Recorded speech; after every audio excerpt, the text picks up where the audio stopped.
Let's make sure everything has been working now. Oh, I do not like that. Nothing I can do about it, I think, here, though. Yeah, that's horrible. I'll have to deal with that later.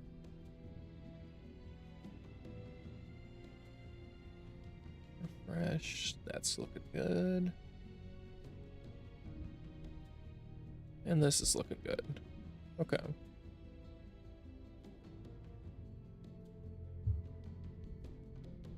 Chat seems to be working nice. Okay. All right. Hello, everybody. Today we are going to be going over generally how I go about creating a custom faction for Age of Wonders, and we'll also be covering how I kind of go over making a custom scenario to go with the custom faction, because they kind of go hand in hand.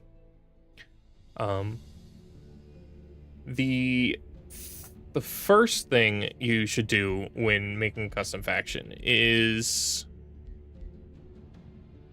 probably go to New Game. New Game will start you right in with the ability to create a realm first. Yeah, and you kind of want to know what you want to play on, what kind of scenario you want to play on before you make a custom faction. That way you have an idea. Making the realm first helps to generate ideas for how you want to play the realm and keeps it kind of thematic. Which is the way I always approach my custom faction philosophy is I'd rather have them be themed appropriately than just necessarily be powerful. Power is important, but theming is more important to me than just straight power. Otherwise, I'd always end up with the same kind of meta builds, and I don't really want that. I want my games to be diverse as the game goes on, so we are going to go with advanced settings because the advanced settings gives you significantly more control over everything that you want with the game. The very first thing you've got to choose from is what kind of geography trait you want here. And there are a lot to choose from. The most normal one will be the continents, because then it'll spawn everybody on kind of different continents areas. There will be plenty of water to move through, a lot of exploration. But other ones I have enjoyed, I enjoy the void map types because it gets rid of any water and instead makes giant void pockets that are impassable, even by flying units. You cannot fly over void. That makes for a lot of really interesting terrain generations where you have natural walls at your back. But it can also be a bit of a problem when you get hemmed in a way that you can't control. So the scarred divides are interesting. It basically just makes it so there's giant desolate oceans with nothing in between. Pangea is really interesting because all the empires have to fight and there's no water really. There is water, it's around the perimeter. And the perimeter does have resources, so there is still useful coastal city settles, but there's not a lot of... What am I trying to think of here? There's not really a real reason to kind of go towards the ocean like there is on other streams or other maps. Hold on, let me turn this down. I can't think with this active.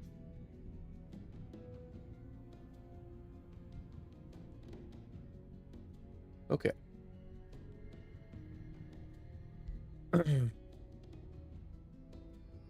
Lava Divide is a hard scenario. When you put Lava Divide on, you are committing to either a chaos kind of build, a lava build, or just generally a tough time. A lot of cities get negative debuffs for being near lava. And only certain units can even go over lava.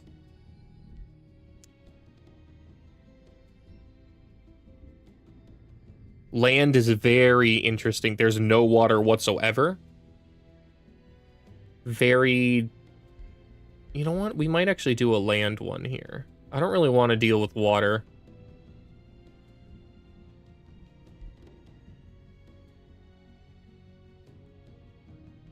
Yeah, I think we will go with land. Next, we've got the climate traits. Climate traits will heavily alter how the map feels, and can give significant advantages or disadvantages to certain types of civilizations, such as the Sunless Highlands. If you're playing vampires and you put Sunless Highlands on, you're playing the game on easy mode because suddenly it's sunless everywhere.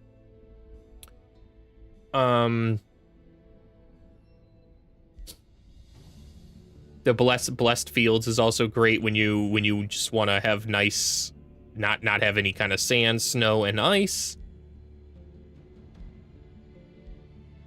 Desert endless fields is when you want a lot of food.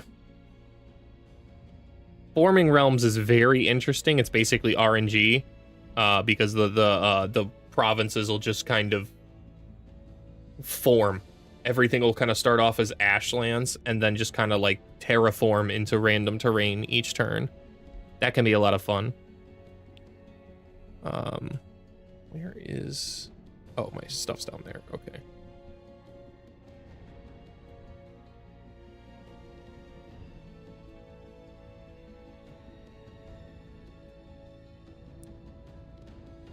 Yeah, I should show my stats. Now that I know how to do that, stats, there we go.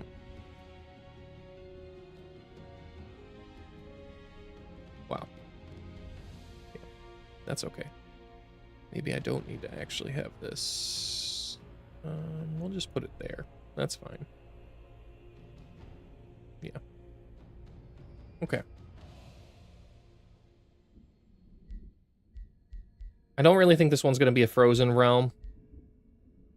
Not with that much land. I just kind of wanted a lot of space. I don't actually think I want to put any kind of climate trait on this one. Sand, snow, and ice are rare. Grassland are common. Blessed could be kind of fun. A blessed land trait could be neat.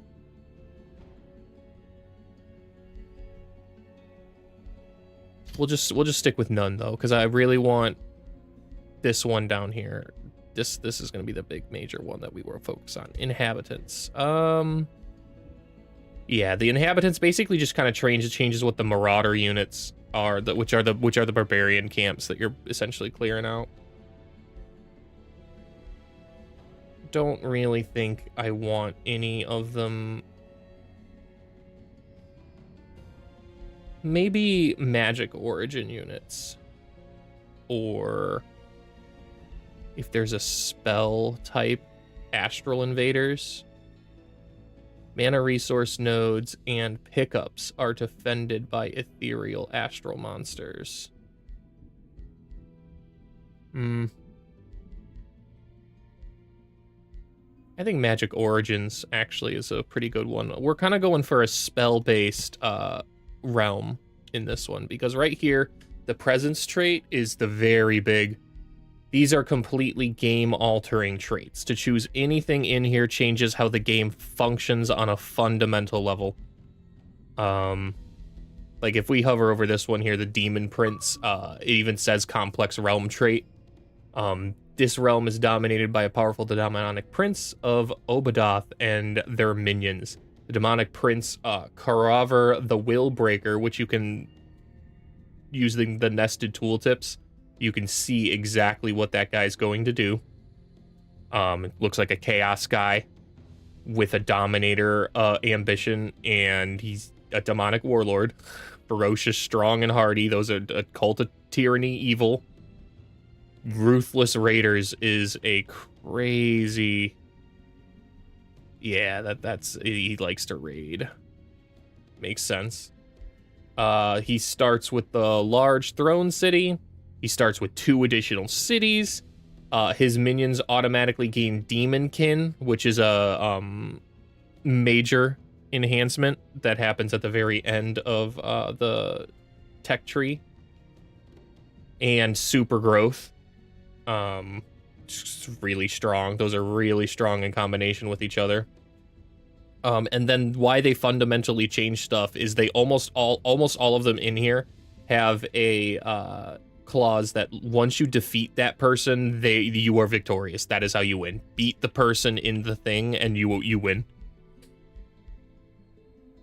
The one that we're going to try out here today is the Librarian. And then it's specifically because somebody on the subreddit mentioned they wanted to see a playthrough of it and that it was very difficult. And I'm looking for anything that adds difficult right now.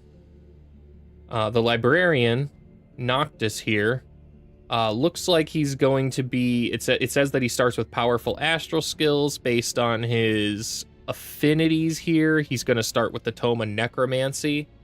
And then kind of work down astral trees. So he's going to do some summoning, but mostly it's going to be arcane damage-based things. Also, he's going to start underground. And I think he personally has conflicting traits here. We'll get into that more when we go and start working on the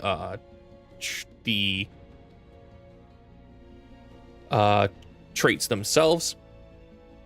For our custom faction when we get to that. But Strong is a melee focused one, melee and physical ranged, and Arcane focus is for battle mages. So I mean, I guess it makes him balanced across the approaches there. But with games like these, you generally want to focus something, so you do something extremely well instead of doing something kind of well. Mystics will mean that he's definitely going to summon a lot of spellcasters. He's a potential mystic, so his combat spells are always overcharged. Means his combat spells are going to be ridiculously strong. Yeah, the very first time he casts them, they basically get an extra 25% to their buffs. Use spells to exploit arcane inspiration. For Mystic Spell Arcanists, each spell has a potential benefit that can be extracted. Oh, okay. I know what that one is. That's that allows you to go back through your spells in your spell book and collect them. Like if you have, or not collect them, but spend your resources on kind of exploiting the spell. So when a spell's not really being used, you can use you can go into your spell book and cast the exploitation on it, and it will start generating you value, which is nice because otherwise they just sit there and not do anything.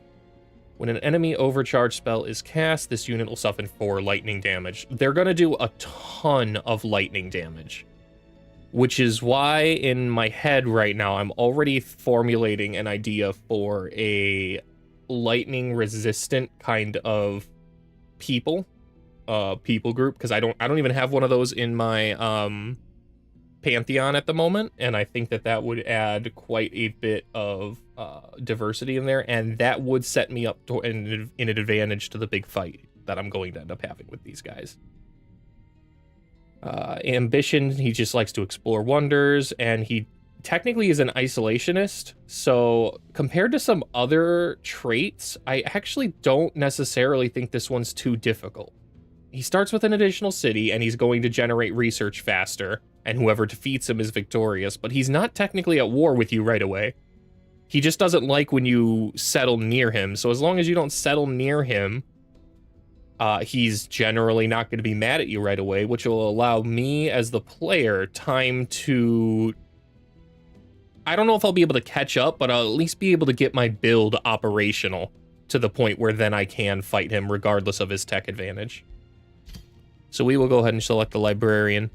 The miscellaneous traits are plentiful. There are tons of different miscellaneous traits to choose from. The biggest altering ones are the world seals. You can activate those in order to activate an alternate win condition, where the world seals sit on the map and you control them, and basically every 5 to 10 turns or so, they're going to have AI invaders that come through, and you have to defend the seal. I don't really like them. I like the concept, but the invasion is extremely annoying and favors a very specific type of build to beat them, which is why I don't like it. If it was just normal invasion, it wouldn't be a problem. It would be fun to have because everybody could kind of participate in it. But the type of invasion that happens is a heavy insanity invasion. All the units that come through inflict a lot of different insanity potential debuffs on you, which means it favors races and cultures that go with control loss immunity, so that way they can't have insanity inflict them. In fact, if I ever play with World Seals, I would make a race that specifically is set out to avoid the insanity that's happening, because otherwise it's just not really practical. Your army will defeat itself. So I'm not going to activate World Seals on this one. It would also be kind of cruel to activate blocked underground when the guy's supposed to start underground.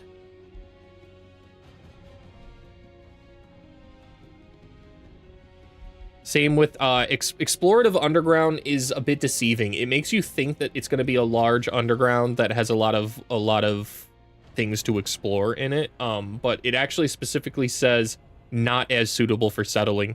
And whenever I've turned this on, it's definitely noticeable. The underground is basically a bunch of thin, snaky paths to go through that have like occasional goodies, but never any large caverns really to settle in. The Umbral Abyss is a DLC it's a complex realm trait, and definitely changes how you play. The Umbral Abyss is super annoying to try and fight through. You generally don't want to go through it if you're unprepared, and especially if you're a completely beginner player. I highly advise against turning on the Umbral Abyss until you are ready to handle more things. Small underground, unearthed, untouched. I don't think we will turn on any of those at the moment. In environmental effects, my favorite one I pretty much always like to turn on, and it's very hard for me to never not turn it on, and we are going to turn on here, is the Wondrous Past. The Wondrous Past just simply adds more Ancient Wonders, and Ancient Wonders are extremely fun to me. They are they're just more fun, so having more of them means more fun. Crystalline Abundance can make mana a non-issue. I don't necessarily want to give that advantage to my opponent. I like turning it on in single-player games, but I don't like giving that advantage to my opponent.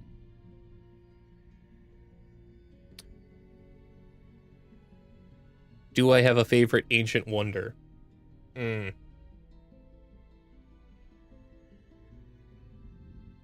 It's a tough one. I really like the gold wonders. All of them are really cool, and have a lot of unique, interesting things going on. There's one that's a double dragon fight. That one's always tough because the dragons are they're fire and frost dragons, and they're buffed with the ability to when one dies, the other one now has a major effect happening. I don't even think it's when it dies. I think it's when it reaches 33% health or dies. The other all of the other units now have a major buff to them where based on the effect. So if you lower the frost dragon first, which is probably the one you want to target, it makes the fire dragon and everything have the ability to do a lot of burning damage on everything easily. And if you take down the fire dragon first, the frost dragon now has a much higher chance to freeze all your units, which stuns them, and that's no bueno. The problem I have with the gold wonders is I over prepare for them often, so by the time that I actually get to fight them, I don't get to fight them at full strength. So I end up fighting a lot of the silvers and the bronzes at tough odds, and those are often a lot more interesting. A lot more back against the wall in those wonders. The real benefit of the Ancient Wonders is that they give you unique units in Rally of the Lieges, and to that extent, I really like the Fire Forges. They give you a Fire Giant in the Rally of the Lieges early. I don't think I want any of the rest of these. They're going to just kind of make it... Oh, the Happenings are really good. Happenings can be really fun.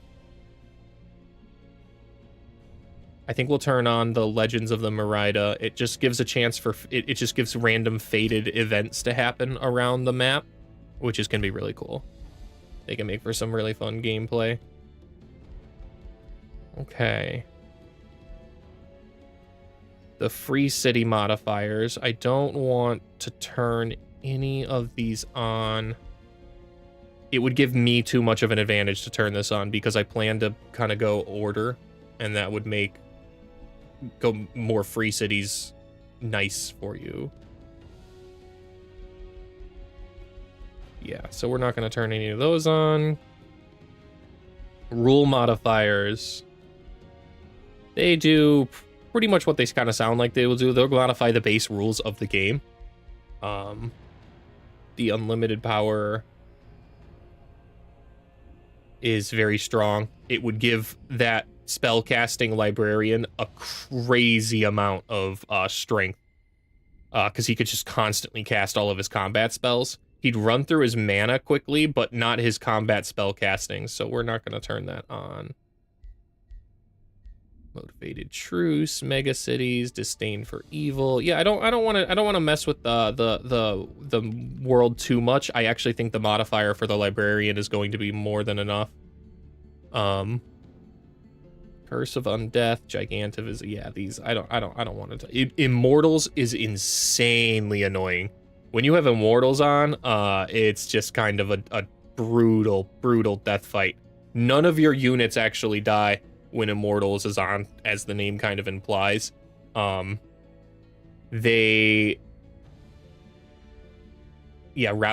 units are never lost. All non-ruler units gain Immortal, which when they reach 10% or lower, they're immediately routed. So killing units is a little easier because all you have to do is drop them to 10% and then they flee. But when they flee, they don't die.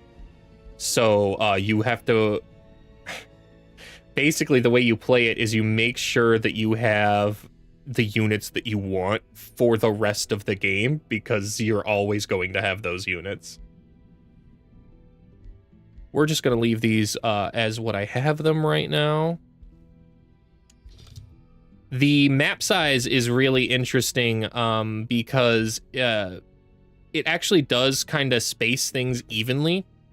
When you add larger map sizes, it spreads everybody farther out from each other. That's pretty much what it does. Gives more space in between each player. So we are going to go with large here. I find very large to be cumbersomely large in the late game. You don't really... Medium is the perfect size, I think, in this kind of a game. The late game just gets too tedious when you're marching all of your units halfway across the map just to go kill someone. Players, we will have 6 total players. That seems like a good number. We will name this the Librarian. Always good to give your custom realms a name, otherwise they'll just show up in your when you search for them as like custom realm, and they won't have any other information really able to quickly see what's going on with them. And also make sure to swap your portal visuals here. This can be easily skipped over, but it gives you a if you've set up your realm a specific way, it gives you a good idea of what's happening with the realm at a glance. At just a glance at the little portal that's happening. We're gonna look for something kind of mystical and land-based. This is kind of mystical. I like the Northern Lights over it. Yeah, I think we'll go with this. We'll go with this portal. That seems really cool. Realm factions now. Just gonna leave these as a random. but we are changing the difficulty.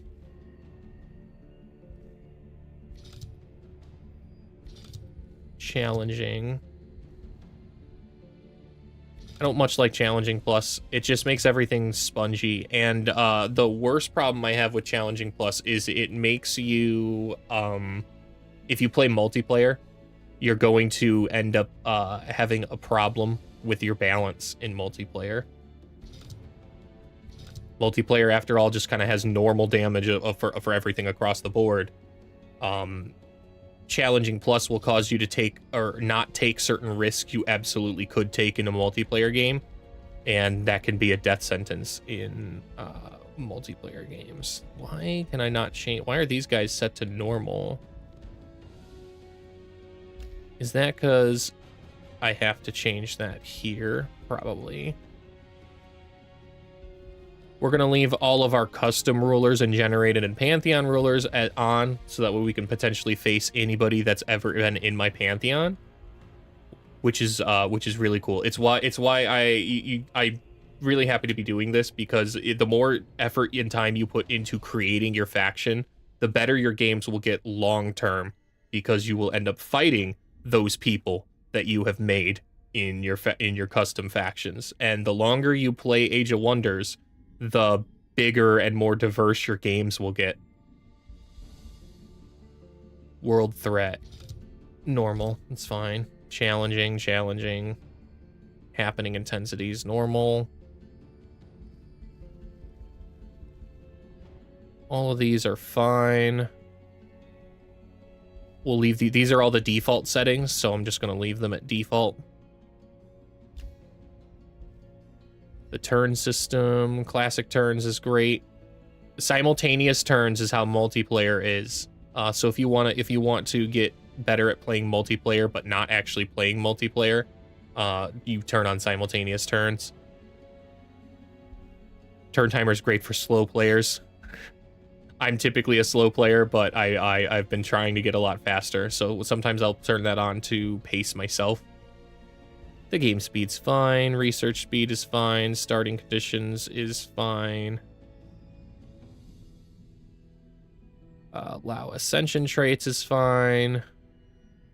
Score being disabled is fine. I don't know if I should turn off magic victory. I think I should probably turn it on. It'd be unfair to have it off when the whole point of the other guy is that he does magic things.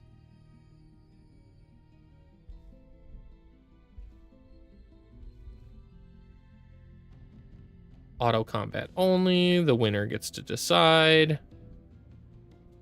And shops. Shops are very strong. If you ever don't want to play with them, you can just toggle them off right here. Let's go to combat. That's all fine. I guess these guys are set up, why are they on normal? We will bump them up to hard. All of them.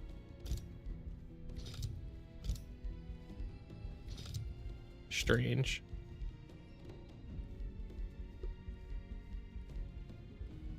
There we go. Now we're on brutal. Okay. We will go ahead and confirm all of these settings.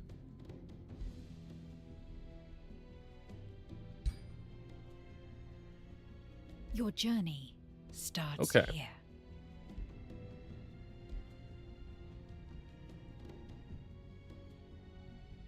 Now we get to create our custom faction. And the very first option you're going to be presented with is the physical form. The physical form is both the least important and most important. It's the least important in terms of power, because it doesn't do anything. Your traits at the bottom here, at the bottom of the screen down there, do something, and they are important. But as far as the look of your person, it doesn't do anything. However, for immersion, it is important. And unlike this game actually gives you a ton. Every single DLC keeps adding new types of people, which is really cool. There's a lot of fantasy races I've never even played it with in other games, like the mole people. The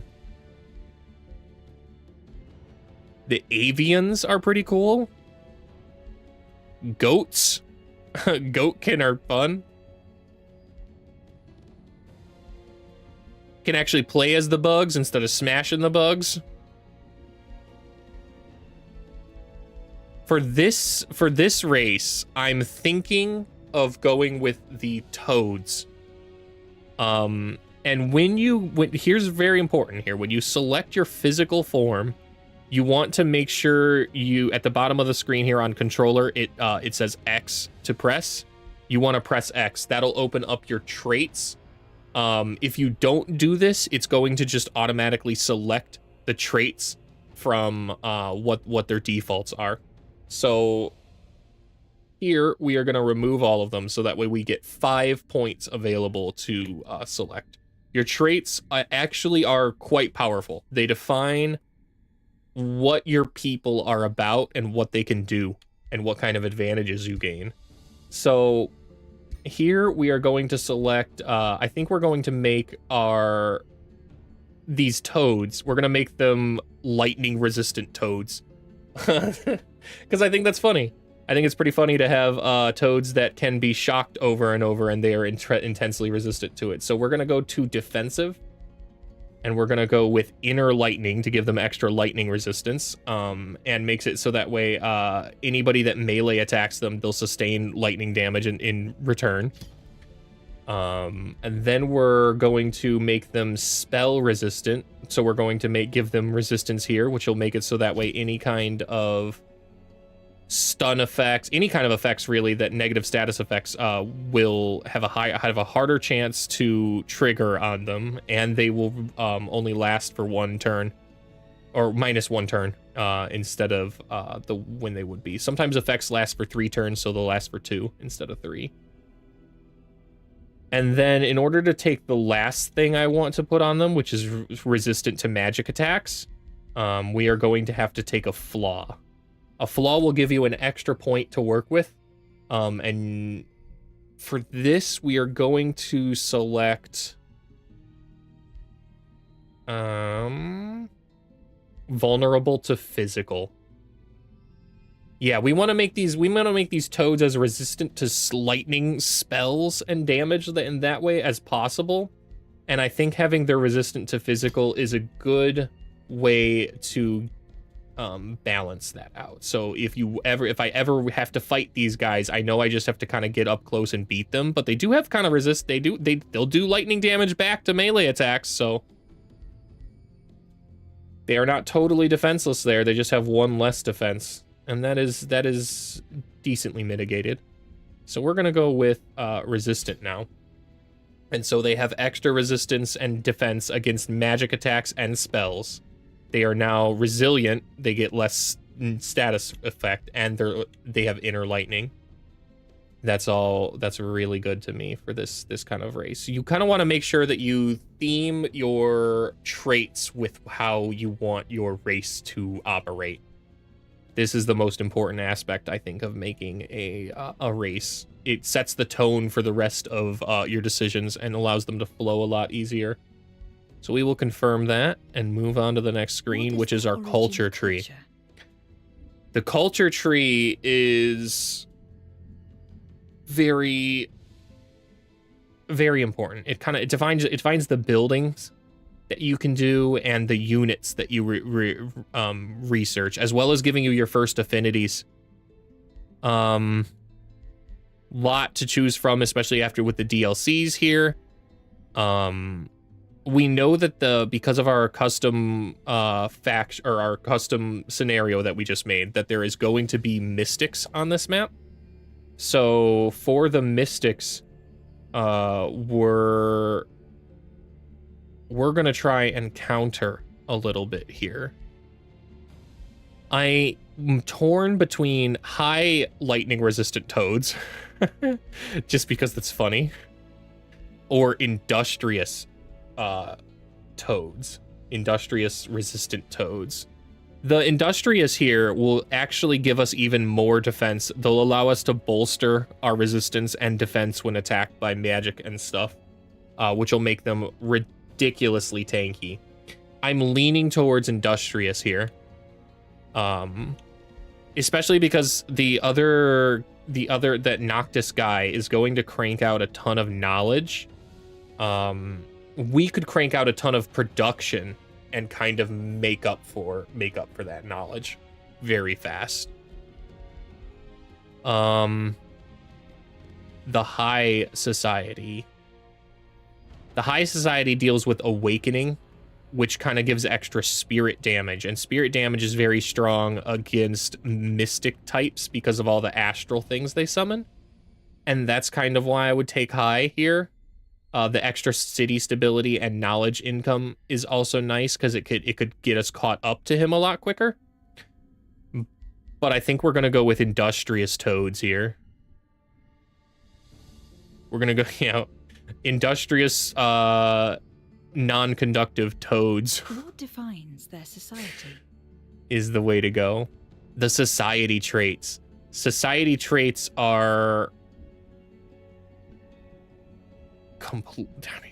Everything's been important so far, but the society traits themselves, some of them can be. This is one where I think I want to make a tier list for society traits, because some of them can be very, very, very strong, and others are others are actually nerfs. Others are flat out, you're playing a game on a harder difficulty because you specifically chose that kind of a society trait. So it's best to since I'll just quickly scroll through so you can see how many there are to go through. You could sit here reading for a very long time, and in order to find, and you can only choose 2 of these.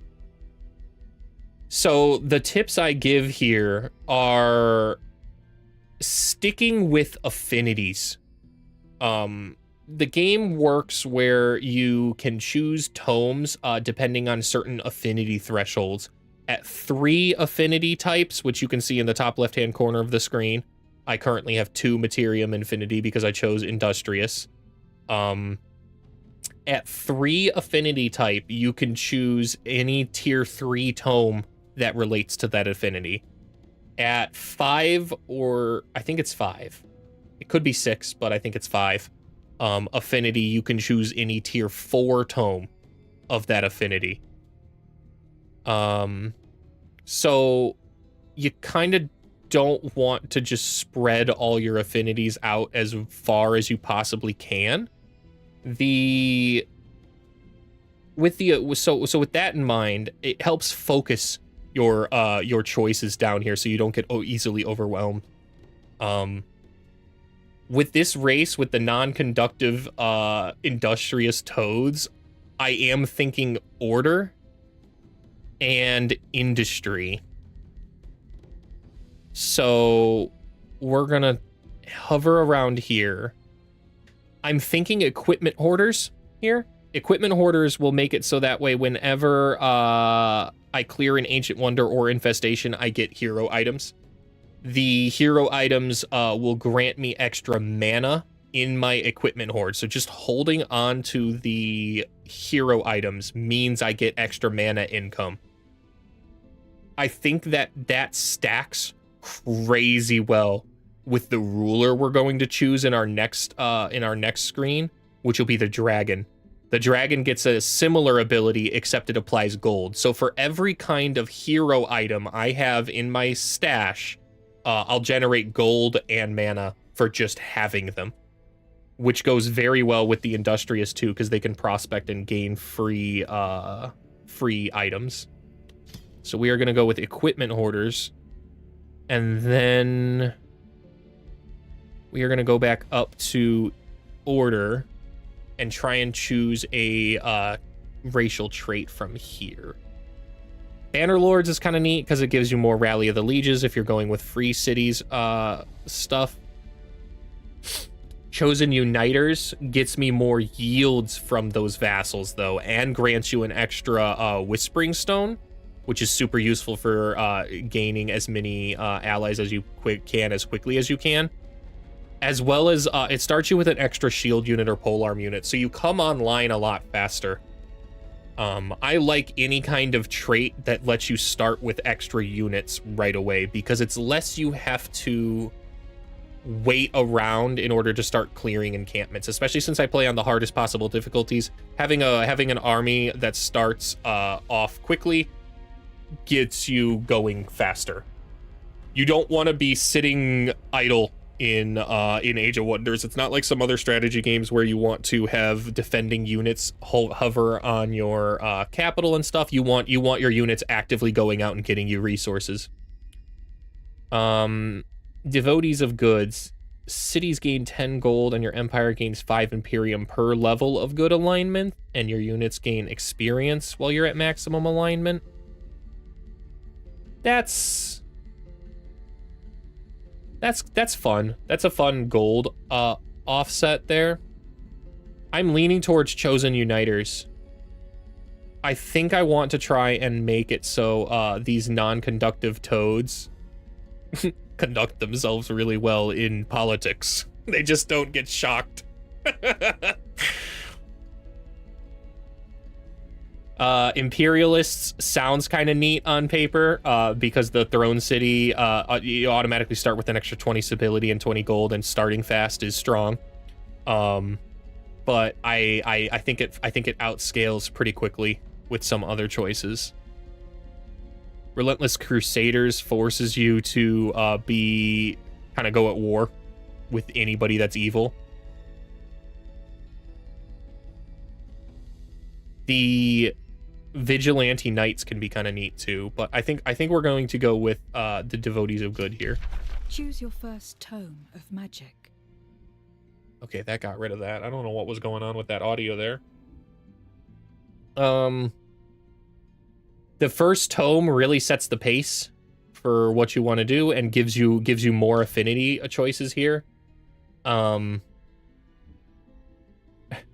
Tome of Discipline, I think, is going to be our second tome, genuinely, because the idea of non-conductive monks, battle monks, sounds pretty fun. And it also does give extra status resistance and healing bonus, as well as the focusing aim is nice.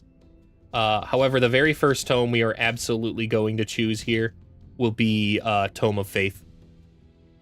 Tome of Faith will allow us to gain allegiance with those free cities we want to target to gain allies 30% faster.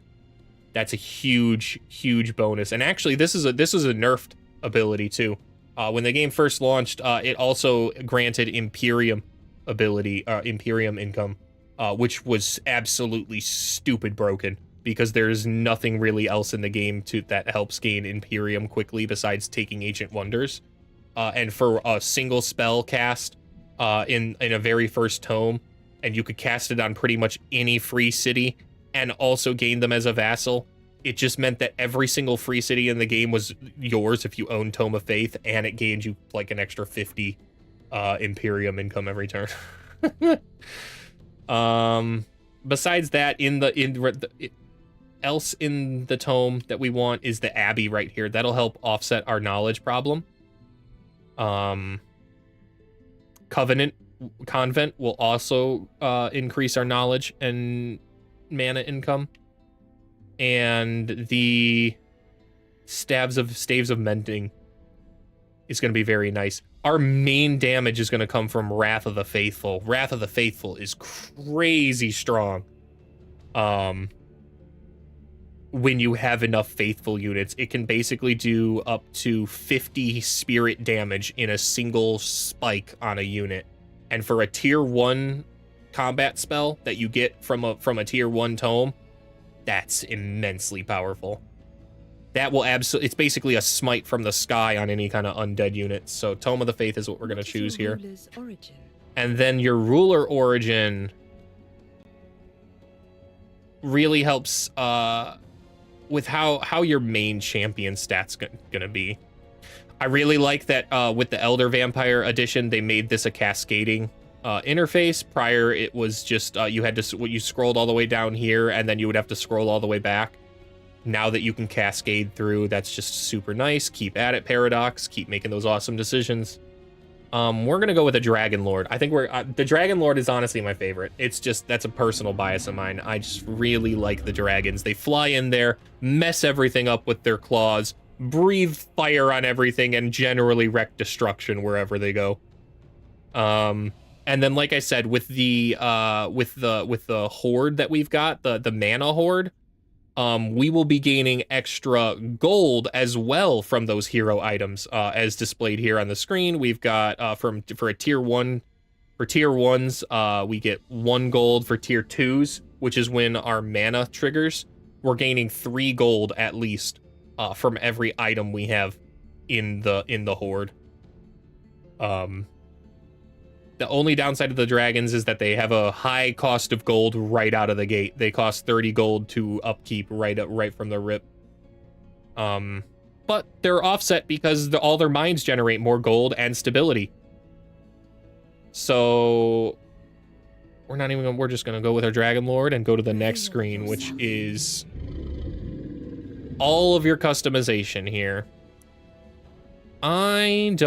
I like to start up here with the colors because it helps determine how you want to shape your culture to look from there. So we're gonna go not these colors. I don't like the pastel. I don't mind the blue. If we're not conductive, maybe we should go with yellow, like rubber. Why is rubber always yellow in my mind? What color is rubber for you guys? Black, maybe? Like tires? I just think of like those rubber cleaning gloves and like holding on to a Pikachu whenever I think about rubber and not being conductive. Yellow and blue kind of looks sick. That's a great color combo. What kind of symbol do we want now? Maybe a lightning bolt.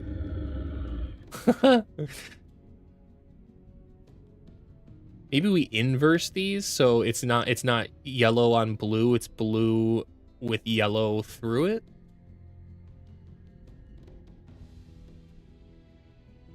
It's kind of a lot to look at.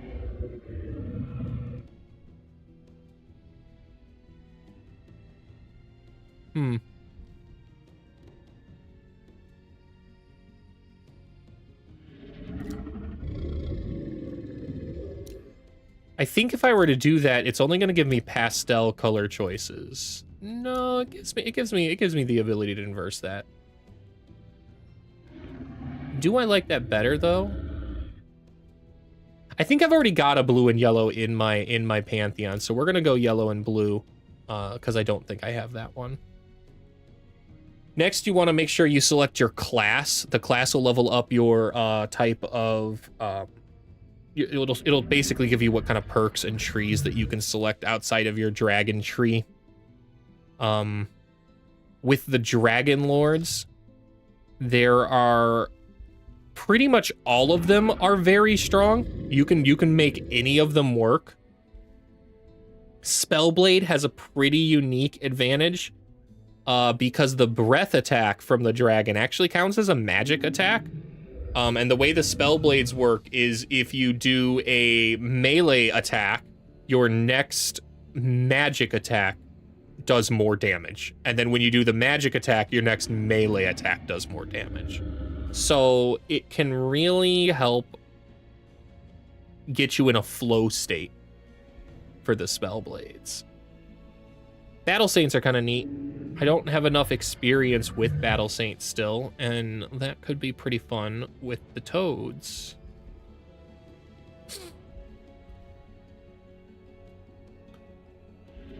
Warrior and Defenders are classic strength. I don't really think I want that here, though. Then again, Defender is very, very strong, and we're supposed to be all about resistance. So maybe we go Defender here. We'll try out a Defender dragon. with that in mind, you want to make sure, regardless of what you've chosen up to this point, you select the type of dragon you want, because otherwise you're going to end up having a difficult time when you start the game and realize you just left it on the default astral and you're suddenly doing lightning damage when everything about your race wasn't necessarily designed for that. It also grants you an additional affinity based on what you choose. In this particular instance, I actually do think I want to leave it on astral. Dealing the lightning damage is kind of neat. After all, we are lightning, we're non-conductive lightning toads. So having a lightning dragon leading the charge is kind of nice. As for the difference between the dragon claw and the armored claw, you can always see that by going to your nested tooltips and seeing exactly what it does. The dragon claw does 8 and 8 melee strike damage. And the armored claw does 6 and 6 melee damage. However, the reason why the armored claw does less damage is it also technically counts as if you had a shield, so it gives the shield wall effect when you enter defense mode to all units around it. Gives you extra defense against non-flanking attacks as well. So if you're at the front line, you're going to be able to defend pretty well. And the shield wall buff makes it so, why can't I scroll down to it? Yeah, it extends the defense and resistance out to any units that are next to it. I really like the armored claw. It does less damage than the dragon claw, but popping yourself into defense mode is something I do often.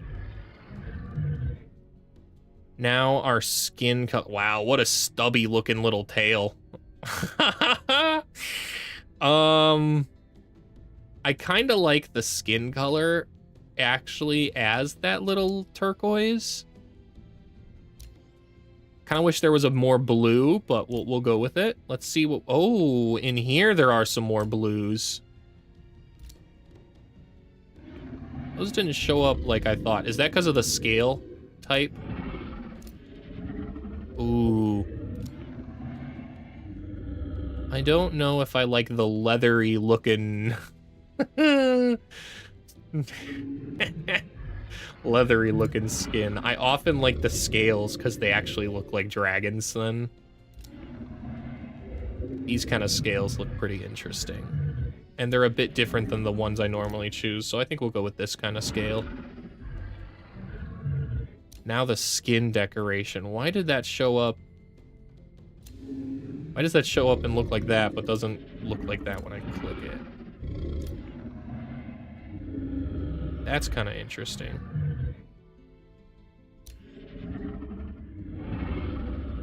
Man, how long is it just gonna sit there and breathe forever, isn't it? Kind of like the light coloring. Yeah, I actually really like that. Let's change the ornamentation on it. I want those spikes look. Actually, maybe we don't. Oh, wow. Look at how majestic that looks. Not really the move, though. This isn't a majesty dragon. This is like a thunder dragon full of spikes. I like that. Okay.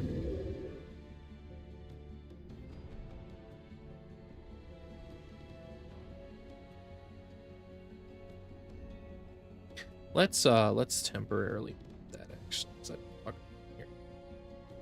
I don't want to hear it. I don't. You guys want to hear it. Where is that? Let's drop that as for now.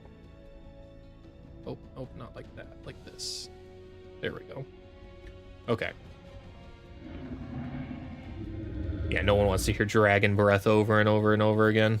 Okay. The dragon pose just kind of affects how it'll look in its card, which is interesting. Make sure you choose one that you want. I think I like the one-armed approach. Do I want the little stubby tail? It's kind of cute.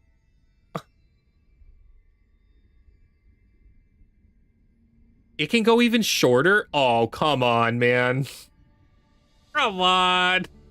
It's not all about length, but come on. We'll go with the little stubby tail, because at least it's cute and not sad.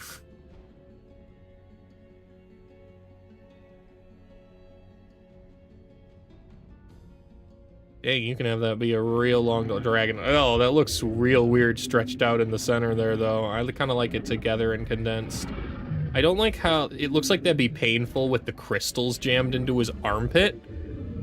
So we're gonna move the crystals out a little bit. The leg length seems fine. I mean, yeah, if we went crazy tall, it'd look weird. It looks more like a velociraptor now than it does, and super short also looks weird.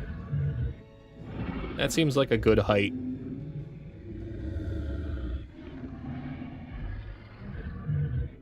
Yeah, that seems like a good height. Tail length, neck length. Neck length seems fine. I don't really want to shrink it. I don't think. I definitely want to change the face. I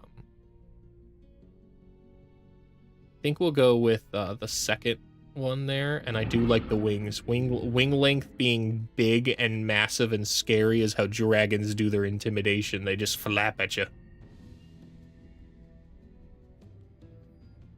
A short-winged dragon, that ain't intimidating. That's not terrifying at all. You're like, what is that thing? That's a dragon? Are you sure?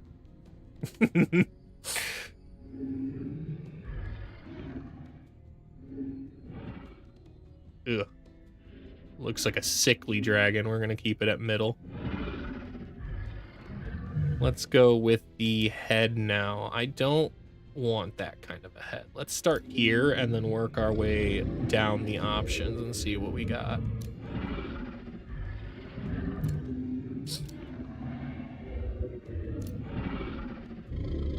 The snake dragon? I don't know.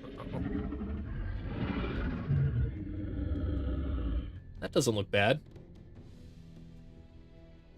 I think that looks better than the... Oh, no, it doesn't. That looks ferocious.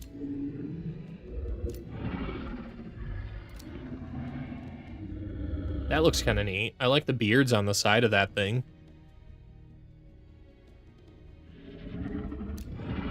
It's definitely better than this. I definitely don't want that one. So right now we're between the one with the fun little beard spikes on the side and the intimidating looking. This one's got beards and the little mustache thing, the curly mustache. I'm leaning towards that one. Yeah, we'll go with that one and then see what kind of options we have here. I really do like the horn because it adds more spike on the top of the head, I think. Or is the spike always there? The spike's always there, which means we do have some flexibility now to choose some other options here. To kind of go with the spiky little horns kind of look neat. That doesn't look neat. That doesn't look good at all. Oh man, that's kind of got some Nicol Bolas vibes. I quite like that. The peacock. The good old lightning peacock.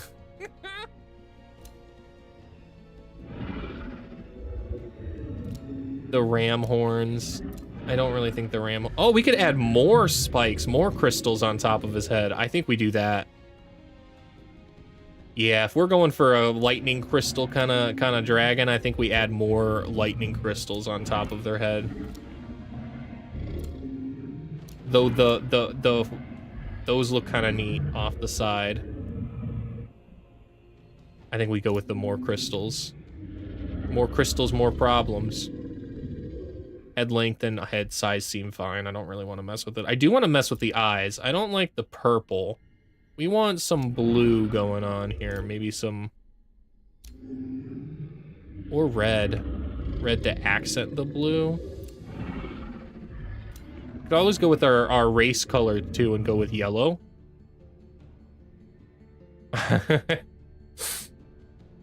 Awesome. I'm glad that worked. The I changed the little hype thing to the dancing dragon.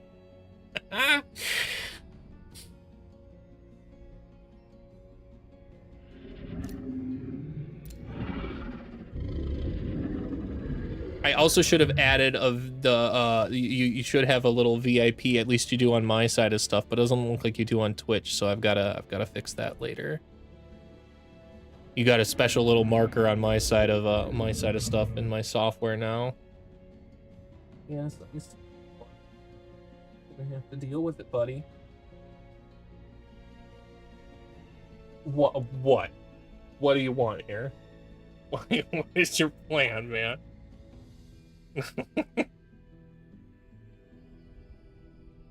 You get down, bud.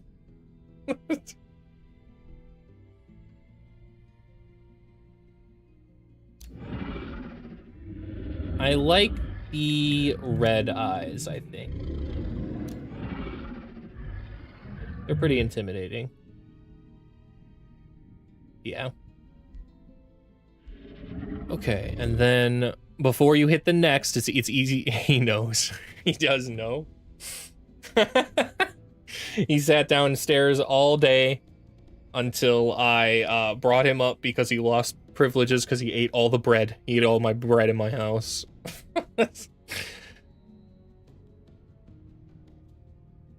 So now he just gets to sit up here. All sad. Okay, arm length. When you... It's easy to push next, but if you do that, you'll end up missing out on the chance to customize your race and change how they look as well. Which I want to do. So, especially for the mount type. The mount type affects just the vibes of your general mounted units, and I want to make sure they are set to how I want them. What kind of mount am I thinking? What would non-conductive toads ride into battle? I don't think they'd ride boars. Maybe panthers?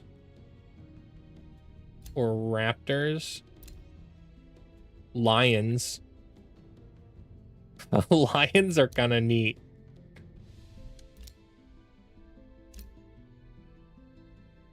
Stags. Oh, that's the jade tiger things, panther things. That's totally what they would ride. It's either that or these guys, but I think these are more toad vibe. Okay. Let's see what kind of skin decoration we can give them. The skin decoration, you're not really going to see it too often, and you're only going to really see it if you look in. It's only for immersion, but I like to be immersed. So what does this do? Oh, look at that. They got that little golden throat thing now, throat sack. Everybody likes a gold throat sack.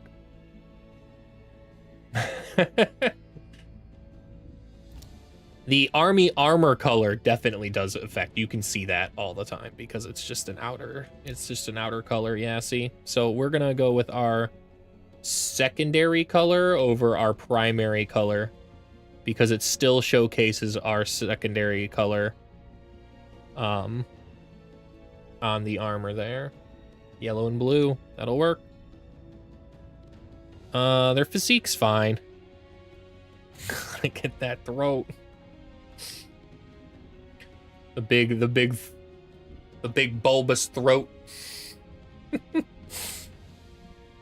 you don't have a bulbous glowing throat, are you even a toad? It's more frog behavior, you know? I don't really see a difference in the physique. Are they? I guess they're getting thicker. They're getting wider.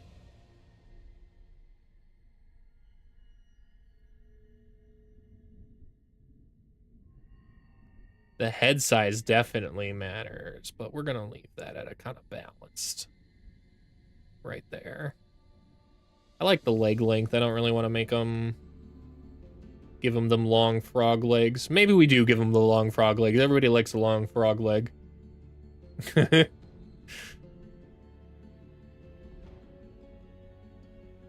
Hand size. That's fine. I don't want to mess with that. And arm length is also fine.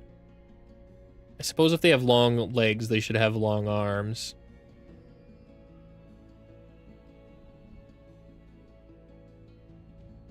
Yeah.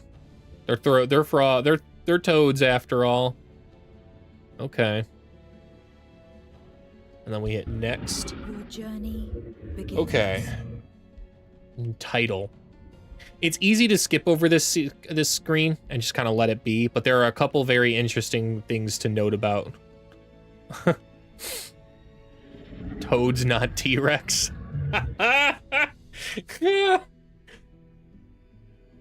And now I'm just picturing a frog with like little tiny like little flippers on her feet because they don't have any arms. I suppose they wouldn't swim like frogs then. We wouldn't have a stroke style that looked exactly like they wouldn't swim like this. They'd have to swim like little otters or whatever, just pattering around. So on this screen, there's a couple interesting things you don't want to skip over. You definitely don't want to skip over your ruler ambition. That's pretty important. The faction biography, that's hit or miss. You basically write out your own faction. That's for complete role playing. Naming your stuff is kind of important, and they allow you to, if you can randomize to kind of, it'll just randomize everything going on there. And if you find something that you like, you can hit the lock and it'll still randomize the other things that are not locked. That's pretty nice. Dragon Lord, Earth Shaper, Elder Dragon, Exalted Basilisk. That kind of sounds cool. Yeah, I like the Exalted Basilisk title. Yeah, okay, and then we're gonna try and randomize a name here until I find one that I like. I already know what kind of race name. I wanna name them the non-conductive toads.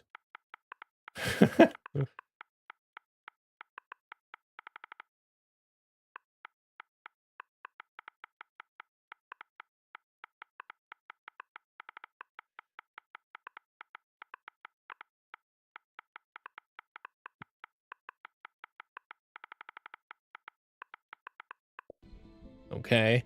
And then our city name will be... The Gold Bank's kind of neat, but I'd like to put something that's related to grounding. So I think we're going to go with the Grounded Gold Bank. That sounds fine.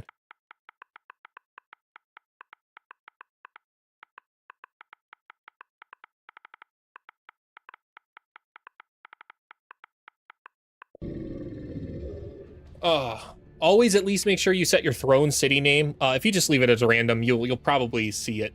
You'll probably see a lot of other things. You might even see other cities with the other civilizations with those same names. So just make sure you go through and change that. It'll help with the long-term playability of your races. And then our first name, Exaltion. I don't really quite like that. Let's see, Rumble. Rumble's kind of cool. Yeah, I can mess with Rumble. Exalted Basilisk Rumble, Dragon and Creator. Okay. Your ambition will determine how quickly you kind of gain your renown and what special ability your hero has. So for this kind of a person, I like to make sure that they have fully equipped with tier 2 items. That's kind of easy to do. Equipment mastery. Gain 1 hit point per tier equipped. That's kind of neat. Giving yourself extra health, and it'll work out really well because I will have the ability to gain a lot of tier 2 items. But we can do better. I think we can do better. Win a siege battle against the throne city allows me to summon a devastator sphere. I'll definitely be doing that, but while army leader, units in army have faithful and zeal. I have to slay an undead fiend, undead or umbral demon units in order to get that to happen, and those just aren't really around in this campaign all that much. So the Defender. City has 40 fortification health, and while Army Leader, all shield units, pole arm units, shock units, and fighter units get extra defense. We're not really looking to gain extra defense as much as we're looking to gain resistance. So that's a no-go here. Clearing an underground infestation will grant me Unstoppable Leader, which gives the ability to crush walls, essentially. Non-fortified obstacles. Nah, it doesn't give you the ability to crush walls. It gives you the ability to just walk over like trees and stuff and destroy those. Recruit or raise a tier 4 unit. We will not be doing any of that, so that's not really happening. Personally slay a ruler in combat. Grants you the ability to do 50% extra damage, and you'll have 3 defense and resistance against hero units.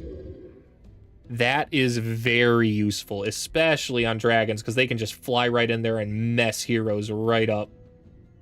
Duelist is a possibility here. Explore a golden ancient wonder. Getting extra vision range and sensing range is useful. That's more useful in multiplayer games. In multiplayer games, that gets a bit of a bump to me because having extra vision on your human opponents is pretty dang useful. Win a battle where 5 enemies are routed. They will gain Intimidating at the end of this turn. Adjacent enemy units have a 90% chance of losing morale. And Vicious Killer whenever it increases morale penalties. It'll... wow. Having Intimidating Aura and Vicious Killer without needing rings for that. I have to rout enemy units in battle. Win a battle where 5 enemies are routed. Maybe we go with a morale bomb. That's all shadow though, and I am Orderer and Materium. That would be quite a pivot in order to get that. Clear a gold level infestation. While army units, all units in the army gain cold-blooded. Morale loss is reduced by 50%, and they have 20% less upkeep. Toads are cold-blooded, right?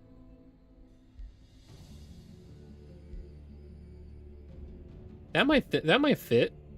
Lawbringer would be kind of neat. Win a combat in enemy territory. While army units, all units gain extra hit point regeneration on the world map. I really like any kind of extra hit point regeneration. It just means I'm not holding still as long. I can just kind of go about my business and do my thing. Grow a governed city to 16 population. Adjacent friendly units will gain extra defense and resistance. And since I'm a defender, that would kind of constantly work and stack.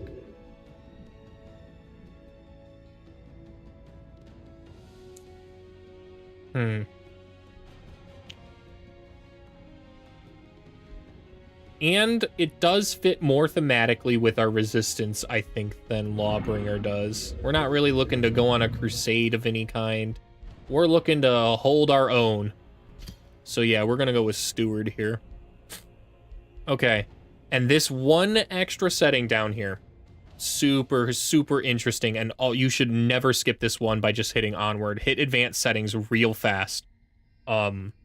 That is because in here, you can set the city names for your empire and add a couple in. You only really need to add in between 3 to 5. You don't need to come up with a ton of names, but coming up with a few names will mean that your empire is not just randomly generating names, and when you come across them in future games, you'll be very thankful you spent this time to make them a little more immersive. This is something I wasn't doing with a lot of my custom factions for the first...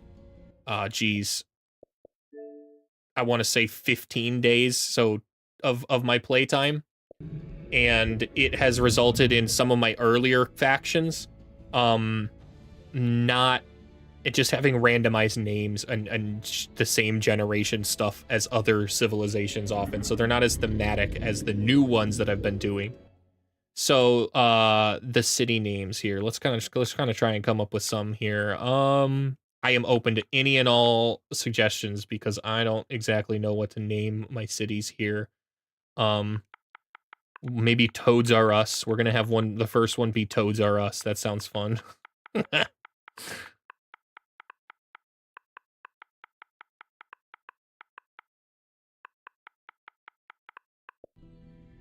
Except, okay. We'll add in another one.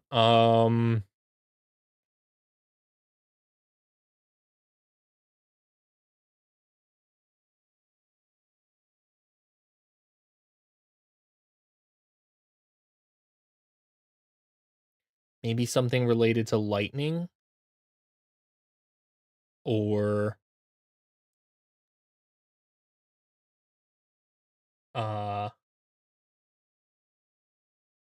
yeah, maybe something related to lightning. Let's go with the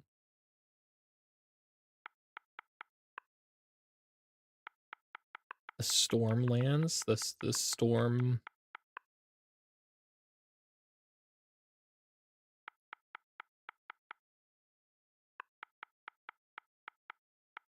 Stormy Shores. Okay. And then we'll go with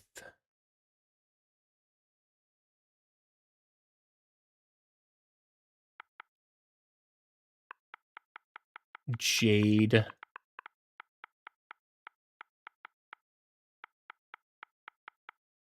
Pond. Maybe the Jade Pond. Jade Pond sounds like it could be a name.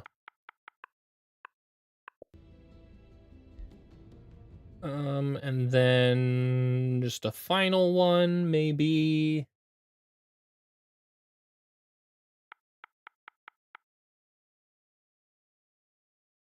Orcs Among Us.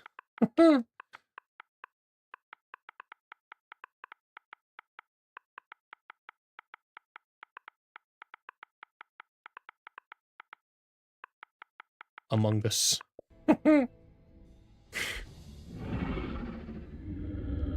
You don't really need to add more than you could add 5 to fully make sure that your cities will always be a custom name, but generally in Age of Wonders 4, you're not really going to have more than 5 cities unless you're playing an incredibly long game.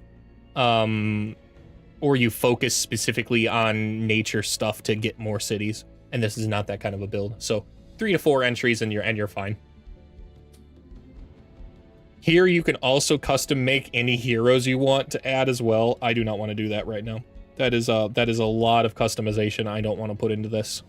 The AI personality is important to set up so that way then the AI will play kind of like how you want them to play. I think I also want them to be a reserved isolationist. They kind of want to do their own thing. Likes empires with a single race. Likes empires without relationships with free cities. Dislikes empires with a larger domain. Dislikes empires that starts war.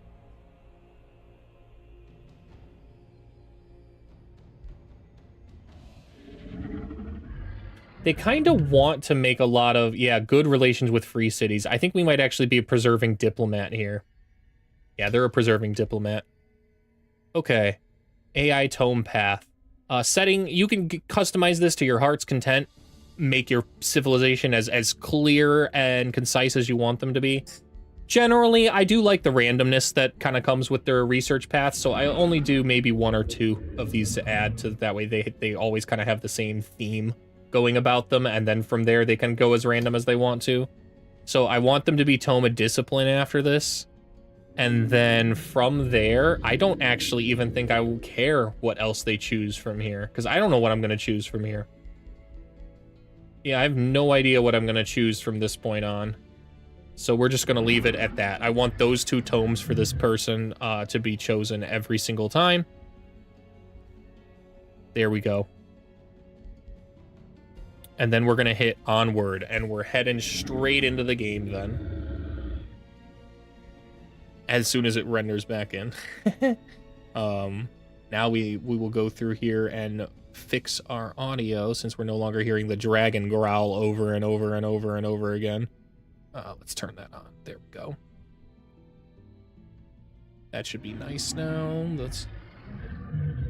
There he goes, growling again.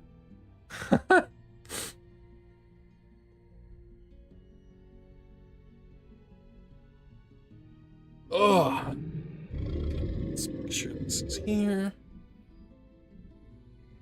We're coming there. Let's check. What am I doing? I can just do that here. Tend to the farm.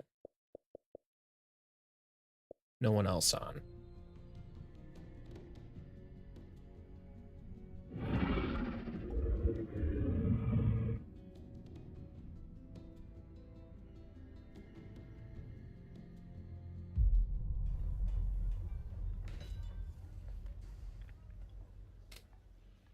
All right. New ruler emerges. Here we go.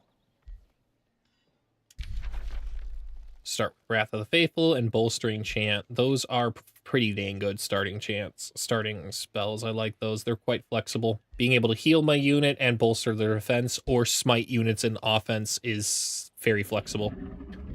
Okay. We're going to flat out turn down that dragon growling. I am very tired of hearing it. I think it would be ambiance, maybe? It's either that or effects. I think it's ambiance. So let's apply that. Are you growling still, Mr. Guy? Of course, now you won't growl. It's okay. He'll growl eventually, and then I'll notice if that was the right setting or not. Okay, these are actual units. Well, nope, that wasn't it. Okay. We'll turn that there. And then maybe it's not music. It's probably not master. Speech? Would it really be speech? There's no way that counts as speech, right? In any case, we're going to start moving and worry about it the next time I hear him growl. Okay. With the industrious people, you want to make sure that your start is very important. So with the industrious, the very first thing you absolutely want to do above all else is recruit another scout as soon as possible. As soon as possible. Because the scouts allow you to,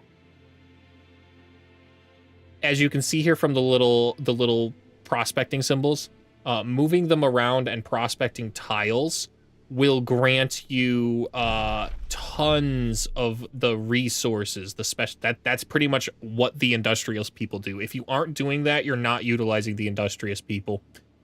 And this seems like it's going to be a good map for it. Oh my goodness, yes. You can prospect any kind of mountains, any kind of rock terrain. There is going to be so much prospecting we're able to get done here. That looks cool. What is that? That looks like some kind of special thing down there. It looks like one of the Legends of Merida effects down there. This is what I like to do on turn one. I like to kind of like look around and see what I can see through the fog of war. It gives you a good idea of where to send and...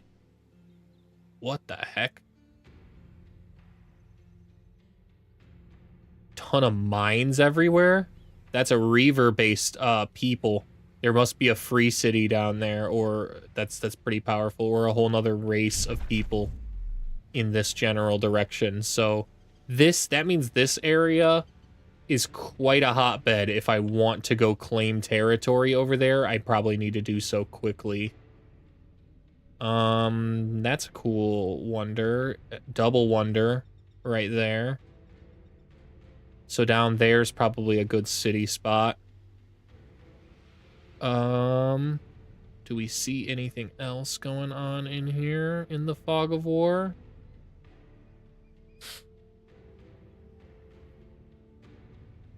Not particular. World Tree over here. That's kind of cool.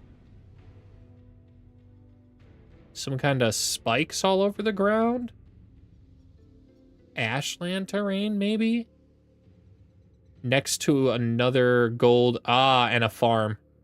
Whenever you see this, it means there's some kind of free city or current capital somewhere around in that area.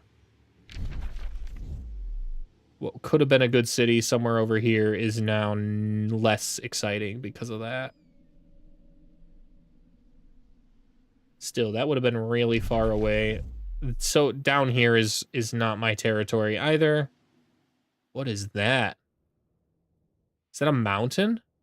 No, that can't be a mountain, right? That's just got to be some kind of thing. Huh. Okay. As it stands, we are going to explore to the left first because we need to find this person and figure out if it's a free city or not. So that's the route we're going to go. I like to try and stick to roads still. Because it helps you explore faster, but you want to always make sure you end your turn with your scout in the territory. Look at that. We got 30 extra gold. That is the perfect amount of gold to rush our scout here. And now we can immediately make another decision with it and send it in a different direction. I think we send it down here.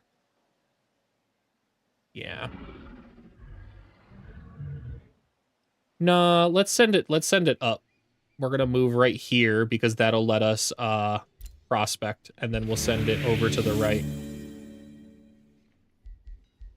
We're gonna go ahead and take that and start building our dragon horde up. I need to get another unit in this army too. It's gonna be tough to fight some units here. I think I can handle this on turn 1.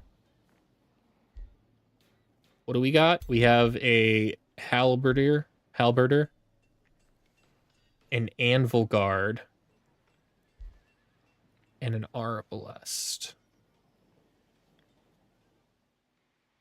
And what'll this give me? This will give me battlefield remnants. Moving your army on it will grant you draft. We're not even producing anything to gain draft at the moment, so actually I don't think that's the move to move that way at the moment. This is a whole lot of mountain down here. So we will move to get ready to go take on that brigand camp. That'll give us a lot of early yields. What's defending it? I actually think I have an easier shot against these guys. Even though they outnumber me, I think I have an easier shot against them. The biggest threat is that Arcanist. I'd like to get another unit in there to defend against that, but the Lesser Light Spirits would really help. I think that's actually the very first move we go with, especially over the Staves of Mending. The Lesser Light Spirit is the better move. It means we can summon our units wherever we want as we move about the map. And that's generally how you want to go about your turn 1. You want to make sure that you're doing something and you have a good solid plan, because there is your early turns matter quite a bit in Age of Wonders. In a lot of strategy games, but Age of Wonders especially, your first 10 turns can kind of make or break your pacing for your game. Especially on the hardest difficulties. If you're playing on easy difficulties or you're just starting out, don't worry too much about it. Just kind of play the game. Just know that you're not supposed to leave. I see this sometimes often pop up on the subreddit. New players will leave their units defending their cities, like as if you were playing other games like Civ or Stellaris or Total War. Like you don't want to leave your units defending. Actually, if your units are not actively out moving and gaining you more resources, you are wasting resources. Let's go ahead and move into this mountain range to prospect. We got some more gold. That's nice. Let's move up here. Hey, we found our first free city. That's nice, I think. It's kind of close. Yeah, that's kind of really close, actually. But we might as well give the Whispering Stone to it. We have 2 of them. Or we should have. Why do we not? Did I not choose that trait? I thought I chose that trait. Where am I?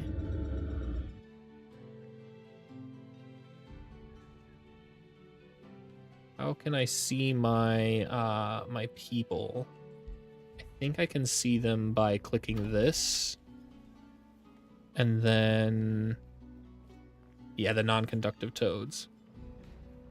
We're the devotees of good. I chose the wrong thing. Whoops. Do I restart? I definitely didn't mean to choose that. I meant to choose the vassals. Now I have to be a good people, and I'm gonna have to re-roll them because this is not how I wanted them built. That's unfortunate. Yeah, I think we will do that. That's okay. We're only 2 turns in, so... no, I don't need to save this game.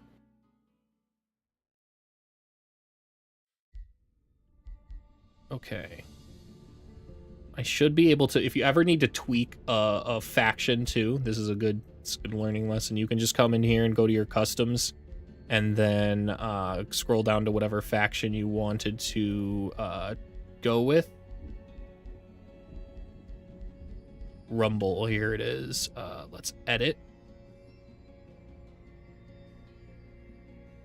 And then you can use the triggers to scroll through to where you needed to scroll. Devotees of Good was not what I wanted. I wanted Chosen Uniters. There we go. And then we're just going to scroll back through. Everything else should be exactly the same as we had already set up, so there's no need to worry about it. It's a super quick fix. All of that is exactly the same. And then you just click overwrite. So now when we hit new game, we can go to our custom realms, and we will go with, what did I call this one? I called it the Librarian. So we just select that. All of our settings are already saved from the last time we did this, so we just have to hit next. And then we go to our custom again, and then we'll just select our new people and hit start. Easy peasy. Right back to where we were. With the correct thing this time. So now I should have 2 Whispering Stones, and my vassals are... making the vassals will actually matter and be important. It'll be a different start. Different starting layouts and new map that I'll have to sort through, but...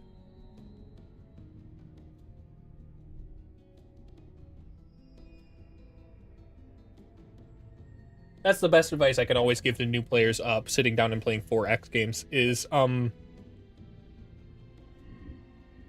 within the first 10 turns, give yourself grace. If you're not having a good time with the start, you don't like your layout, you don't like how close somebody spawned, you know that you're immediately at war with stuff, like the 4X games last, for people that don't get to sit there and play it for 10 straight hours like I can, they last for weeks for people.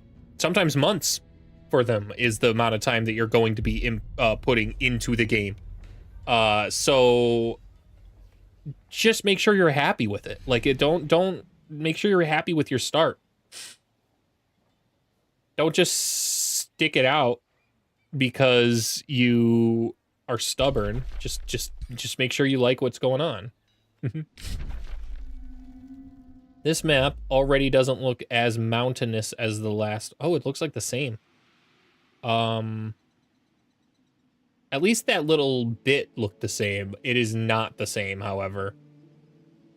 Yeah, just that little corner bit looked the same. This is definitely different. Yeah, definitely different. Okay, what else do we see going on? Ooh, the little pulse heart. That's kind of neat. If I was a vampire. It's actually not neat for me because I am not... I don't know what this is. This looks cool. A tree down to the south. That could be useful for a magic victory. Not sure what's over here. But as long as there's no free city out there, that might be a good corner city. Because there's some decent resources around there. At least it looks like it. There's this thing. And then this. And then whatever this is. There's some decent resources around there. Okay. What do we got first here to explore? We've got a little mana node. We'll go take that. And then head off into the fog. This is a time I will not use a road because I want to head off that way. We'll go ahead and, like I said, the very first thing you always want to do with the industrious people is get a pioneer. Get another pioneer down. You want to get as many scouts cranked out from your city as reasonably possible. And since we don't have the ability to rush it this turn, we will build a second building. We're going to get the workshop up and running. Production is going to be our king here. It's going to be how we get our advantage going. And then these guys. Let's get them moving over here. If we clear this iron deposit, it should allow us to instantly build that workshop, which will make us move faster through what we got going on. And we have a city-state up here too. That's nice. With haste berries, that's nice. Kind of close to this city, but that's okay. We'll claim this first. That'll be our priority then. We'll claim out this way first. Normally I would claim this tile first so we advance quicker, but I don't want this free city to at least expand to this tile. I don't mind if it takes this tile, but that's just the way it is. We're still gonna go with the summoning lesser spirits here and end our turn.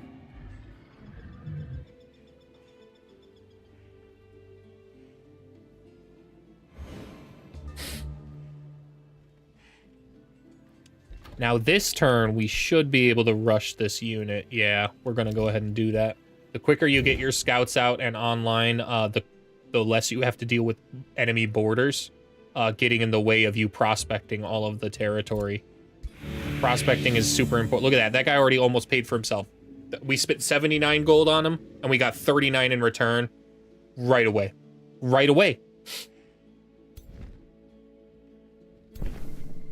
We can definitely take this army. This is such an easy army to take. All I have to do is fly my dragon in the face of the nymph, and this army completely collapses. So we are going to go ahead and do that. It might even have me lose a unit because nymphs can be tricky, but I'm glad it didn't with the auto combat. Okay. 70 production is enough to really start going with our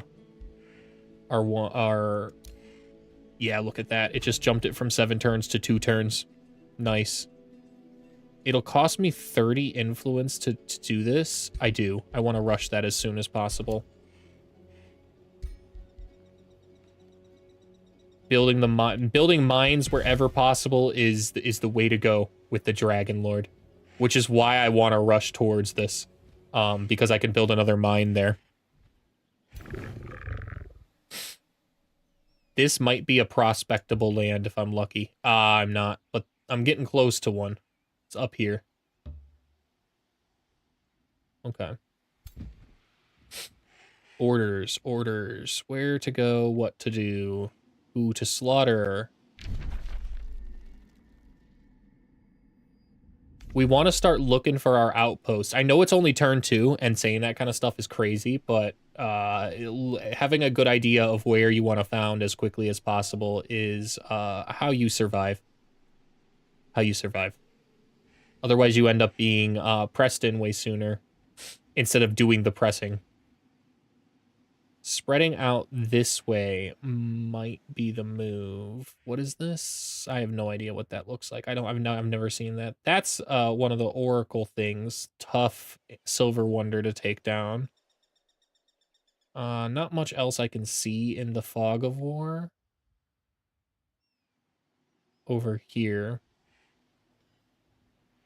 And I don't think I can kill that Blossom Orchard. Maybe we move back in here to fully top off our health. Maybe that's the smart move. Inspect Silverdam.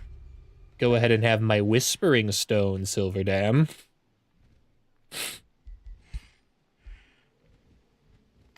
We'll go ahead and end that turn.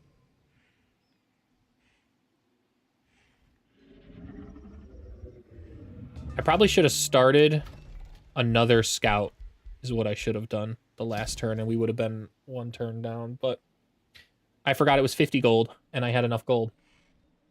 That's okay. Gotta forgive yourself for mistakes sometimes. We are going to move up and over the mountain to hopefully get some better vision. I'd like to get the enchanted crows so that way they have better they can see farther into the fog. We're gonna go ahead and prospect. That gives us more production. Instantly builds what we need to there. Nice. The workers farmstead to increase our food gain and production gain is probably the move. And then library after that.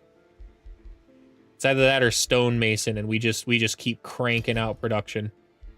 The faster we produce stuff, the faster our city gets online. We have a little bit more research or revealed now. Do I want to send a city out here? This is a lot of ice. I really wasn't expecting so much ice. It's not looking very appealing to me, and this also looks like it's gonna be ice. I think we just embrace the unknown and head off this way.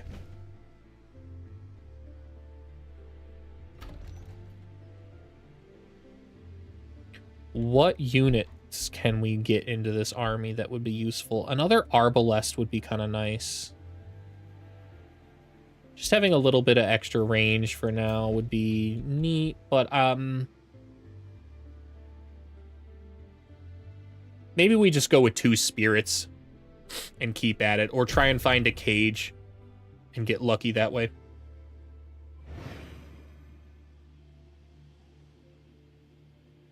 Have I heard the dragon roar recently? I don't think I have. Maybe it was speech. That'd be pretty nice. Okay, we're gonna move you in here to get that. That's gonna be nice, our first tier 2. So we're really starting to make a lot of income now from our horde. We're gonna take that, and then we're going to move in here to prospect. There's so much to prospect through here. I think I'll be able to snake through and snake back out and still be prospecting as I continue to explore down then with that scout. So with this scout, I will want to, let's hurry it and send it out this way. There we go. And then this one we're going to send down through here, maybe. I do want to kind of want to see what's down here. We got a silver tongue fruit. We need rainbow clover now because we've got haste berries up here and a tranquility pool. How much until our next population? 30? We'll rush that now. Rushing early at this stage pays off way more long-term down the road. It does reduce your stability quicker, so you want to be careful about that, but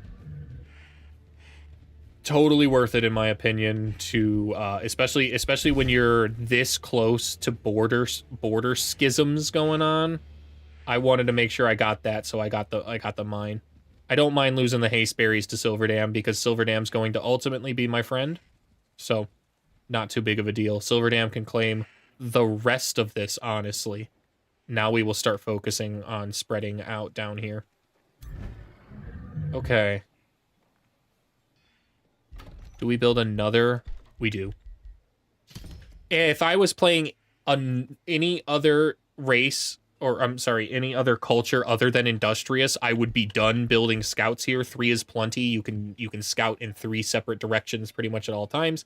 However, with the Pioneer, because I have to stop and do so much prospecting with them, it's best to keep cranking them out.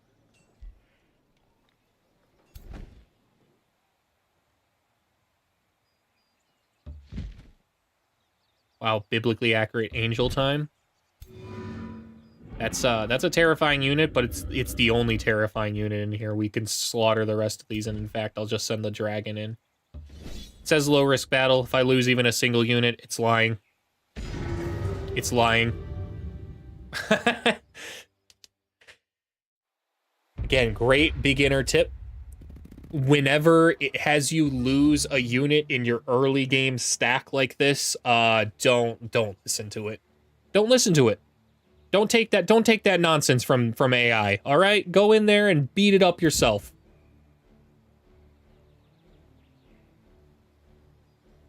The biggest threat for the Vigil is right here, the Purifying Blast. It has a range of 6 and does a giant beam, basically, of doom. So you want to make sure that you're not within range of that. 1, 2, 3, 4, 5, 6.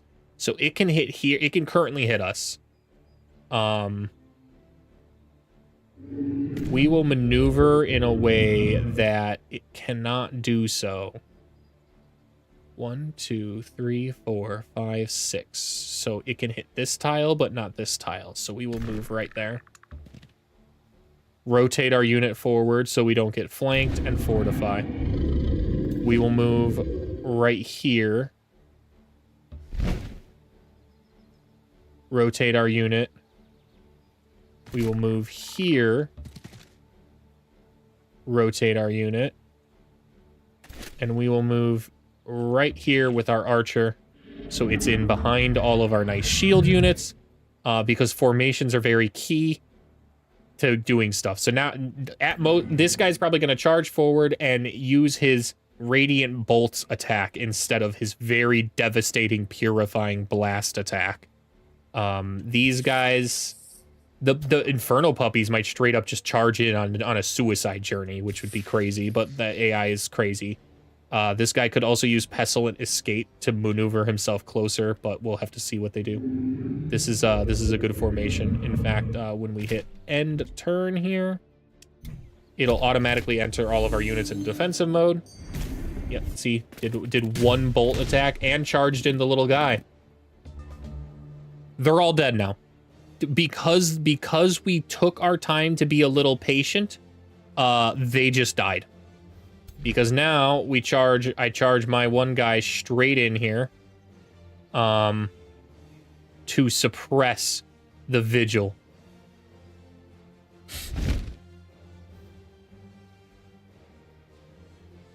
We will go ahead and breathe our Dragon Breath on him just because it's a little more damage. It's not a great breath attack just yet, but it will be. Overdraw our crossbow. Has a 100% hit chance on the puppies, so we'll go ahead and do that. Cancel the retaliation as well. And then this should allow for me to finish them off. Nice and easily. Easy peasy. And then here, we're going to go ahead and watch our dragons flank.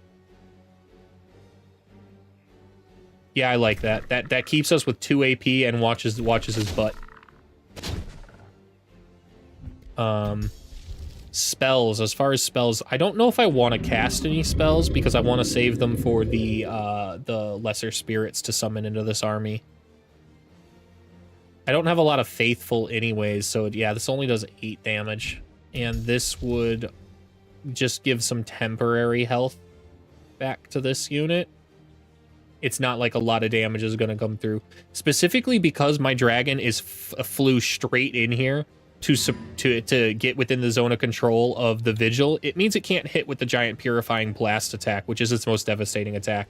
That's a full AP attack, and it has to move now in order to use that, and it can't use that after it moves. That's why it's best to be aggressive with flyers on units that have strong attacks like that.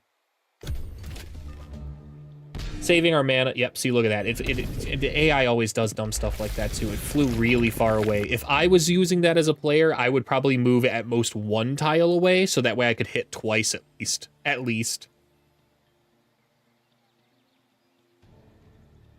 Everyone is super dead here. We're going to just hit that overdraw crossbow. Finish this guy up. And then charge in. Finish him off.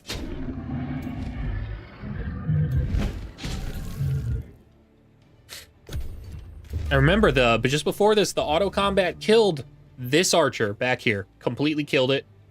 Don't take that from the AI, man. Don't let them bully you like that. It's not real. The auto combat is a make-believe land sometimes where it just wants to kill stuff because it detects that it wants to give you a challenge.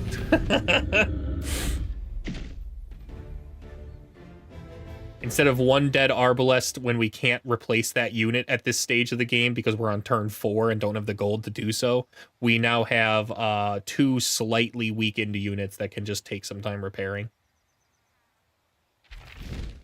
Definitely the move. And look at that, more tier 2s for our horde. That's going to start getting crazy strong. And we got a lot of income there as well.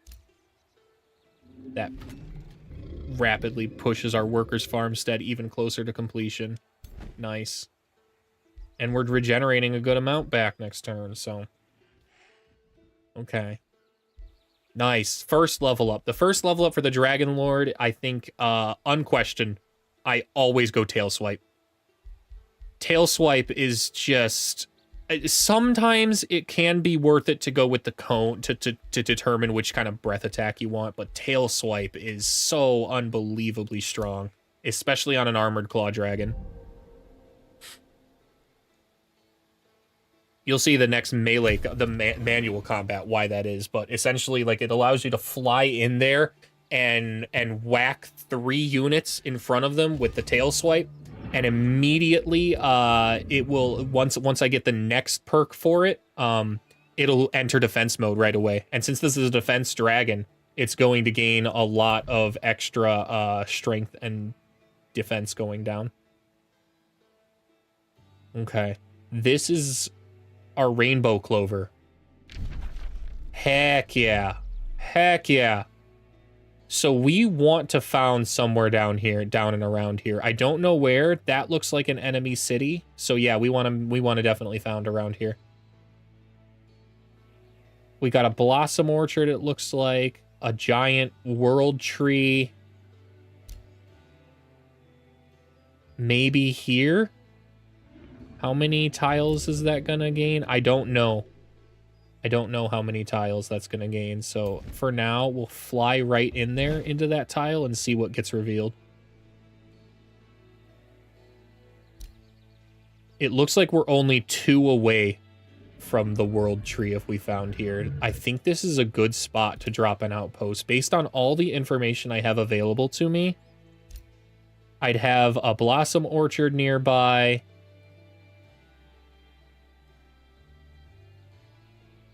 I could try and claim this stuff straight up with my capital if I wanted to spread farther.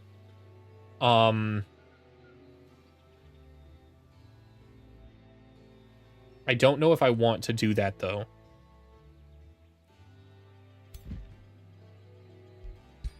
I think we will break apart our dragon for now and fly a little closer and see what we can discover in the fog. Nothing else really. Nothing else down there. Maybe we keep going. Maybe we try and found closer to here. Because I'm not seeing anything necessarily that's going to claim this territory.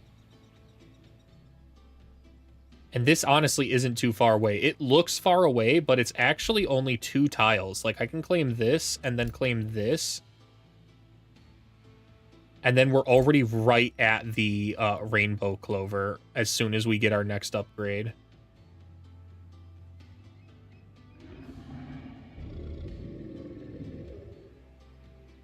And claiming this would also allow us to gain this really nice pastures. I think we actually keep this for our city.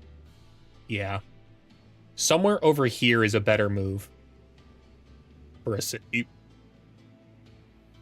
Possibly here.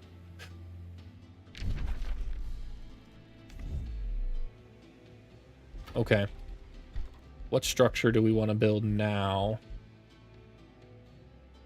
Stonemason? Or the Grand Mill? We need to advance quickly with our city. Ugh. Hold on.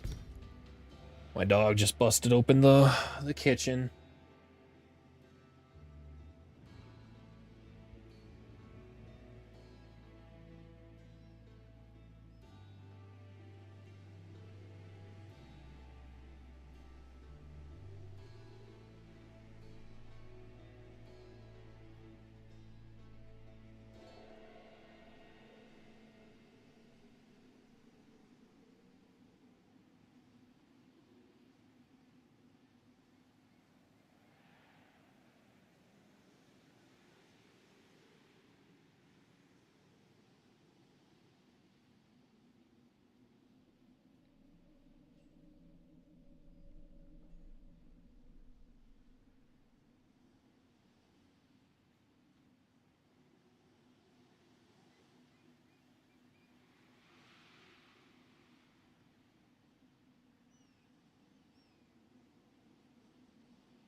No, they did not.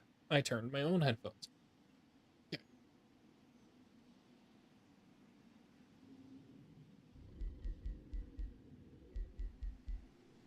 Okay.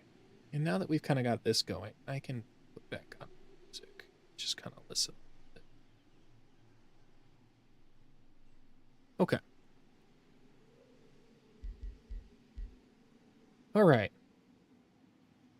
Where are we going here? We got our Grand Mill going. Not enough to rush that right now. It's fine. Let's keep exploring. Exploring and prospecting is the name of the game with the Industrious.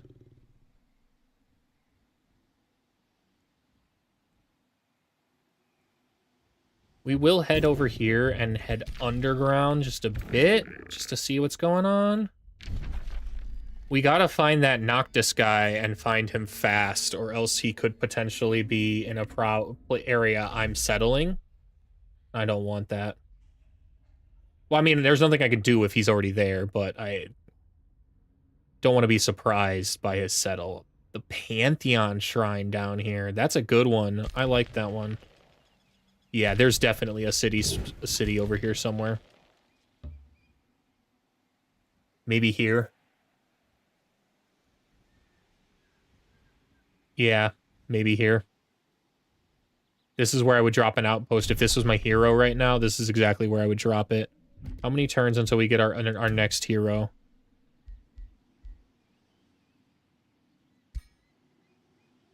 We could save up our Imperium to do that. That could be nice.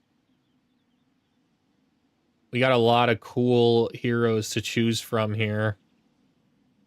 Bring in Spyro and just kind of double dragon it up. Or Angel.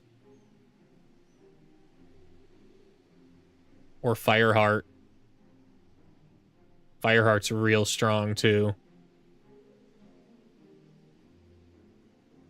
Fireheart's a crazy strong dragon. A double dragon battle might be kind of neat. Or we could bring in good old Olivia Voldaren. And just have a massive good time. There's no real reason to do that, though. I'd have to do a lot of Sunless stuff to even make her kind of useful. She'd just be for memes, really, here. Tarnek, maybe.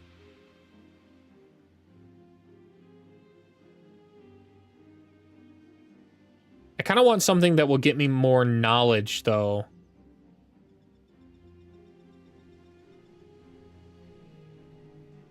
And I don't really think there's any... I don't even know if it's necessarily the move to do this. 400 Imperium is a ton of Imperium. I'm basically going to have to save up for the next 10 turns to get that.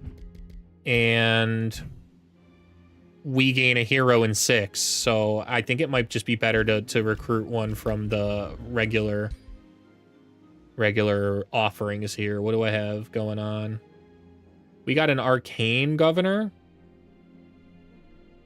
That's kind of useful. Would solve a lot of our mana problems. Definitely not a Nautical Governor kind of map. Or a Specialist Governor here. Dominating's not going to happen. Defender's a good possibility. Since we're Industrious, we're pretty much going to get a lot of ability to gain extra fortifications. They just get extra walls that are stronger. So it'll be between Glob the Safekeeper, it looks like, and Klaus Strongarm, who's a Spellblade. Spellblade or Defender. I kind of like...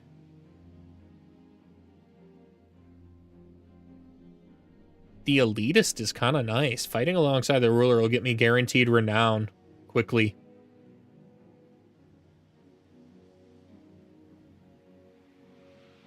As opposed to... What do I gain renown for with you? Win a battle in friendly territory. That's just not particularly gonna... I mean, it actually could with that city, because I would send over there and wait for an army. He could gain some extra renown that way. Clearing out all the tiles. That's not a bad move. And we would found that right here. Most likely. We're going to have to keep exploring down to make sure, but I'm thinking right there. This will grant Quarry, and this will grant counts as a conduit, so...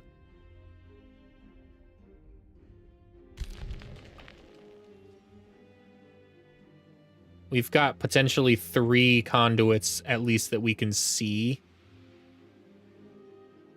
So that is something to consider over and taking Klaus. We're going to go ahead and prospect there.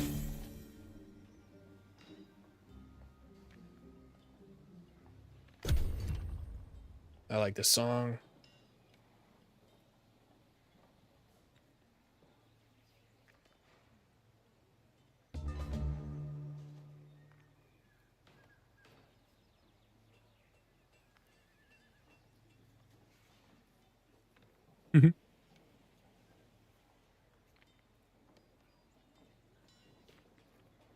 Okay.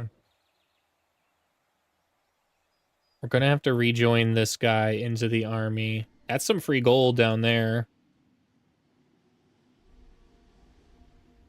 I think we actually snake around to drop an outpost there. We don't wait 6 turns to drop it. Either that or we find somewhere out here to drop the outpost, or maybe down. What was my plan? I think my plan was to continue going down to the world tree down here and try and see if I can solidify it that way. Let's scout for information with this guy first and see what we gain.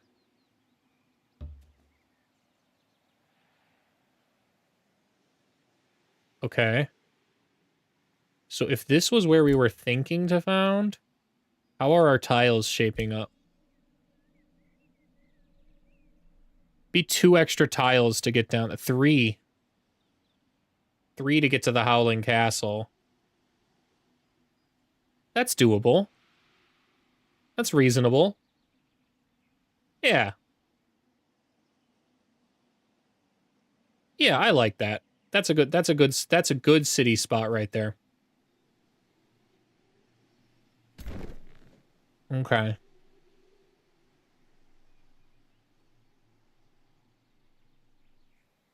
Oh, heck yeah. When we got our lesser spirit able to be summoned. So next turn, we will gain. What is this? Is this knowledge? Knowledge, yeah. We're gonna go ahead and move into that. Select our new research. I don't want very fast movements, but we will go ahead and go with Faithful Whispers. Faithful Whispers will increase our Whispering Stone potential.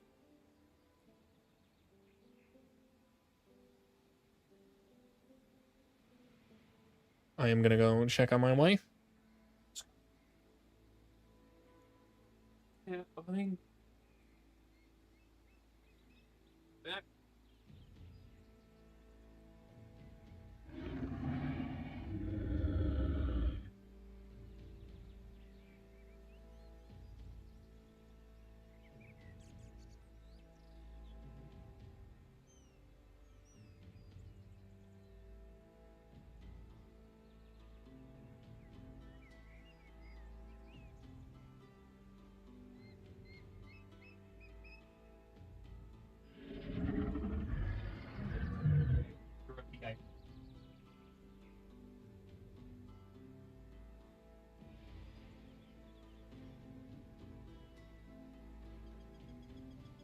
Well, you know that.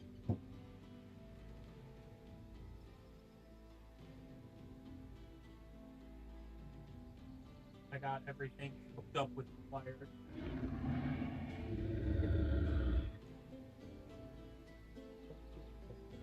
With mom. Between you and me. Yeah, I made sure to get I wired all the hard wire around today, so it's all nice and in. And you're able to walk up to value 7 without anything being picked up on screen. Have a good night. What?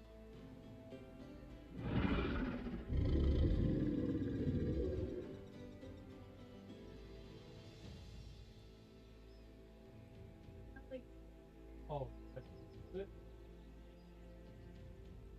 Or were you asking if I trim? I did not trim her butt thing.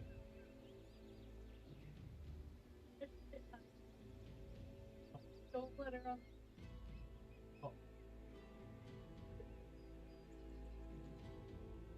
Okay, I'll make sure that I do that. I'm sorry. My bad.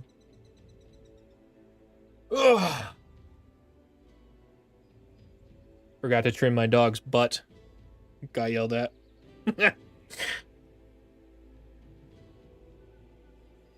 Okay.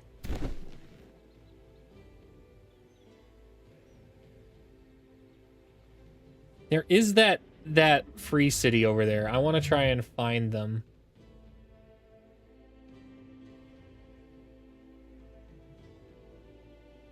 This didn't reveal any more information. So we're going to try and just move our units down there and see what we can find. That'll solve that. Now we can start scouting down there quickly.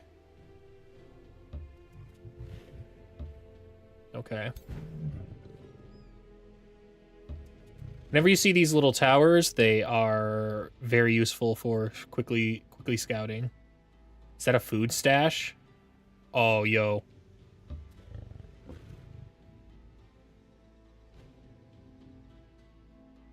We're gonna move right here. Whole lot of prospecting going on. That's my first in Monster Den. There is a good city up here if I cared to found in the middle of the freaking frost. I do not. Frost is not great for this build.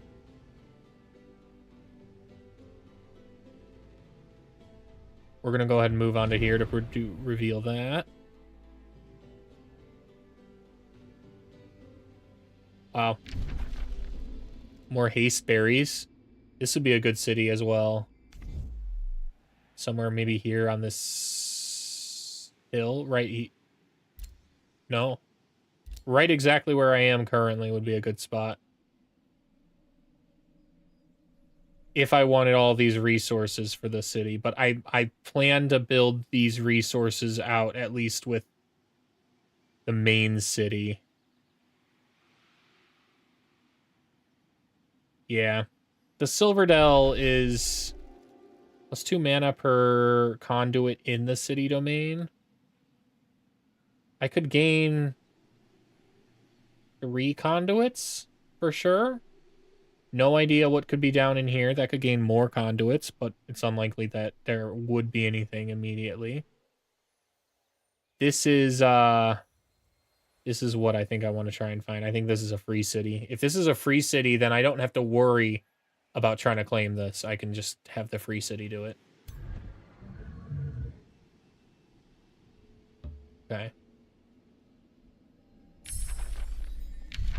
Hooray, we've already selected that and done that. Okay. I think we do save up our Imperium just in case we want to make that decision for the hero.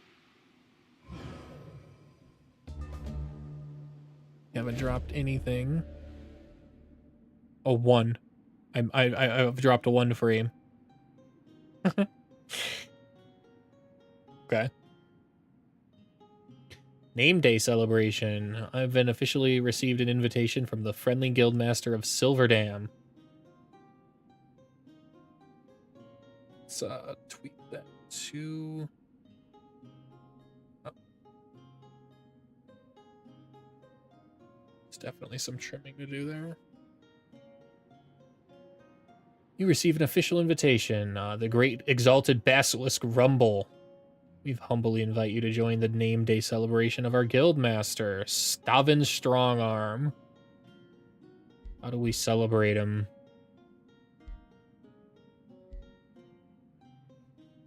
Swaying him with all of my gold, pretty much. Would advance faster, but I don't want to sway him with all my gold. I kind of need my gold. It's only like 2 turns worth of gold. How big of a deal is that? Fine. Gaining his alliance faster would be nice. Yeah. I think that pays off quicker.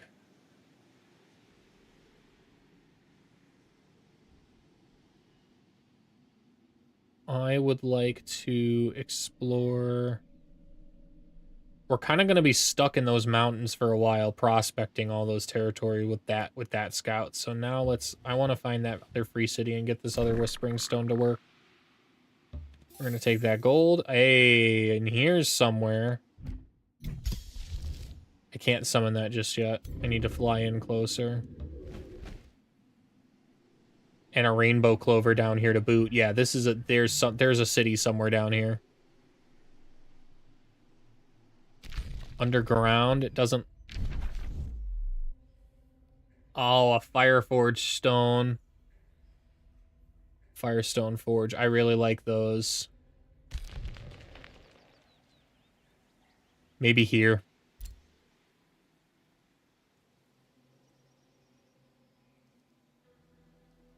Maybe here. That's not a bad spot, because then I can claim down.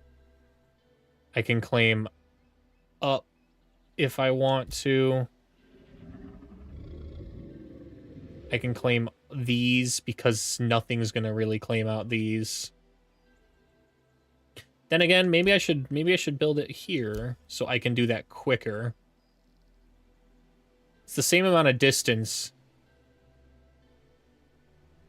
It's the same amount of distance, and it's not like the Father Oak is actually one of the easiest ancient wonders to take down, so I could claim it quite quickly and claim through, but why do that when I can found right here? We'll drop an outpost. It's good. It's good. If we don't like it, we'll abandon it and move it down here, but I think that that's good. I really like the giants.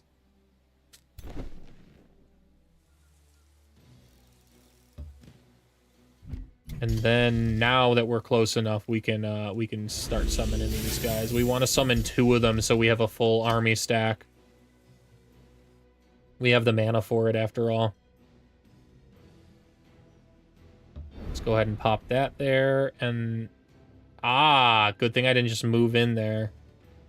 And there's a ancient, or there's a okay. Wow. Ton of prospecting to do up here. Go ahead and prospect that.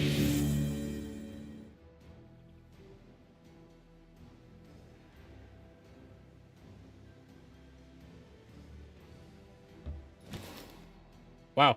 I did not know I moved through something that did that. Whoops.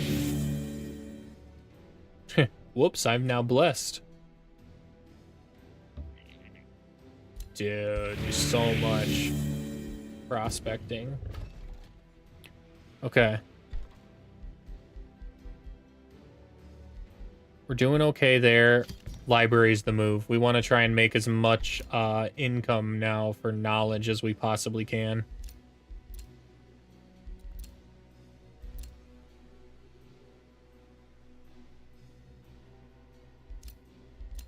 We're going to go with the pastures first. More farm, more food, makes us advance quicker.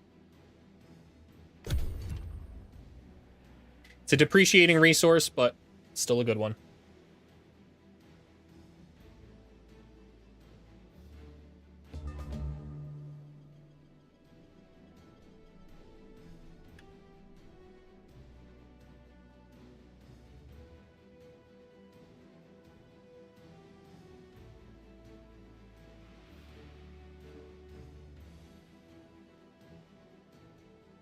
Nice. Okay. Oh. Where are we going from here? We're still trying to find that free city that I think is over here. Yeah, there he is. Did we meet him? We did. Nice. Oh, he's an underground guy. Heck yeah, we'll give him that Whispering Stone right now.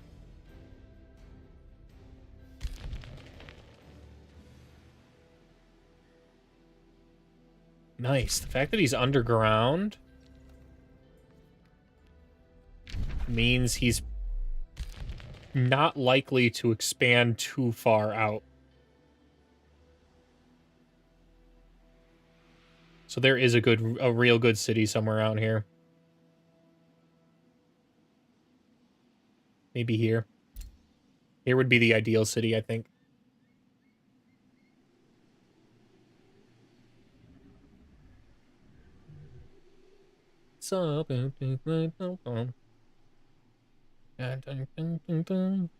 Yeah. That would be where I would found if I wasn't planning to claim a lot of this edge with the gold bank.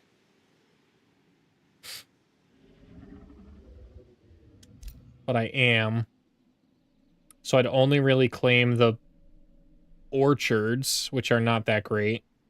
The hasteberries, the silverdell, and then I would work my way down underground. But no, that'd be too many tiles away. Yeah.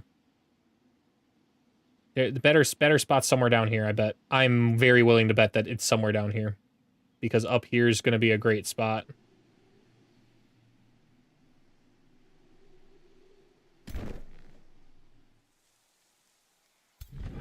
Okay, let's move you in there. Let's go ahead and summon our next guy. And now we have the ability to pretty much fight anything we want along the path. Can easily kill all of these without taking without dying. Like if we lose units, they're full of crap. They're full of crap if we lose units. Losing health is fine, but losing units at this stage is not fine at all because those spirits will heal.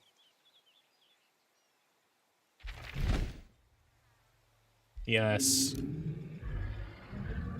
Okay, and now we've got another hero skill to work with as well, which we're going to take the next strong one here, defensive swipe. Guarantees enter defensive mode right after defensive, so after tail swiping.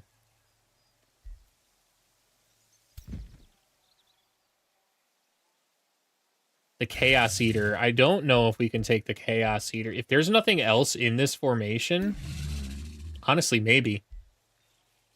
It's a battle mage, so all I gotta do is get close to it.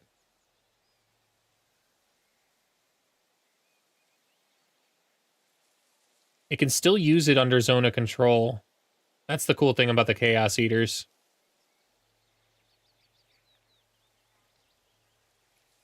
Enemy attackers within 3 hexes of a base 60% chance of gaining a random status effect. Yeah, Chaos Eaters are strong that way.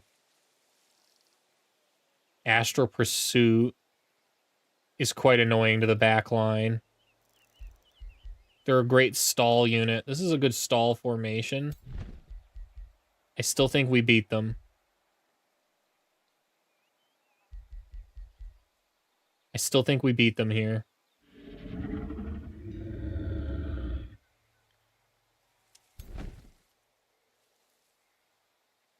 Still think we beat them. Let's go try it. Risky battle. What's the Clover do? Every 2 turns, all defending units gain Rally and Fortune. The Fortune's annoying. Gaining extra critical hit chance is annoying.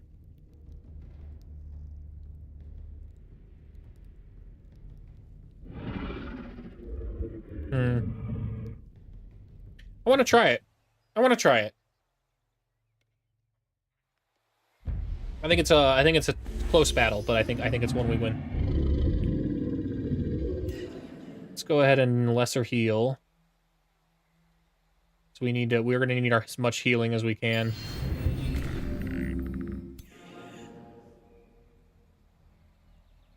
Let's go ahead and top that guy off.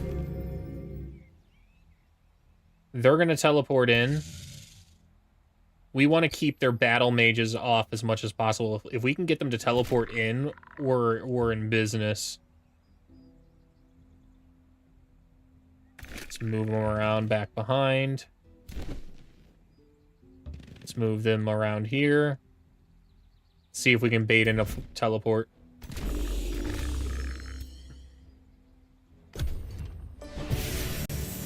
Not yet. They're staying as a tough formation. Smart.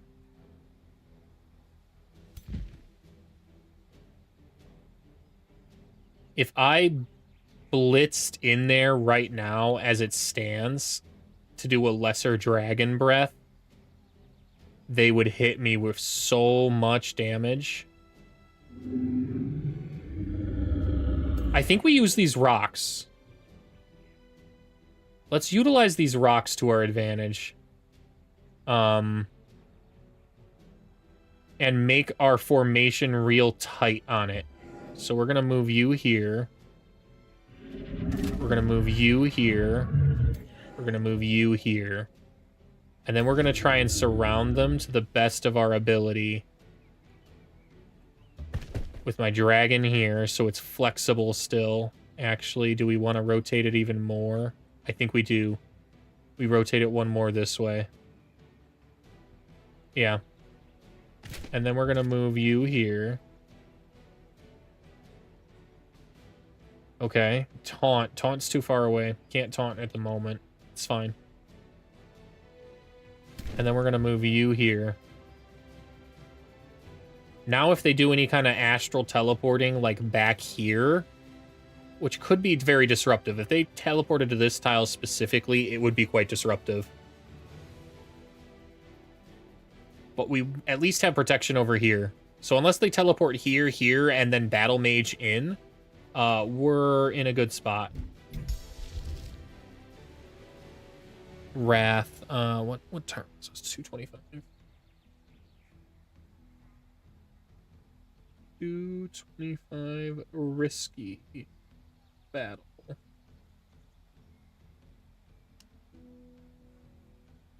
The bolstering chant might be the move here over Wrath of the Faithful. I still don't have much Faithful going down yet.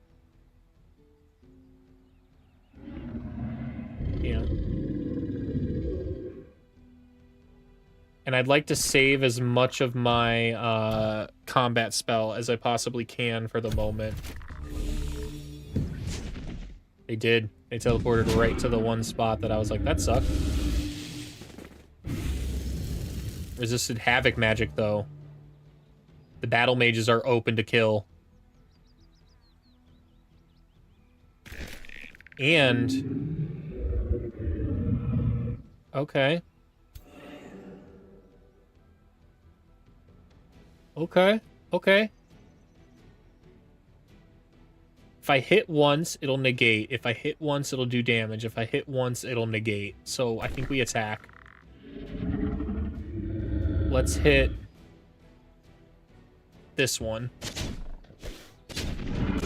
And that's why precognition is really annoying. But now it doesn't have it anymore, which means we should be able to overdraw for the kill. Okay. Let's go ahead and heal.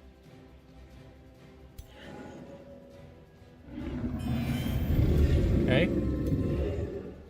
I don't know if I want to heal that yet. I know I want to charge in and tail swipe. That's what I want to do. So that's what we're going to do. Because look at that. Look at that. Absolute immense amount of damage.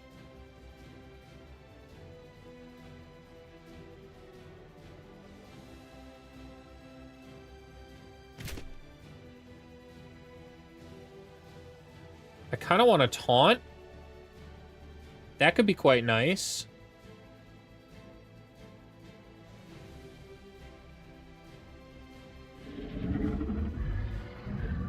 Do I want to taunt the Chaos guy, though?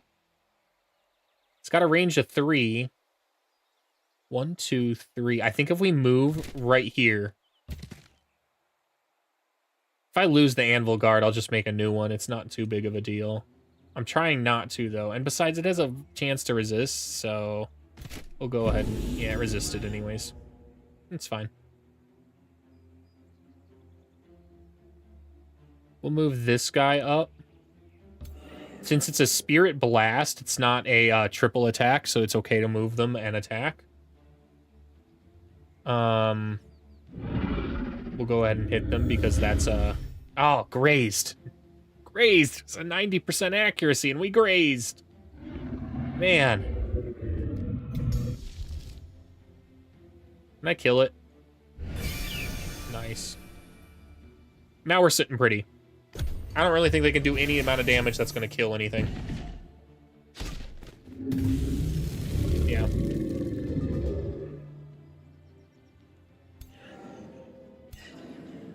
Wow, I can use Lesser Heal in Zone of Control? That's kind of cool. I didn't know that. That's totally what I want to do. Let's heal that up. Let's move you.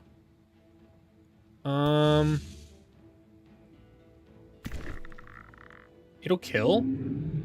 I don't think it'll kill.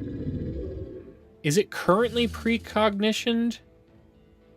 It's got Rally and Fortune at the moment. I don't think it has... When this unit is hit, it'll gain precognition. So I need to hit overdraw right now. Yeah. Nice. Now it's totally dead. I'm gonna go ahead and stab it. 70% is it moved into bushes. Smart.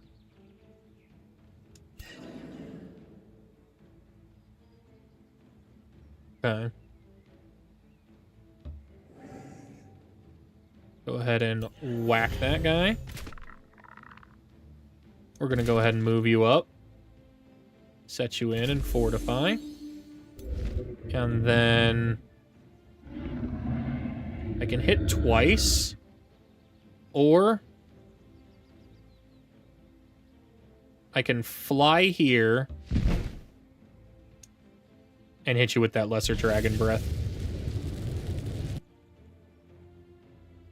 Resisted the chaos, but so be it. It's fine.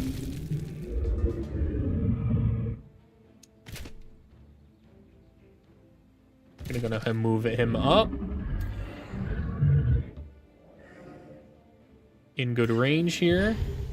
Man, the chaos. They buffed those guys quite a bit. I really like the chaotic rebuke.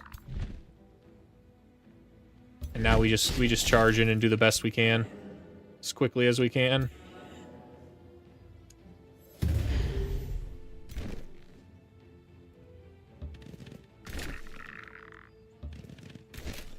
Okay. I could Wrath.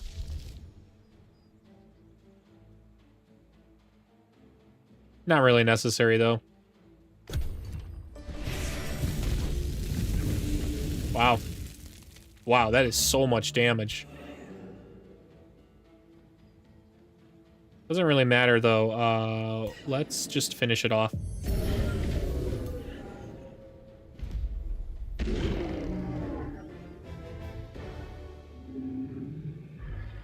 Hey, the fact that those heals are back every 2 turns is really strong.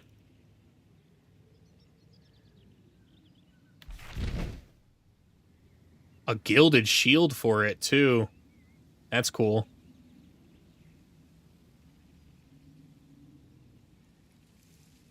Go ahead and take that.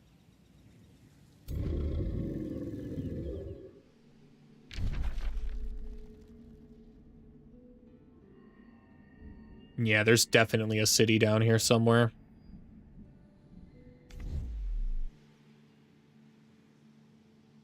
Or rather, over here. So far, that's fine. Yeah, unless there's more resources I need down in this fog, this is fine. Because I'll only claim basically these on this edge and then start moving my way in down here. And that's because over here on this hill is actually the real city. That's the real money maker. Let's see how many turns until we can get that hero. 3. I could increase the cap now and then just rush it out. Is that the... I need to generate enough back to make these cities going.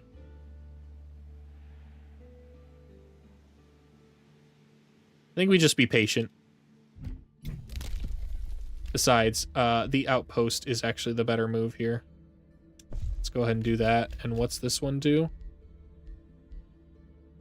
Destroying an infestation or conquering a free city grants a stacking 300 relation with all other free cities. Also strong. Really strong. I think we do that. We're about to clear this monster den probably next turn anyways, so.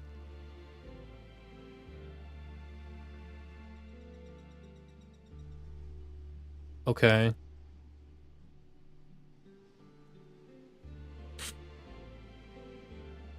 Yeah, might as well.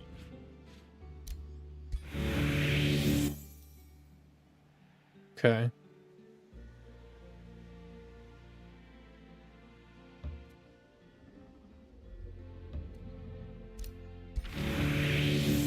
Wow. Yep. Go ahead and take that. There's some blessed lands down here.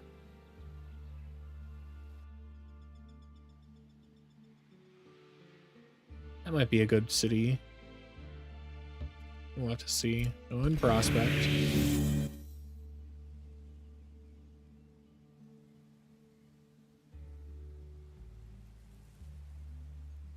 Yeah, let's move there. We produced the library, so that's nice. We're making so much gold, it's really not a problem.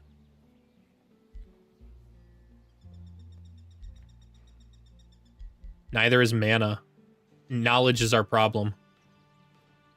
As well as draft, we could pump out these scouts a lot faster because there's just so much mountains around the rim I need to be able to explore still. I've got 2 guys basically permanently in the mountains now. And they're only going to be able to move so fast.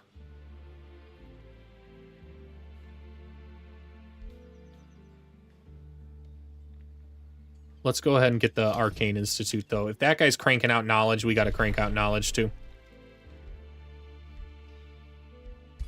Pact of Loyalty soon. I could get the Tranquility of Pool. I think we do. Reducing our research cost gets us back in this game quicker. It's more useful than 10 extra knowledge, I think. I think. Is my math off there? 10 knowledge, 20 gold. We'll feel that gold soon if we ignore gold. I don't even know if the Tranquility Pool is worth it right now.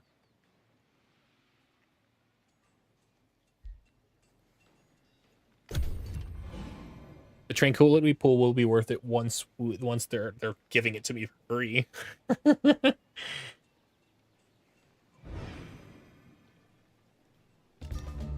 Okay.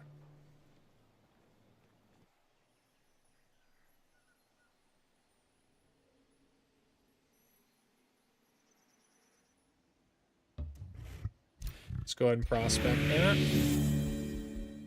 It's fine.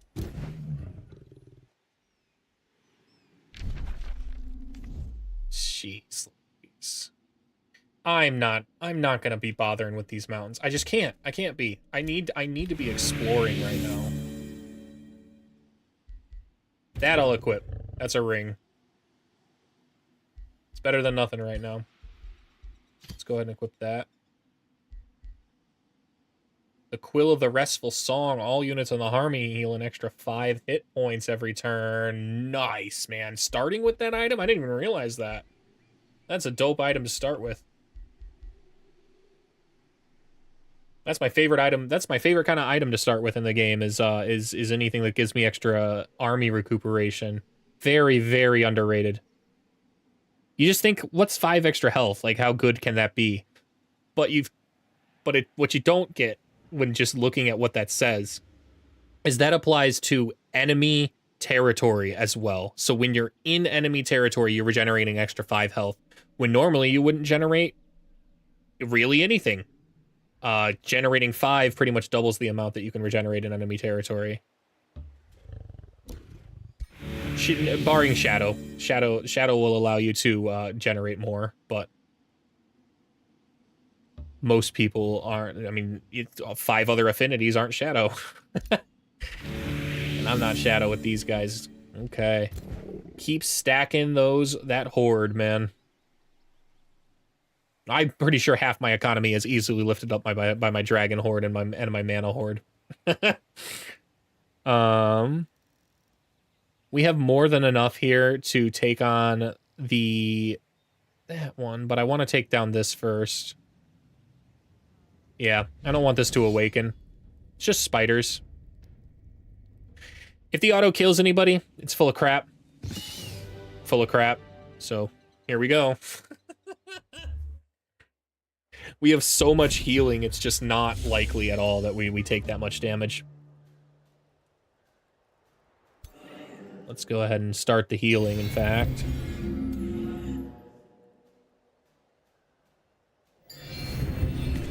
Okay. We're gonna swing him around here. We're gonna swing you in here. Don't care about that. I probably should have moved the anvil guard in there instead so I didn't destroy the tree, but it is what it is. The hunters are absolutely going to charge in and web. Just the way it is. They'll probably jump right into the back line. Not a big deal. Not a big deal. That's our formation. Oh, wow, they didn't jump. Smart, I guess. But now it allows me to come in here and tail swipe them. So that's what we're gonna do.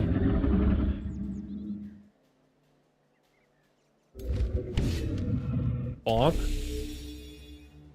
And entering into defensive mode right away from tail swipe is why I like Armored Claw, because it just immediately makes it so that way I can kind of come in here and keep doing damage while being in the ring of defensive mode. Let's go ahead and move on in here.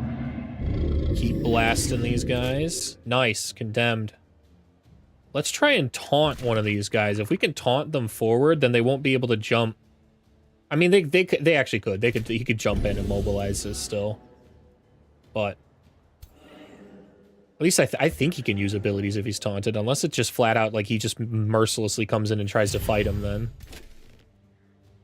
Been a while since I've used since I've had taunt as an item. Okay. 65% is my preferred here. Yeah. I don't think I want to cast a spell. Still don't have anything with Faithful, and I don't really want to heal. I guess I could heal my dragon up. Bolster that defense some more.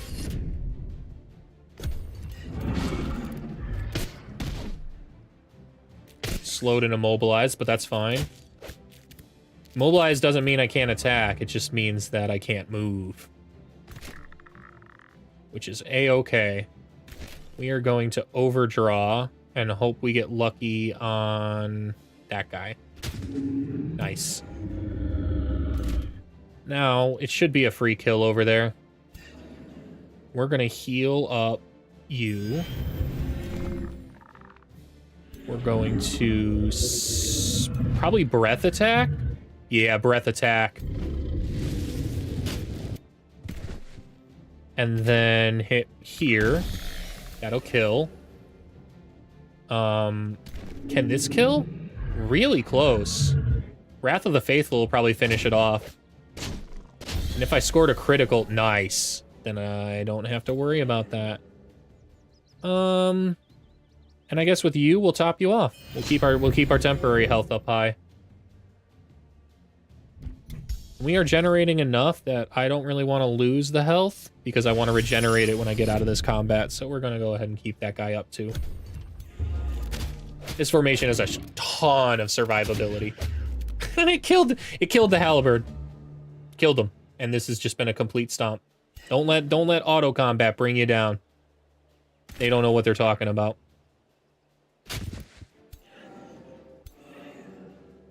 Can I move to a better position and get better accuracy? I can. Not that it matters. These guys are eaten. Nice.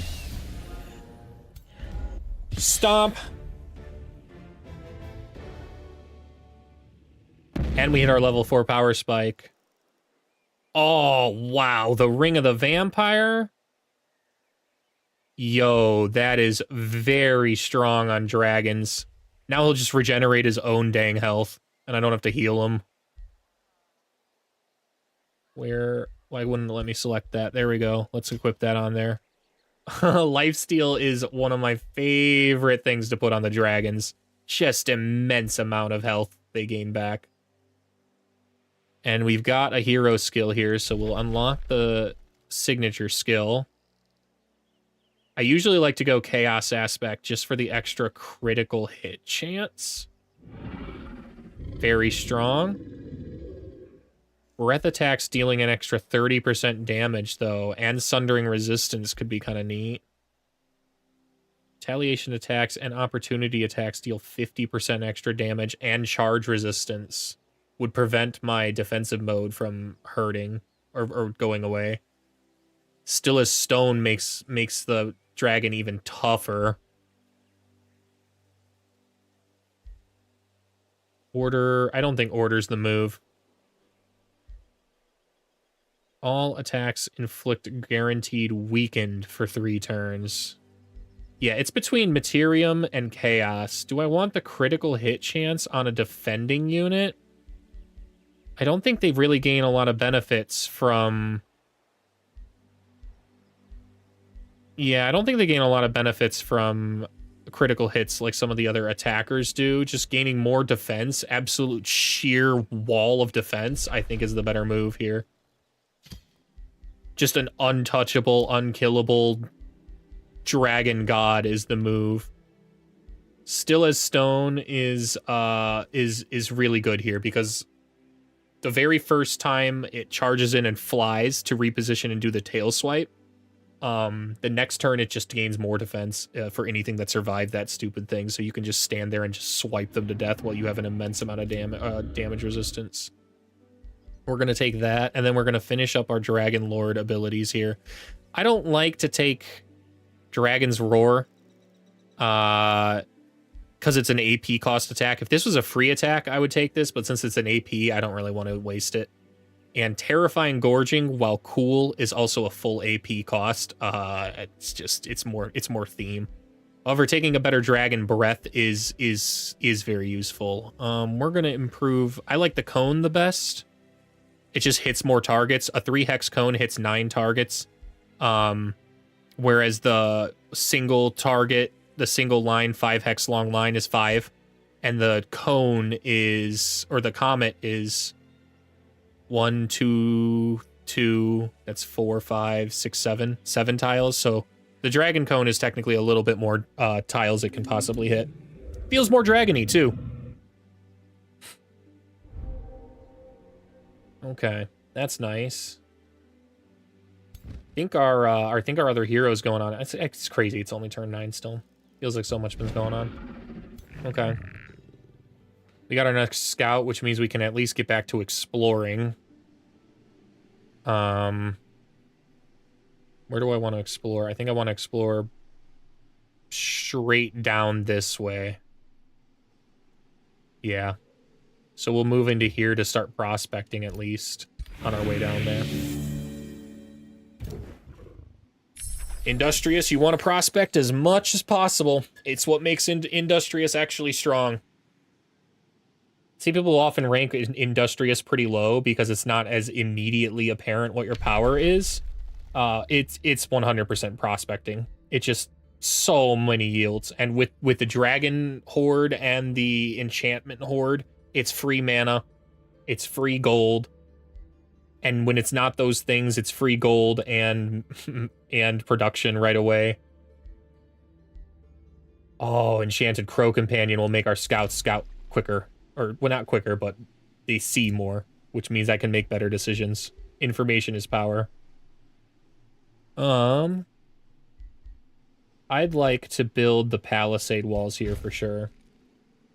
Especially since we're industrious, it's quicker to do that and cheaper to do that than it would be to do that in the city when I build them. I'll probably build the work camp too, so the city starts with an extra population right away, especially because I don't have enough Imperium to even build the city up yet.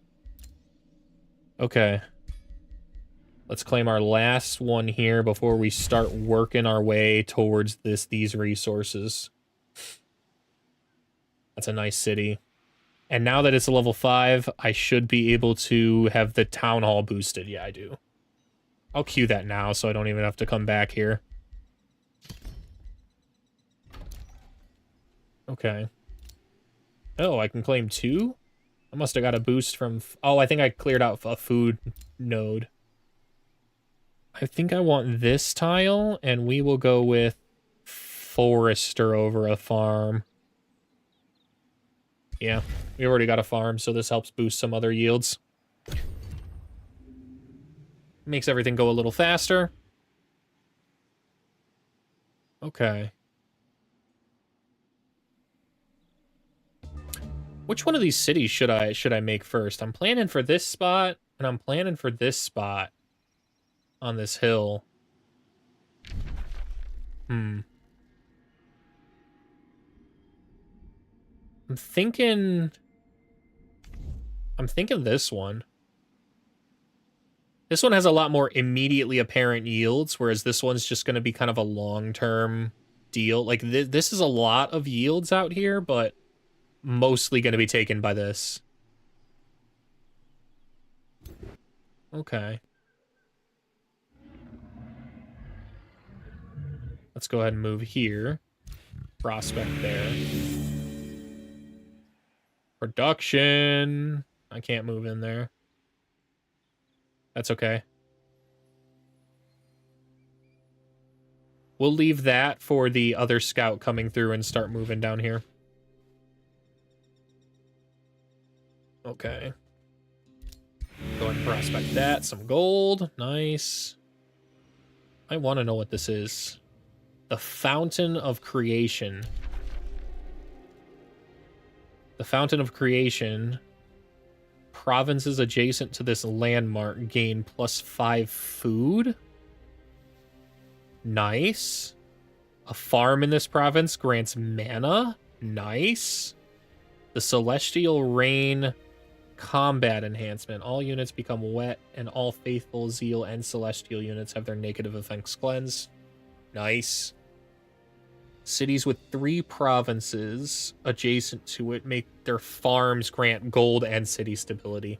And the Celestial Rain in combat enhancement in the domain, in the whole domain, instead of just adjacent to the thing. Wow. Is that enough of a bonus to abandon this outpost? I think it might be. It might be. Can I claim 3 tiles? I can. Somewhere over here now is the move. Or right here is the move.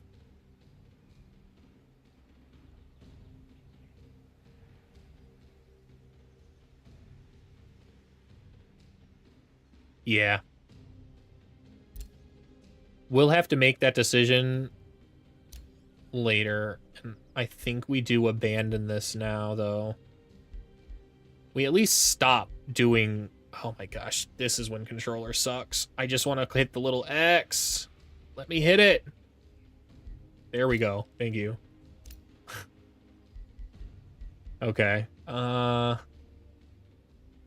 Yeah, I think we flat out destroy this. It's fine. And then these guys are gonna start moving that way. Oh, elements of surprise. Okay. The gargoyle, seemingly the leader of the group, wavers. Do I want to let them leave? I think I want to let them leave. I don't really need to fight them. 143 mana would be nice, but I don't really need to fight them, and I'll get better alignment for that. After all, the food alone is worth it. Okay. We're going to move over here just to fully scout to make sure that I don't want to drop a city over here instead. Because I can honestly, if I found here, I can claim these. That's not a big deal. It's over here I want to claim. And this is a better city in that case, if that's my goal. Or actually, right here, one lower. Yeah, one lower. Then I can claim as much of that that land as I possibly can. I can claim that right away. I can claim that right away. And then I can claim this as soon as I get my first tier 2 city going there. Okay. Let's prospect as much as we can on our way down. Take that. Okay. And here we go. Okay, let's get another mine up and running. Yep. I think next turn we have our hero. Which will be real nice. As soon as we get that hero, we're sending him right across the mountain to go here. After a diplomatic dinner with your envoys, you are contacted by a pale Countess Maranka Wreck, of Isentur. That's that underground city. No, I'm a lesser countess in the eyes of the exalted basilisk such as me. Not... I need to learn the truth. They're trying the stew you non-conductive toads are famous for. My food tastes are bloated with gas. Oh.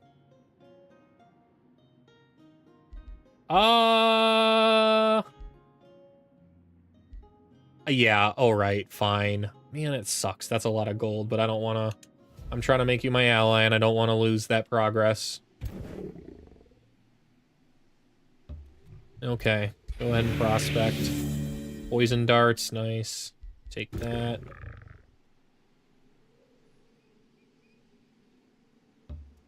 Go ahead, prospect that. Is it showing me how much is coming from the Dragon Horde already? It does. Wow. I've got 15, 25, 34 gold coming in from the Dragon Horde and 34 mana. It's even mana and gold. That's awesome. That's gonna be so much. That's literally like my entire mana income right now of plus 36. 34 of that is straight up coming from the equipment horde. And that's just because I'm prospecting so much. Go ahead and prospect more. Look at that. Free food and production right away. Right, we are exploring to make sure we don't want anything over here. Yeah, look at big open space. Don't really need it. I think that's the move. Right down, which tile was it? Here. We're gonna go ahead and build our outpost there. Since we're Materium, it builds one turn. It builds really fast, so it's not too big of a deal that this is going down. Now it kind of makes that old tile I was at right here a little more appealing. That would be a great fourth city. I could deal with an empire like that. Oh, that's a tight little empire.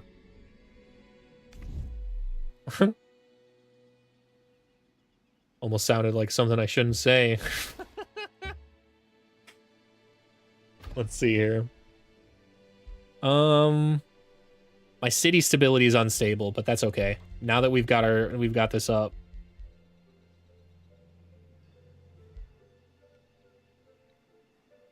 Ooh.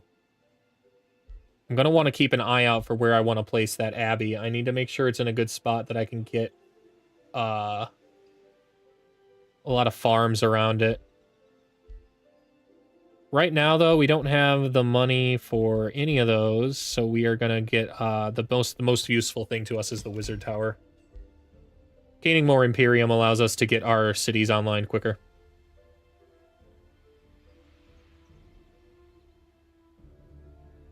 Man, since all of these are forests, I can't really build a lot of farms around here. This could be a farm. And this could be a farm. So maybe here? No, here. Here is the good spot for the abbey. I can force a farm there if I place the abbey, and then I can turn this into a farm, and this into a farm, and this into a farm, and this into a farm. Yeah, that's a good spot for the abbey. Oh, the pastures could be a farm too. That's the perfect spot for the abbey. Okay. Here we go. Heroes offer time. I don't have the gold for him now, though. Crap. It's fine. It's fine. We'll get the gold. We got so many scouts moving around.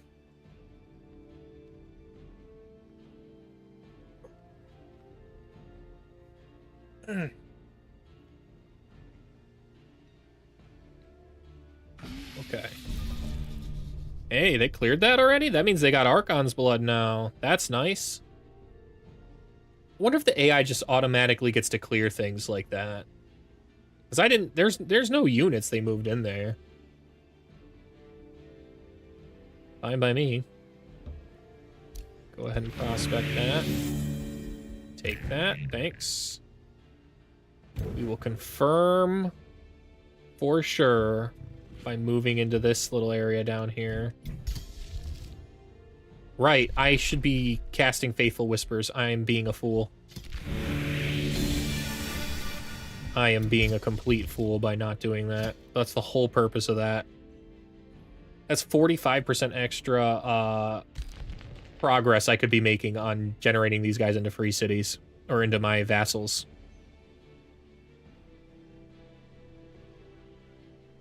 This is a frontline scout, so we want it to be exploring as much as possible.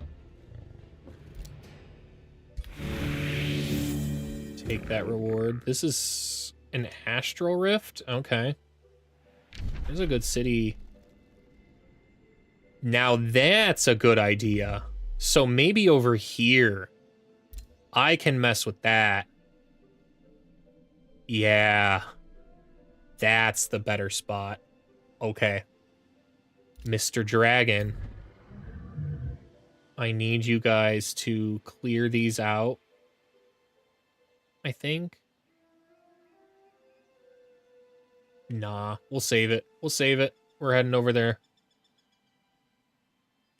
I don't think I can take the Father Oak. I really don't think I can take the Father Oak. They got some strong units. Let's get the Palisade walls up.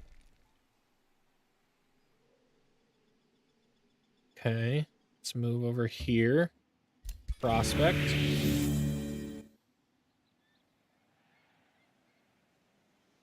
I don't have an alliance to move in there to check that out, but that's okay. We got the Wizard Tower up. We don't have gold, so vendor. Vendor. Let's get more gold. More gold, more problems. Or less problems.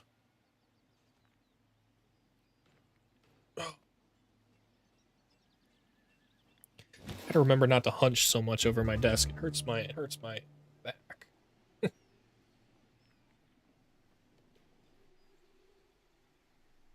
Okay. Let's go over here. Nice. That's some free mana there. I don't really need it, but we'll still grab it. Is that Gloom? No, Sunless. Is that because of the... I thought there was a Bleeding Heart. There is a Bleeding Heart. Yeah. Sunless Mountains look crazy cool. Let's move over here and get that back up. Okay. And then down here... The Astral Rift is sleeping for a little bit, so I think it's okay to move in here. Still, we'll be safe and move along the outskirts. Plus, that allows us to prospect. Nice. I want to try and leap in here next afterwards and right through the territory so I can pop this and get full vision. But yeah, look at all those yields. This is a good spot. It'll let me get underground to get the forge I clearly see down here. And then still let me kind of swing back up and grab these if there's time. Let's I want to keep exploring to the right more than I want to prospect. Sanguine the Atoner. The Bloodied Halflings. We're already at a minus 310. Why is that? Our alignment's even a good... They just met their threat level. They feel threatened by me. I have like one army, man. What are you threatened by? I guarantee you have more armies than I do. I really can't afford the gold right now. You're a fanatic isolationist, so that means you like empires without relations with free cities. We're already going to be enemies, most likely, so just going to back away from you. Back away slowly. Okay. Let's go ahead and move on in here. Really slow moving through these forests. You know what? I might just... Might just flat out send my dragon because he can fly faster, and all I want to do is get that outpost up and running. Let's go ahead and set him to guard for this because I accidentally moved him too far. I don't want him doing that automatically next turn. Okay, and the turn after this, I'll be able to get my, my guy. Yeah, I don't want to build anything right now. I need the gold. Go ahead and produce that. Let's go ahead and cast the Faithful Whispers. Nice. Nice. Nice. Okay. We're a bit behind. We kind of got stalled there by moving our outpost. That would have been a city already, or starting to be a city at least. But this is going to be a better one. And over here is going to be a great one. There's some good underground stuff, right? Yeah, the Pantheon Shrine. This is a good city, too. The real question is, do I move it a little lower than right there? I wouldn't really have much to gain up here. If I move it one lower, at least over here, I would have the ability to more easily claim these territories.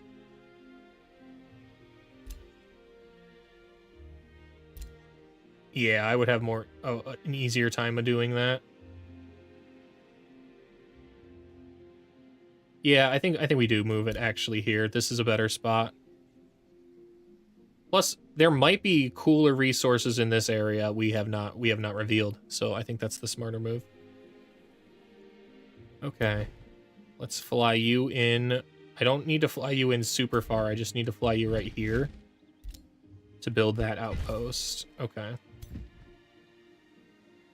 And now, before we forget and get distracted with other stuff, let's grab our hero.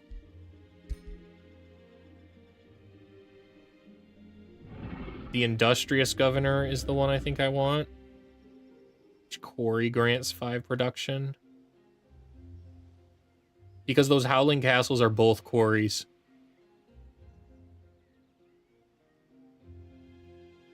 Yeah. And a Defender's nice. It's not really a yield we need. I mean, we don't really need gold or mana because of all of our horde. So Arcane isn't really the move. Just gaining more production is the move. We will go ahead and get Glob the Safekeeper.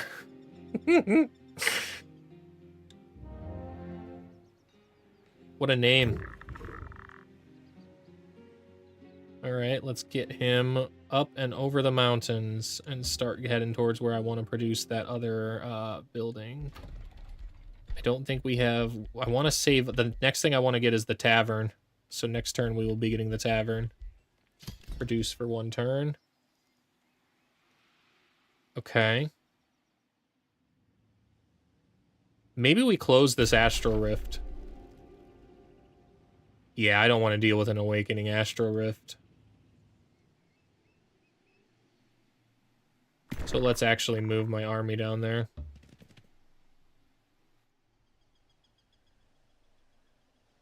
Okay. And here... Yeah, let's explore. I want to know what's over there if this is going to be a city now. Nice, and we can move right through just like I was hoping. Okay. Wow. Wow, I actually can't close that. There's no way I can close that right now. The Flow Serpents alone would be an annoying fight, but the Mage Bane with the Lost Wizard, I cannot close that right now. Okay. Maybe we clear all these then. All these nodes. Take the Silverdell. Yeah, we'll take the Silverdell and start swinging our way through to clear those. Swing back down around. See where we're at that point. Maybe we'll have enough XP. Let's go ahead and get this before they do. Okay. And here, let's keep whoops. I was going for this. Completely forgot. Oh, well. Okay. What are we moving over here? We'll move here. Let's go ahead and prospect. I think I need another prospector, honestly. Let's get another one out. Okay. Can't move over the mountain just yet. I like the convent. I like the convent. Once I'm stable, the convent's gonna be really nice. Okay. I'd like to get the work camp up before I found the city, but sometimes you don't always get what you want. And this is smarter. It starts making us making it a city sooner. Yeah.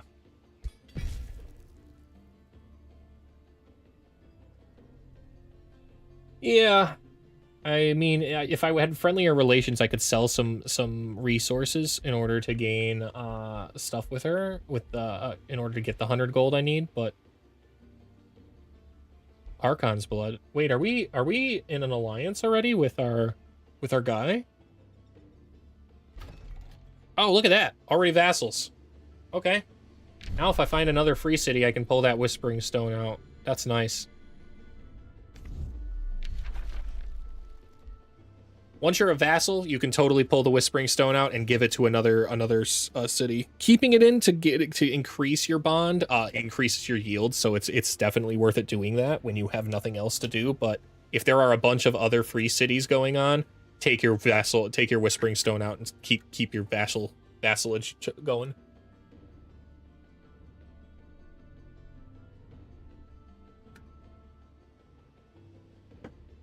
Okay. I think the next stream I'll try and get some music going for everybody. That seems like it'd be nice. Probably a lot nicer than hearing the Age of Wonders music, which does get a little repetitive.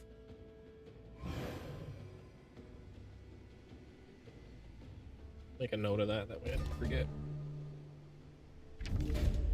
Music next stream.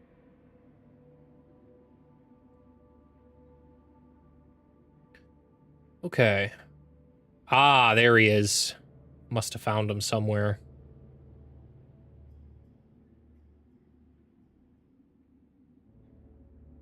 Projection of high appears, not acknowledging your presence as it speaks.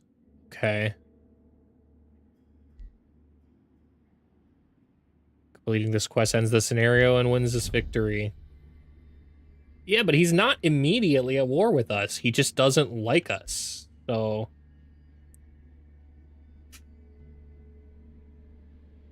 I don't really want to make him more angry at me. He's a reserved isolationist, so he dislikes empires with vassals. He's just going to dislike me more and more, so it's not too big of a deal.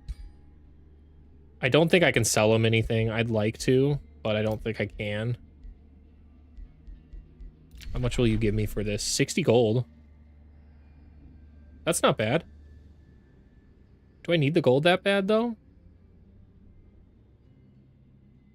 No, I don't think I do. Yeah, I don't think I do. I mean, it would pay for my outpost. So actually, go ahead and take that sword, dude. Would have been a good one to give to him. Thinking about it now, but we've got these other ones. What does this do? Yeah, this is fine. Go ahead and have this axe, I guess, guy. We got a lot of resources, actually. Let's see what we can give you. We can give you extra status resistance. Nice. We can give you some defense or fortune. Fortune is probably nice. Yeah, let's give you fortune. Extra critical hit chance is a never bad thing. Wow. The Hunter Spider mount. I quite like that. Go ahead and have that, man. It cuts into our horde. You can actually see at the top of the screen the amount I've lost already because I'm just equipping stuff onto them. Like this is gonna drop it quite a bit too. But it's not bad. Not a bad shield. Yeah, look at that. 95 to an 18 now. Ring of Inspiring Killer or Ring of Vicious Killer. Or Opportunist. I like the idea of doubling morale for myself. The Poison Dart Wand is also nice. Okay, look at that. We really juiced him up, but we also cut into our income quite a bit. Quite a bit, but now he's a juiced up hero. It's fine by me.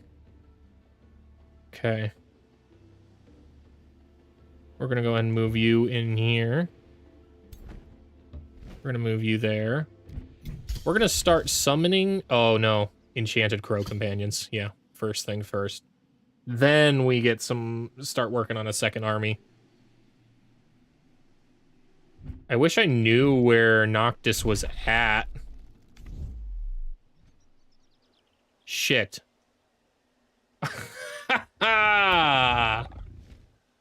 Wow. Okay. If he's there, he must be under here. He must be somewhere around here. Means he's right on me. Smart to get my second army up and running, though.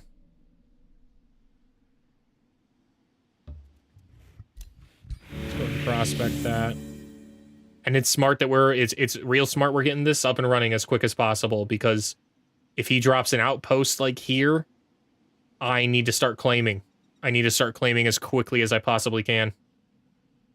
I'm lucky he didn't go up to where I want right here.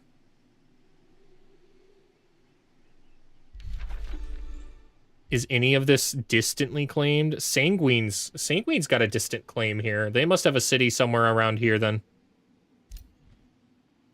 I've got distant claim here. They don't have distant claim here.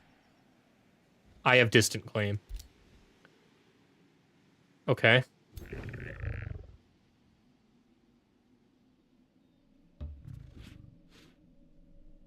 Let's move one closer.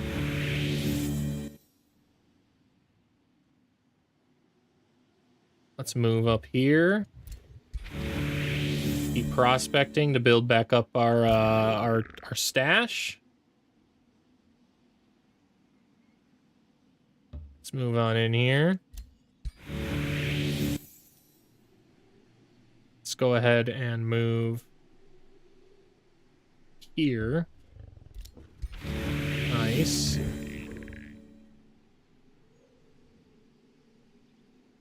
I think we actually snake this guy back up through at this point and prospect all these mountains.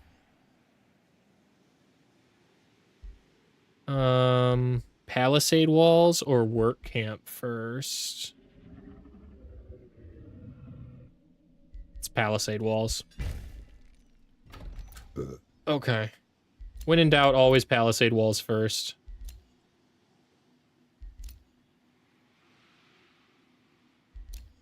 And I'd like to start this one.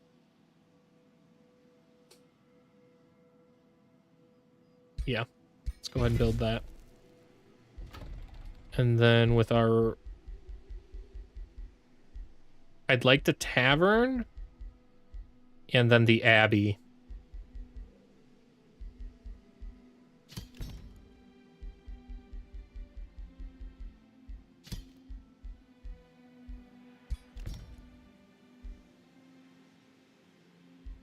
Is there anything actually that boosts with 2 foresters? The State Hall boosts with 3. The quarry boosts with farms. Archer battlements. No. 1 forester though, and 2 quarries will boost the academy, but I think it's better to start turning this now into a farm. So that way these start working and start getting us more knowledge. Yeah. Already knew you guys wouldn't like me. It's okay.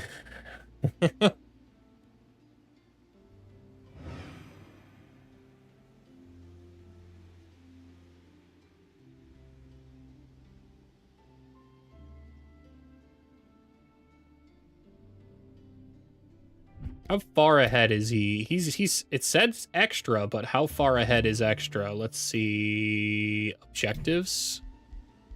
We're dead last in military, that's not surprising. And yet I'm threatening. How am I threatening with dead last in military? I've got the most territory though. That's kind of nuts. Yeah. Yeah, I figured. They're definitely ahead in magic. That's not surprising. Dead last in military, and yet everybody feels threatened by me. Whatever, man. You guys keep fabricating your drama. That's what that is. That's just like, stop hitting me, stop hitting me. But like, I'm not hitting you at all.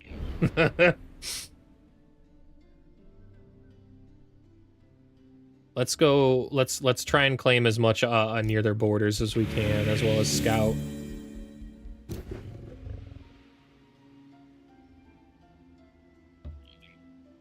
Prospect there. They're founding out here. Okay. Okay, not a big deal.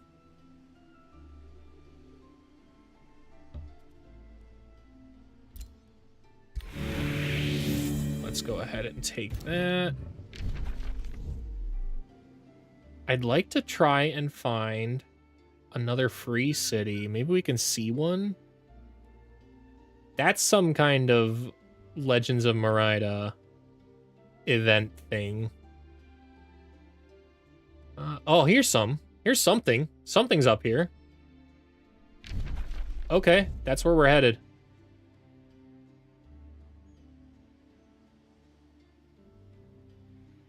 I'm not seeing anything else. The fact that the vampires got the bloody heart is just not okay, man. That's such a strong start for them.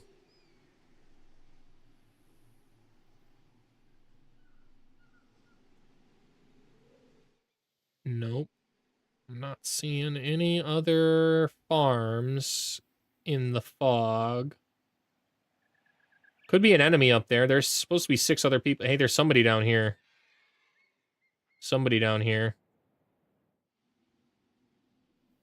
Okay.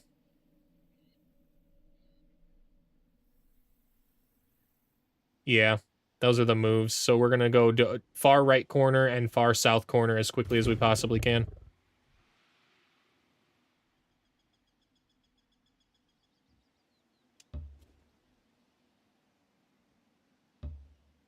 Noctis down here. And he's scouting, so maybe Noctis is actually down over here somewhere underground.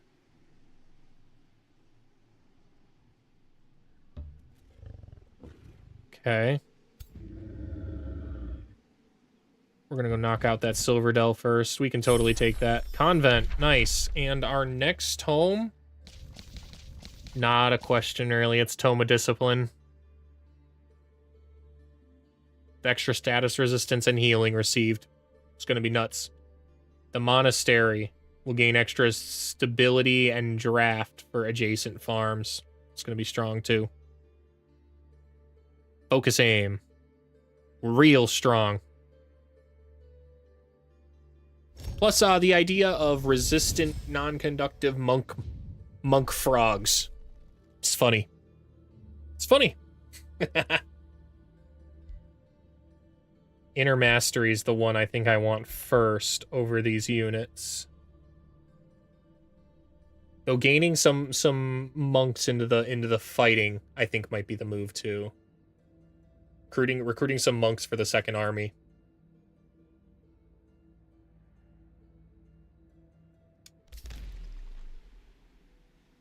Yeah. Go ahead and enchant. Nice. That's gonna make a lot more visible. There's something over here. But this is gonna help us find stuff a lot faster. Cooperation. Yep, we're doing good.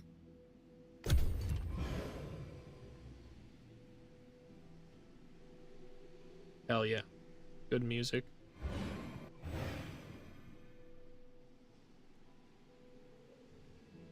Okay.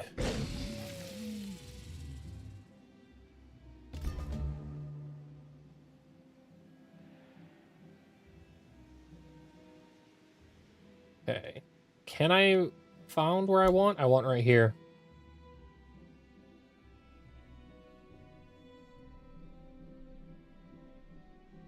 Yeah, because I want that Howling Castle.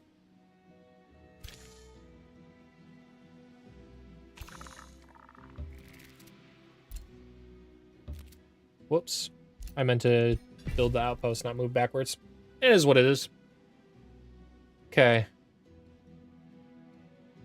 You, go ahead and build the work camp. That way you at least can claim some gold and pay for yourself. You're gonna, I mean, it'll be raised, though, immediately because of the Astro Rift, so I don't really know why I did that. Let's go ahead and prospect there.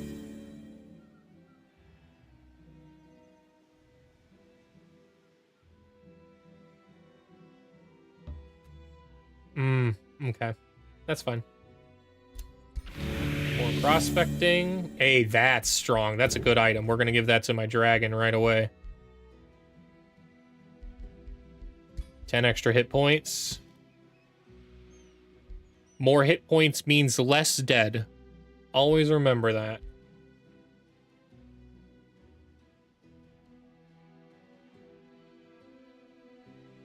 Okay. And their capital's there.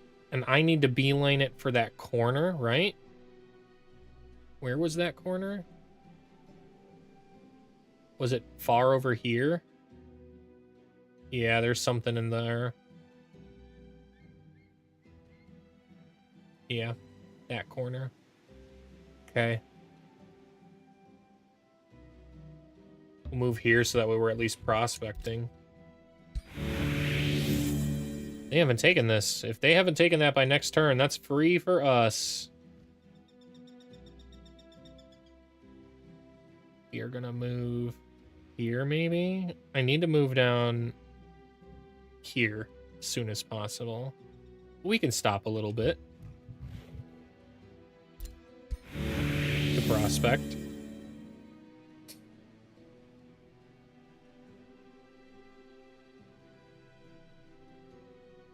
Can't move in there this turn. So we'll go here. Yeah, we'll go there. All right, but we can start actually doing something now for the first time. It's been like 7 turns since I fought anything. I'm definitely stalled a little bit. The duelist takes reduced damage from all units except from the stack leader. That's fine. Silver Knight draws its sword. I mean, taunting the knight is active. The attacking army's expedition leader taunts the Silver Knight. Ah. 200 mana is a lot of mana. I think we just straight up square up against him. I really don't see how we lose. What, 4 guys? I don't see how we lose this. Like, what? Is there like some kind of combat enchantment that's doing crazy here? Yeah, no, it's not. It just means that other units can't do damage to him, but my dragon's plenty. This is full of crap. Like, if this auto combat kills anybody, it's full of crap. It killed almost the entire army. That's insane. How? How? What's the mark here? 329, 330?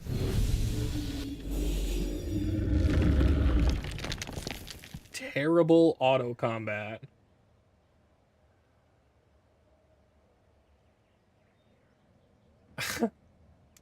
Just absolutely no way. The only way I can see that possibly happening is these crystals explode for lightning damage. So if you hover around them, you can take a lot of damage. So don't do that and you don't have a problem.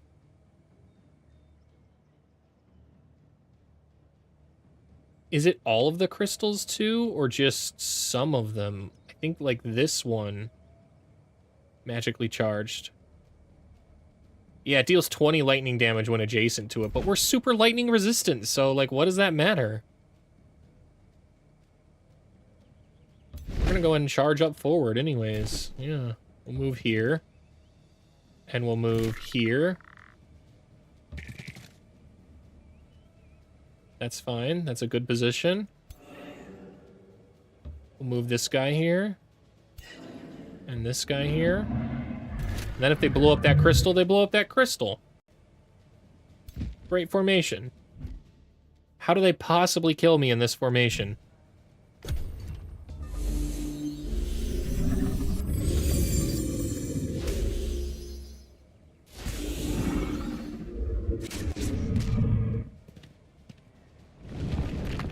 Okay.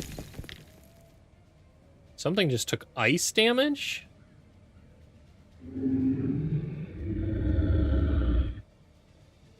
No, that still is a stone sound. Okay.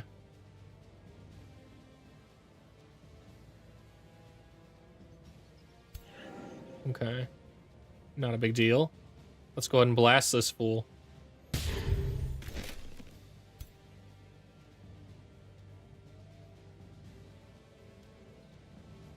I want to cancel his defensive mode. Yeah, I don't really care that that doesn't do any damage.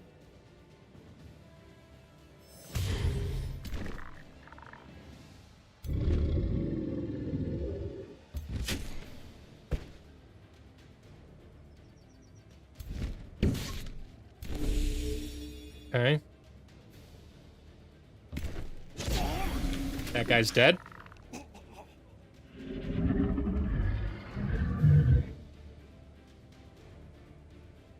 And let's go put this guy, let's go suppress this guy. And now we're straight up squaring up here in the middle. If he turns around and hits, that's a big fucking hit. Wow. We will bolster you up.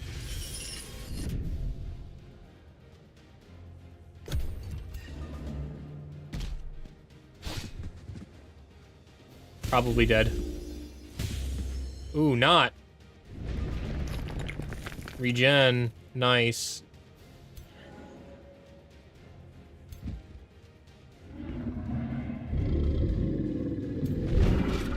Okay, let's get this guy flanked in. We need to bolster him up again. Yeah. We need to get... We need to get him surrounded, so he can't do that charge strike again.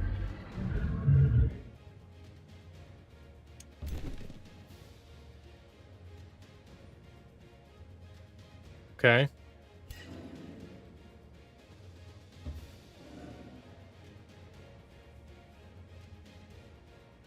Let's go ahead and use that.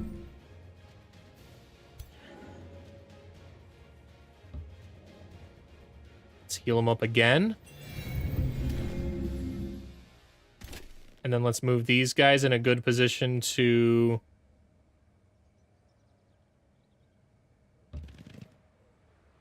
range strike at least these guys. Start weakening them, they'll start healing themselves up. It's not good to retaliate against this guy right now, so we will just fortify.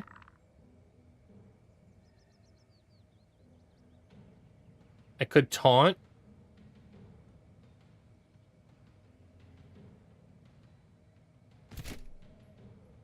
think we will just turn around and fortify. Yeah. I see why the spending the 200 mana is actually a pretty good move.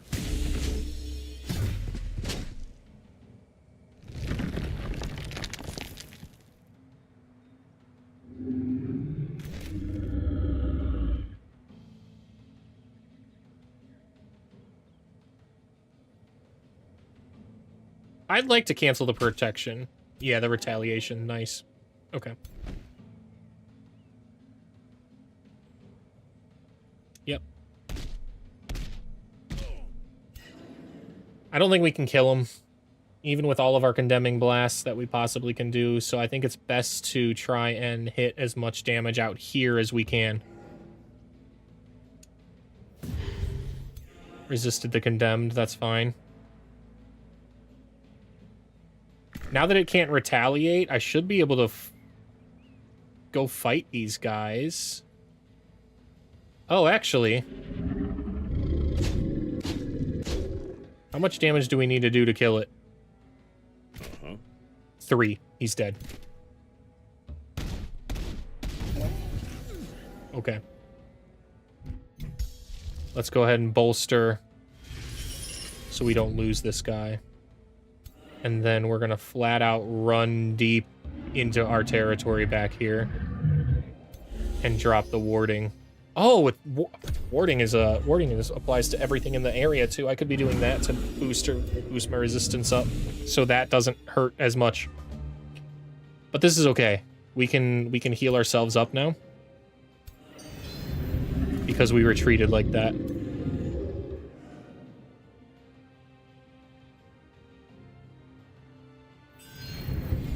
Double tap it up.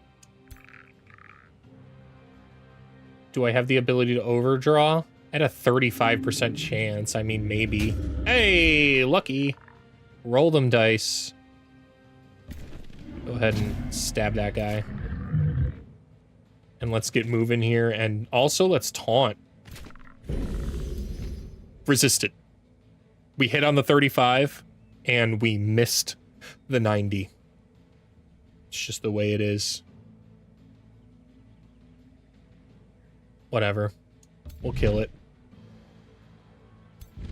Fog. Okay.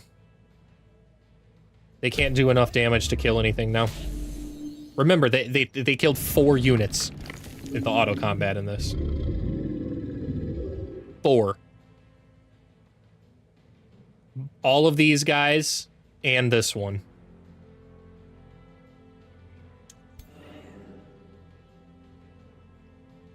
Okay, we want good range, and it looks like we're only going to get 60. That's fine. We'll move here. Hit them with that. They're condemned. Nice. We'll move here. Missed. Not surprising. Kind of a long range, so...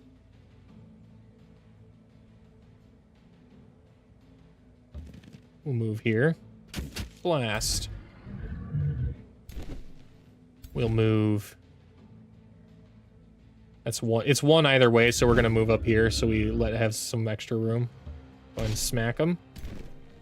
Yep, and now they can charge in. Nice.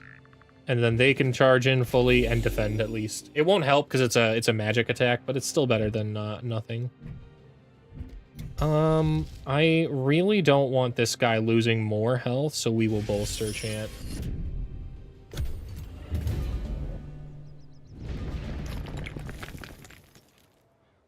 No. You run from me.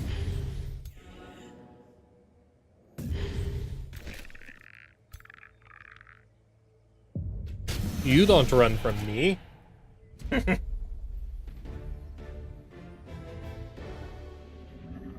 Okay. Heck yeah. Wow. Wow. What a crazy tier 4 item to get here. We can't use that on my dragon. But we can absolutely use that on Glob. Glob is now a G. And he got some extra cuirasses too, so we got some more defense.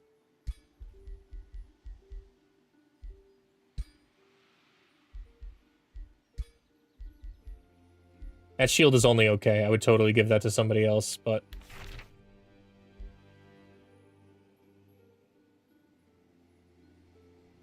It's a decent wand. Can be quite useful. We'll just take that for now. I don't really know who to give that to. I don't know if I want to give that to Glob or my my dragon. I just paid all my mana. Spent off. That's nice. Have the opportunity to break his curse or seize another boon. Okay. If I destroy his blade, I get extra good alignment and binding essence and fragments. I can bind one of the Astral Keepers to my will. They're strong, but they're not that strong. I can study the forest to gain an extra 98 now. 1 turn of knowledge. Wow. Or I can receive 61 Imperium.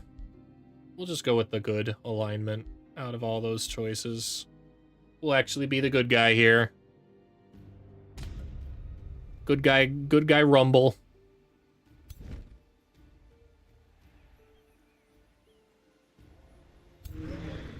I think I want to heal up a little bit before I go tackle that. Just a little. Not too much, but just a little bit. We'll be fine to take it on the next turn.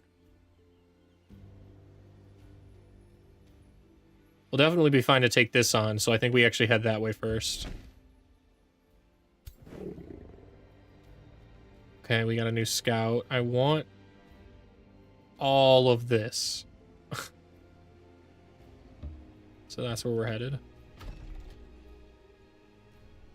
Okay, we've got our Toads R Us is up and running. Let's go ahead and get Gob going there. Quarries are going to be the main move for this city, but I don't actually know how many quarries I can even build. So we might move Gob to a different city. Try and look for an agriculture governor.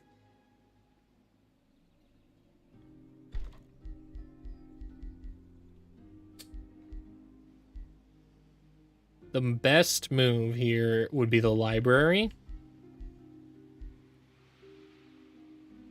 We're going to go with the workshop, though.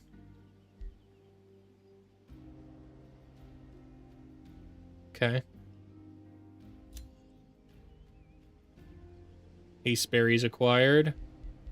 As soon as we get the Astral Dew, we've got the Cosmoflux, but we're not really having any provinces that give me mana resources anyways, so it's not too useful at the moment. This one's going to be great. Silvertongue and Rainbow Clover are on the way.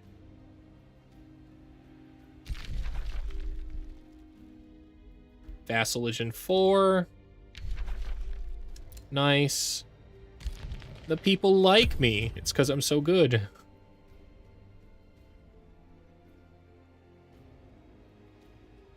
Okay, where are we going next? The move is to get the Palisade Walls and the work camp up here and then advance that. We should check our Empire progress. We've got a lot we can be building. City structures costing gold. Less gold is big. Okay, what is this? A quest of some kind, I assume? I gotta kill 6 units. Strange band of merchant. Advanced Lupi is coming at me. There was something off about them. They swear they're traders, but they can conceal concealed weapons. I will seek them out. Yeah, I'll seek them out.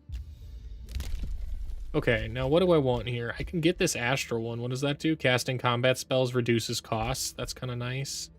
Gaining an extra Whispering Stone would be nice if I had something to gain from that, but I don't. I think we just kind of focus on improving ourselves here. City structures costing less gold will work out a lot better in the long run. Basically a 20% discount on all purchases for the cities coming up here in the future. And we don't really have anything to spend our Imperium on just yet, so that's the good move.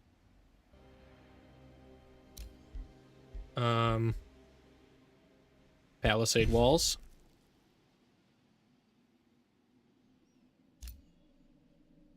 Okay. Ah, look at that. And the guy we need to go take down is in the middle of where we're focusing on killing anyways, so let's go ahead and fight this. Won't lose anything. If it auto loses us something, it's lying. Lost us 2 things.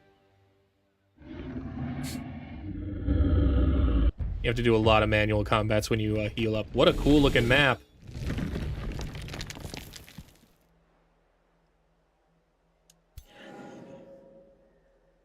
Heal. Heal. Alright, and now our front line's strong. The Lightbringer, that's how it did. It converted a unit and then we just killed it, dude. Lightbringers are crazy annoying in auto combat because the Lightbringer basically just charges straight in, converts one of your units, and then the AI with auto combat handles it in a way that makes it so all of your units just register enemy unit and just destroy it. Whereas a human being would see a converted unit like that and go, well, I guess I'll just kill the thing that converted it and then go kill it and then get your unit back. I really kind of wish they would tweak the AI to focus on that a little bit better. Let's move here. I don't want to move too far out of range and force them to come in a little more. This is a good spot. It forces them to be a little more uncomfortable with their AP and sets me up in a good position for my charge attack on the next turn. Let's go on the flank over here with my crossbowmen. Set all those guys to defensive mode and see what happens. Yeah, see? I bet you it flat out turned my guy around and just had them murder this guy instead of doing the, what I think is very obvious decision here. And kill this guy.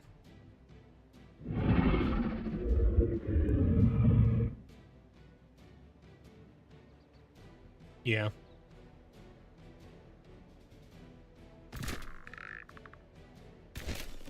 It's kind of annoying. Kind of an annoying maneuver, but it's okay.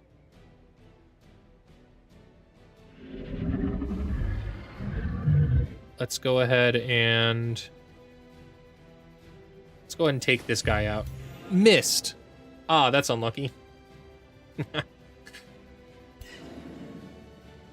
And if I don't move this guy, he's gonna have a really strong attack coming in. So we'll do that.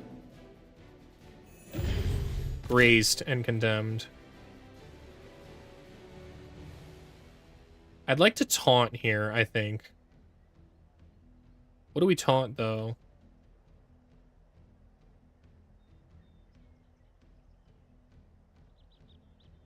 I might lose that Anvil Guard.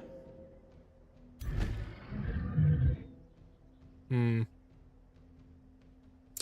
I should have moved it in a way that I couldn't have been converted on that specific turn, so my counterattack would be a little stronger.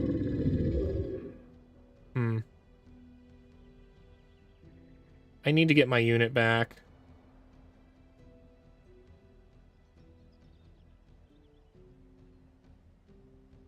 Can I target my heal? No, it targets friendly unit. I can't target an enemy unit with it, I don't think. That's unfortunate. So I could dispel the domination. Okay. It's fine. We'll go ahead and tail swipe ya.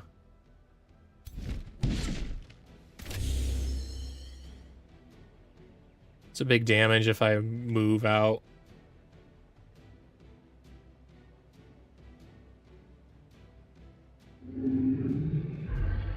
But I have to do so. Because that's major damage, yeah. Grazed! Man, I am just unlucky right now.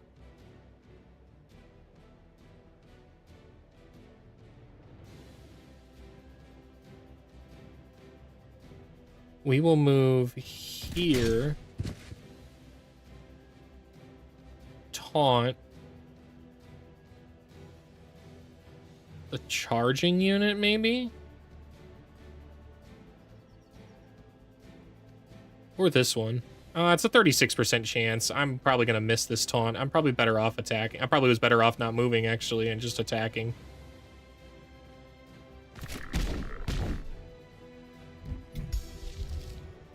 I don't think I have any faithful damage right now. And this guy is resistant to spirit, so that wouldn't help. Bolstering chant is our better move here. Okay. Strong. Dead. Wow.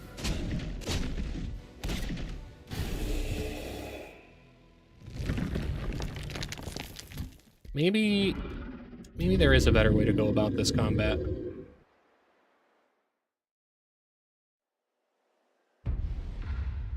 We need to top off all of our health so we're prepared. So maybe we actually heal up and flee backwards. How far can this guy move? He can move up to here and dominate something. It only hits in a range of 3, though. So 1, 2, 3. It can hit at most there. So we will move back.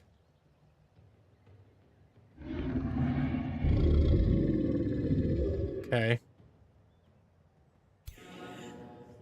And we will lesser heal there.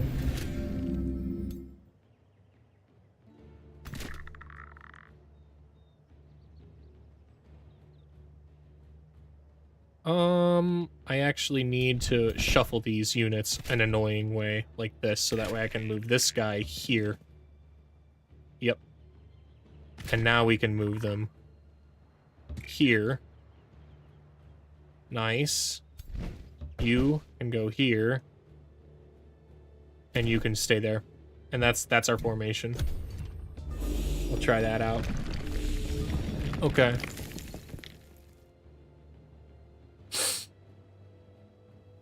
They're moving closer to get ready for the domination, but that is okay. Can I move in now? I can. Pretty strong hit, too. Pretty strong hit. Nice. Okay.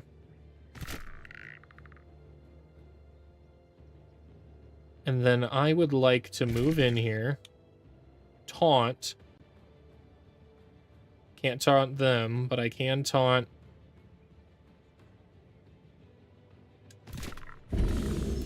Can't taunt the gargoyle. Nice.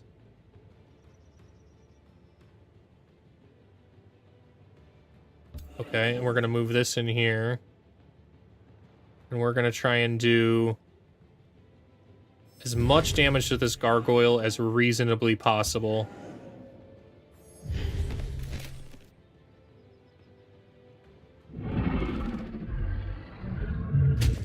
Because something's going to get dominated next turn. Okay. We are going to bolster this one. Yep. Okay. Dominated. Good. Good domination. But that's okay. Can I heal it? I cannot. Can only heal this one.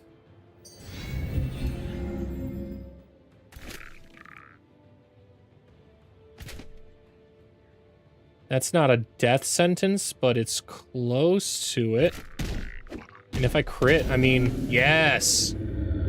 Yes. I'm not even critting. What's happening, I think, there is I'm getting the extra bit of damage from units hitting me first with the retaliation attack. The retaliation attack does an extra 2 lightning damage back in return, which is kind of nice.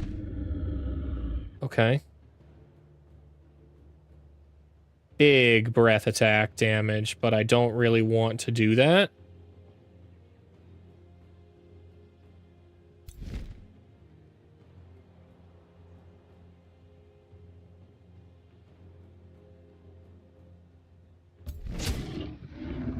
Okay. Let's see. Can I hit? I can hit both of these guys. That's what I want to do. Nice. Electrified 2. That should actually kill the target. That's super nice.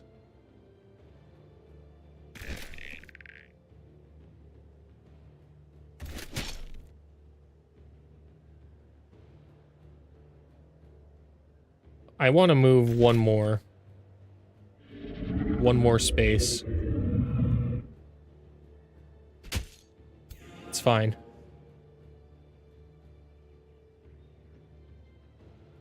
That's fine, because we are going to move here.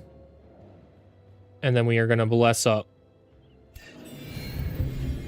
I should have rotated. It's going to do flanking damage now. That's a mistake. It's okay.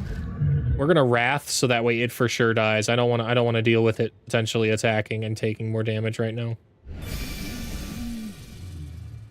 And now the only unit left alive here is mine and this one. This Halberdier can do quite a bit of damage. It's very unfortunate that that is the one that keeps getting converted, but yeah, for exactly that reason. But it's not a super concerning problem because I can do this. And then this guy can actually go around and hit him with twice melee now. Yep. And then you can go in and hit him. Okay. And then can you overdraw and hit from here? 75%. Oh, money. Okay. We got our unit back and no one died. Okay.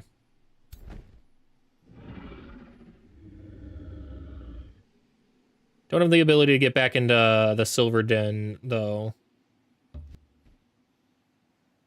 Which sucks, but that is what it is. Okay. And then here. Wow, what is that? It's free production? Okay.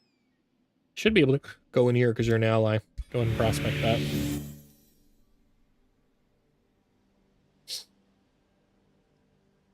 Wow.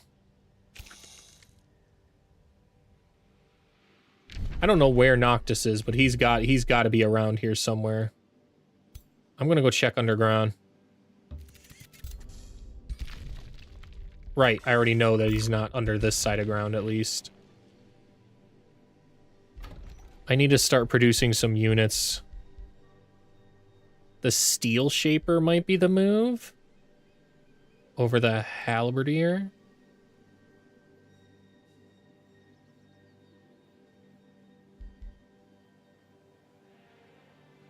The Steel Blast is strong. Strength from Steel is strong. Defense is strong.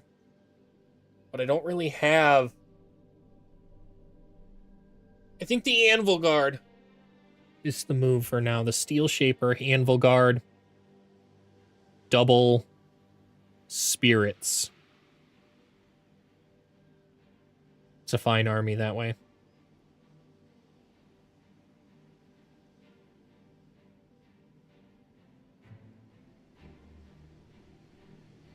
Are we still missing one then, though? Yeah, we are. We can build another Halberdier. In any case, let's go with the Steel Shaper here. It's the right move.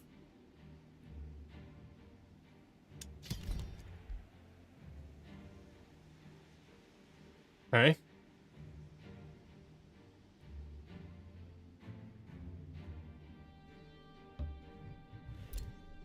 That's a good move there. That gets us some gold back. We'll move here just so that way it's getting closer to where we want to go. Nice, and they didn't take that, so we're going to take it. Wow.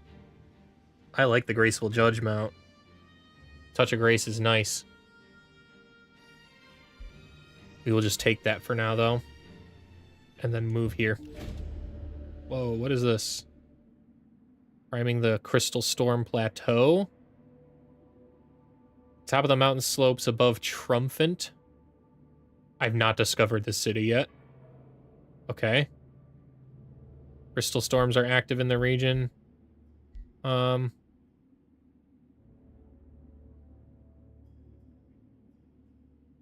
No, I don't want to be slowed.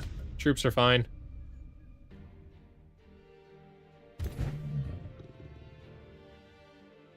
Let's go ahead and prospect there. Triumphant, huh? North of Triumphant? So somewhere in here?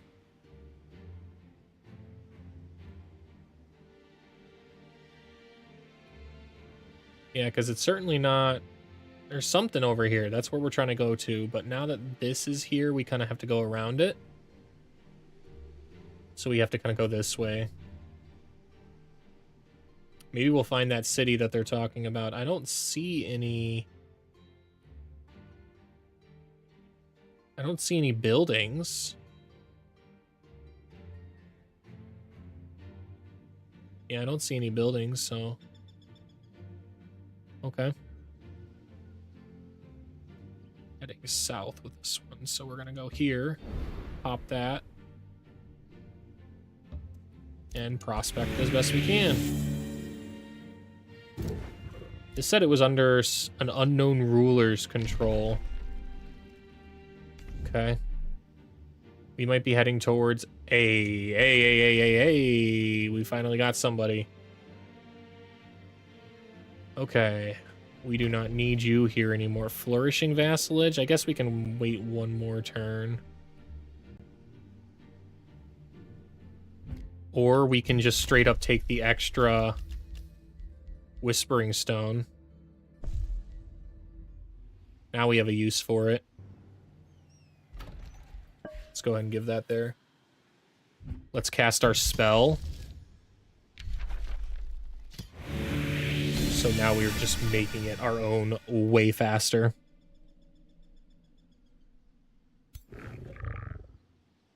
Okay.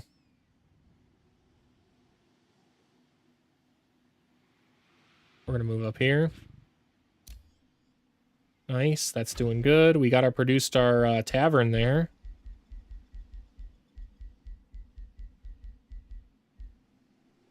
A monastery. Or the builder's quarter.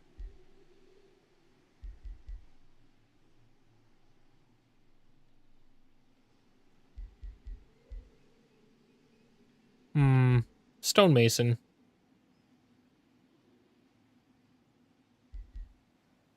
Nah. Money. More money, less problems. It's begun. They're not too happy with me. In fact, they're insulting me.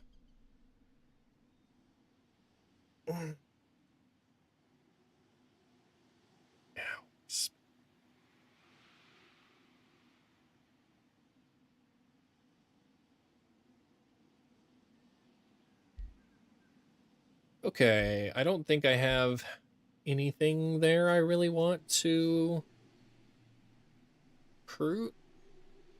The Wild Speaker. That's not a bad unit.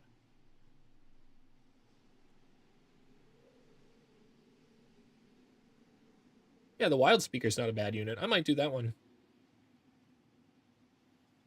When I have the gold, I'll have to wait next turn.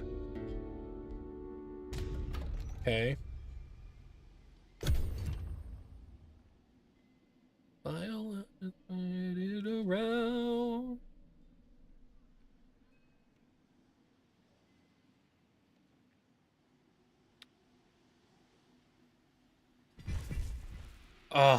It's gonna slow me down, but I do have to turn around for that. That can be a tier 3. That can always be a tier 3 chest.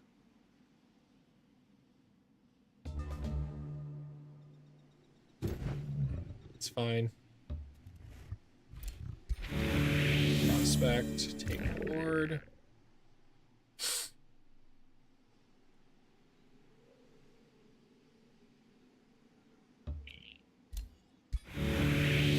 Gold.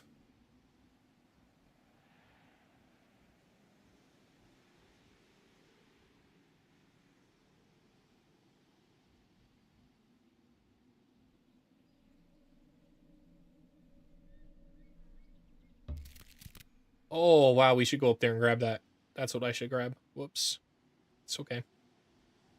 It might be there, it might not. We're gonna move here. And then move here. Prospect there. Keep that stack coming.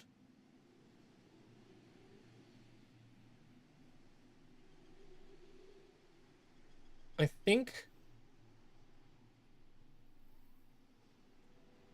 think I will. I mean, I'll stay in these mountains just a little longer.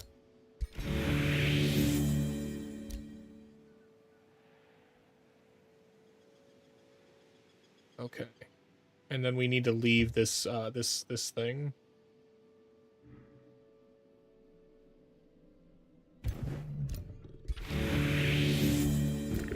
Kind of wish I had Mountain Walk. Maybe the other tome would have been better.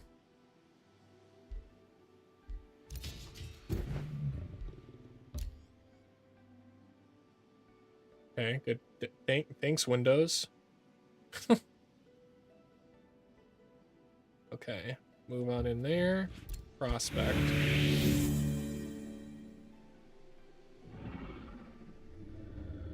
I really don't think we can take that one in our current... I mean, we took the other one just fine.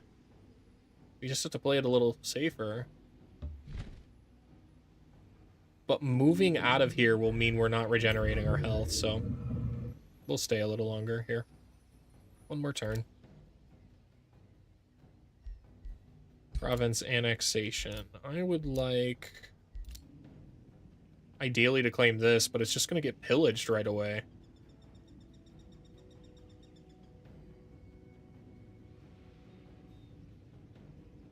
It's not like the other ones are going to really generate me a lot of use. This is the better move. Yeah. Wait, I can't even province annex in a territory that's got infestation? Oh. Okay. We'll go with a quarry then. Production is the better move here. It's our focus.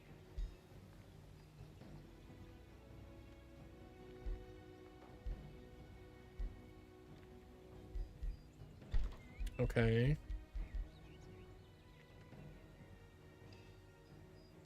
Yeah, workers farmstead or the library.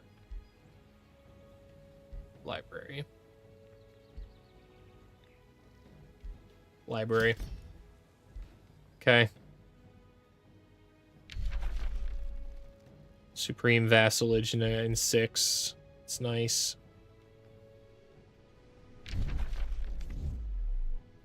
Okay.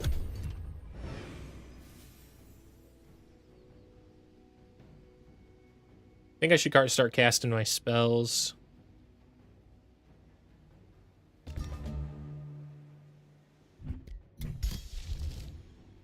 Said like more of the lesser spirits, so. Ah, okay. Just go around it. It's fine. How long to produce this unit? 180 to rush it? Nah. We need to get some buildings going here. The Wizard Tower Chambers gets more Imperium going quicker. Probably the right move. Stonemason will produce stuff faster, though. We are about producing stuff faster. And we are still in a negative, positive, or negative city stability, so...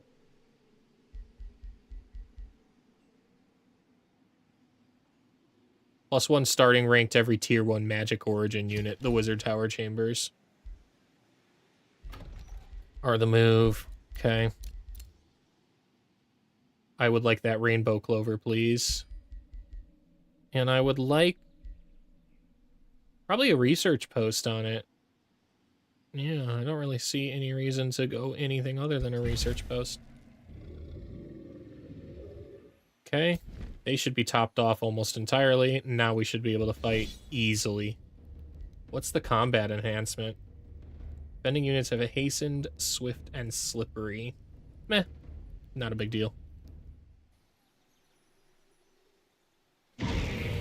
They really like to kill my healers, don't they? It's crazy.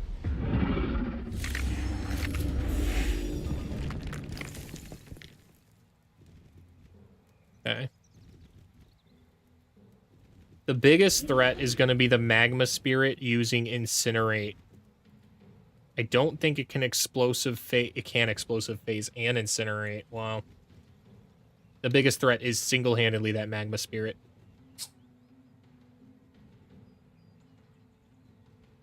We are going to lesser heal because we can. Charging in is probably not the move. Charging in is probably not the move right now because I don't think I can fly behind. No. I want to hit that magma spirit as best I can. So we're going to move here and wall up.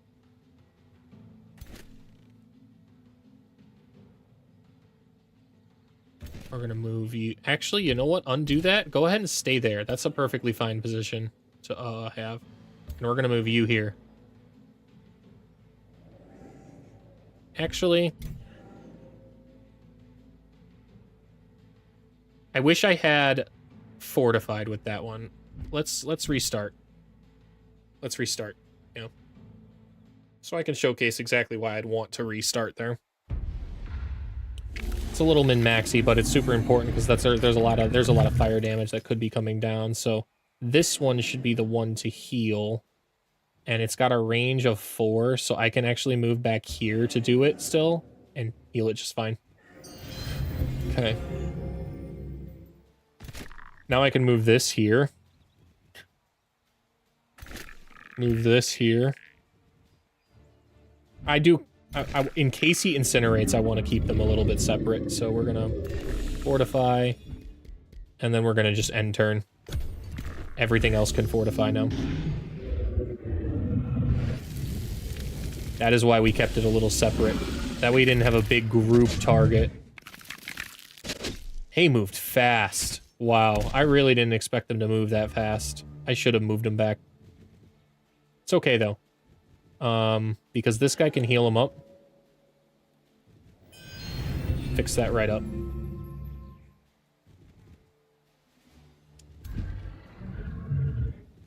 This would kill. Wow. I unfortunately think I have to do that. We'll just have to take some battle mage damage in a bit. It's fine. This guy can come up and do a lot of damage that way. Finish him off. Okay. That's looking good.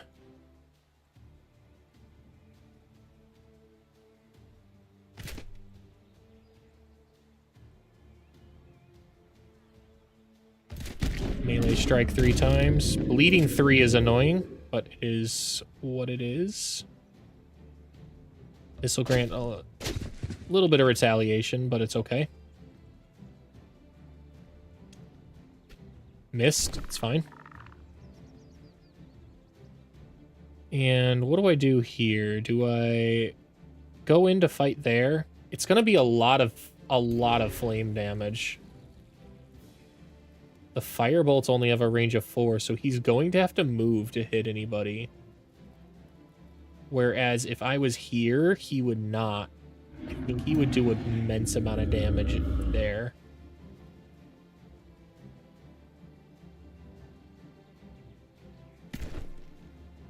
But as it stands, the astral guy, the astral little dude, can hit really hard with his cosmic bolts.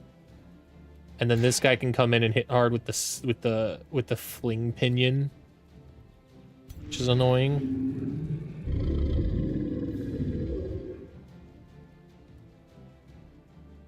He might just teleport to straight up instead, and this is a better move. So then I can't be...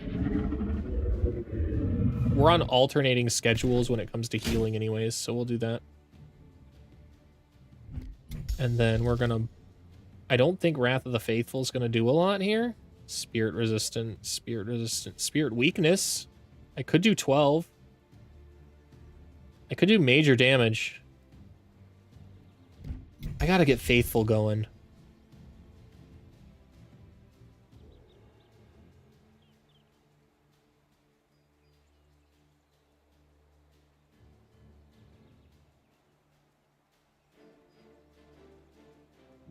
I think Wrath of the Faithful is unfortunately a better move. If I had more Faithful, this would just be a death sentence, and I need to get Faithful going. I've got two spirit guy. Wow. Okay. That guy might be dead.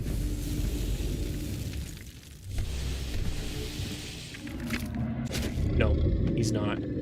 He held on, which is all he needed to do.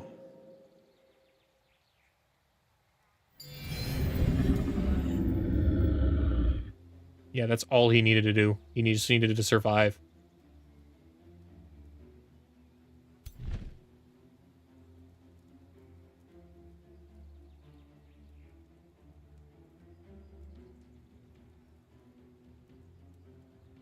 I don't have a good tail swipe opportunity. So I think we just straight up Razor Thorns.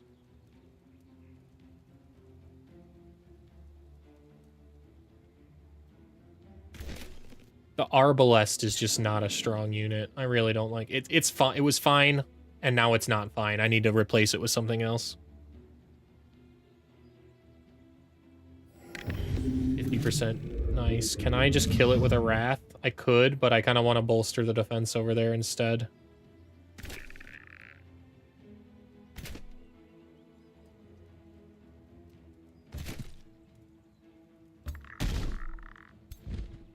Okay.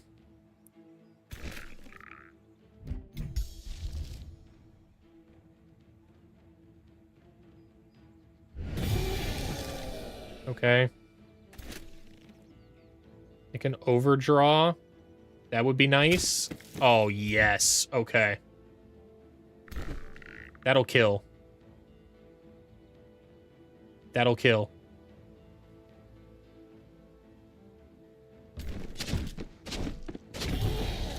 Okay.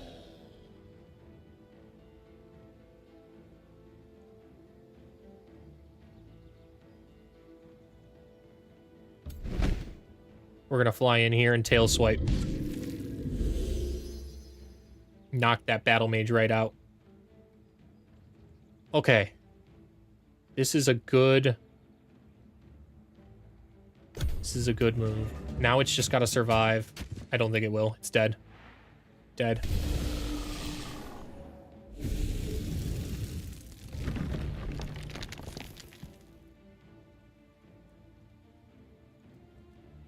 Man, that sucks. Oh, that sucks. Really don't think I can save that unit with a redo either. Really can't replace the Halberdier either. It's actually a strong unit. Bolstered resistance might have saved it.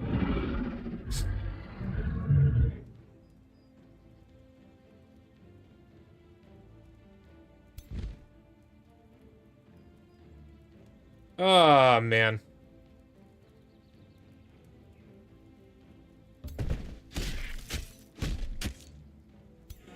Okay. This is what it is. Let's go ahead and kill it.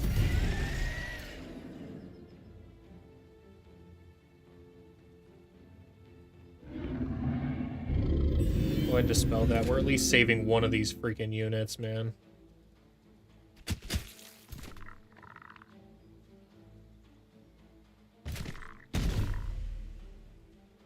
Okay. And Wrath.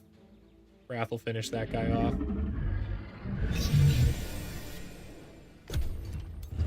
That's what I get for not really focusing on my Faithful. This would have been a cakewalk if I'd been focusing on my Faithful. And if I'm struggling like this against this, I'm gonna lose against Noctis.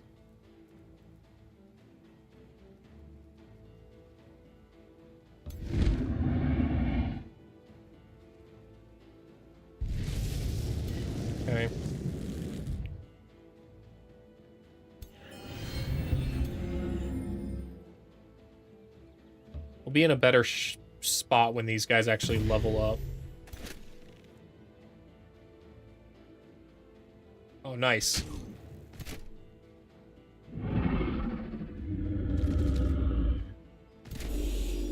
Go ahead and fortify.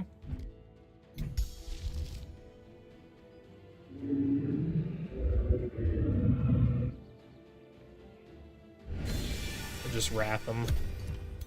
Doesn't do much, but it's something. And now it's dead.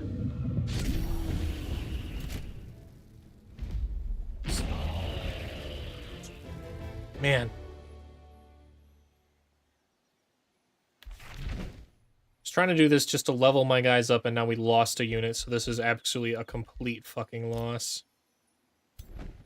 Terrible loss.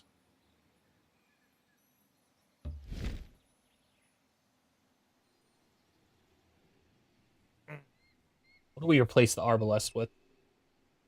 A Bastion. Which means we need a tier 3 tower, which we're close to.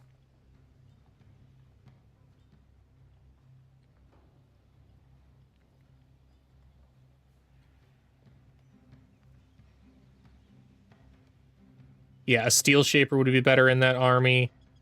Just having this guy in that army would be better.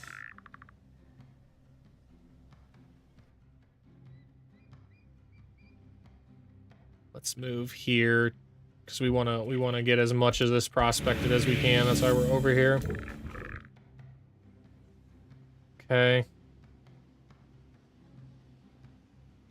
Is this the guy? No, I'm not sending. I'm prospecting with this guy.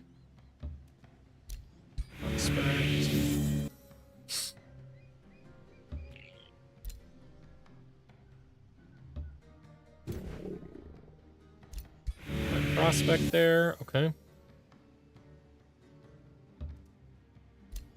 I definitely want to add a casualty counter since I care so much about casualties. That would suck. That would change that right there above my head. Yeah. You'll be missed, Halberder. Honestly, that actually really sucks.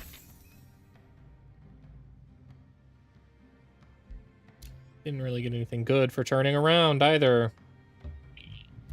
But we did get 2 more prospects, so it's not a complete loss there.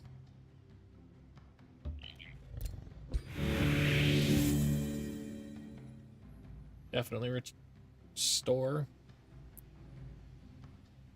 Might have lived if I was at full health, but can't live on. Can't keep stuck in there. Stuck in the past. This is fine. Produce that. Go ahead and get a work camp going.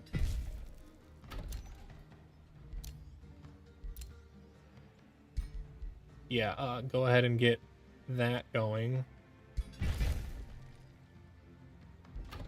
Nice. And now you're just gonna start exploding in population, which is gonna be great. Probably should have rushed that, honestly. Ruler's got... So let's figure out what we do here. Could taunt for free. That's nice. Honestly, that's really nice. Stuff attacking my Dragon Lord would help out a lot here, so I think we taunt. Free taunt. Wand of Inversion might have saved a bit there too. It's at least something. Okay. Man. So I think we put a Steel Shaper in that army. And we replaced the Arbalest with a Bastion. Yeah, I think that's the good move there. That's just so much sheer defense. Doesn't really help our main problem though, which is we're eventually gonna have to fight somebody that does a lot of magic damage. But it does offset our weakness to physical damage, which did hurt quite a bit there. That's what killed our Halberd guy. Okay. Yeah, we'll go up here. We got another guy coming up, so that's where we'll prospect first. Nice. What do we get? Single bore mount. It's okay.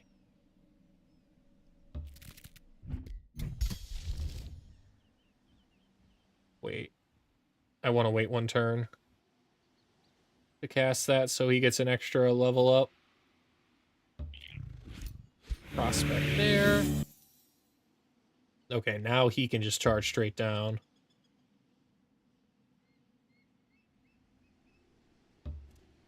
There's supposed to be some kind of free city somewhere around here. I just gotta find them. Let's see. Let's move here. I don't have ability to prospect right now. We're trying to make our way down to this area, right? Yeah, I can see there's something building in the fog down there. Hopefully it's a free city. This isn't really roaded, so we'll follow this down. Another dragon. This one's actually friendly, though. Or at least indifferent. He doesn't hate me, which is better than not than all the other rulers so far. We'll go ahead and send you a welcome gift, man. Dragons like gold. I got some gold. You want to be friends, man? For money. I can get you that money, because it's better to have some friend than no friend. Go ahead and meet that guy. They suck. Go ahead and meet him. And then I'll use that money to form the wizard bond. Yeah. Okay. Now we at least have a partial ally.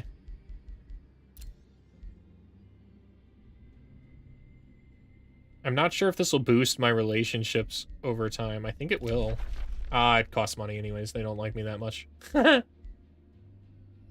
might be able to sell them some stuff. How much are you willing to pay? Not much at all. The value is 96, and he's willing to give me half that. What a stingy guy. Was this the area I was looking to head to, though? It was. Okay, so we confirmed that that is an enemy. Or at least another faction. That's nice. Maybe I can now explore this way and try and keep finding some free cities. Okay. Let's go claim that last production tile, that last prospect. Oh, man. I'd like to get the Steel Shaper in here sooner rather than later. So as soon as we have the gold, kind of wish I didn't spend the money on wizard bonding with that guy, but because I could have immediately rushed the. Yeah, I could have immediately rushed this. Oh well.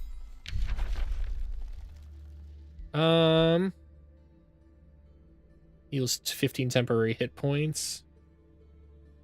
And has 2 negative status effects dispelled. So that's a bit like the bolstering one, but has the ability to give me status effect dispelling. That's quite nice. I think that's the most useful here, actually. Having a little bit more flexible of a healing spell. No, we don't want to summon just yet. We want to wait until my Wizard's Tower... Yeah, 1 turn, and the Wizard's Tower will make that Magic Origin unit start at a higher rank.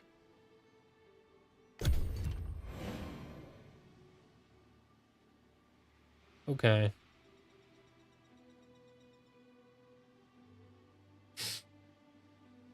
Here we go. Where are we gonna go here? Wow, they're raiding. Oh, it's a large monster den. So that's a gold tier infestation. That explains that Primordial Basilisk is a very, very, very freaking strong unit. Silverdam. You need to take out that large monster den. That's what you need to do, man. Or you're gonna die. I don't want you to die. Let's go ahead and prospect there.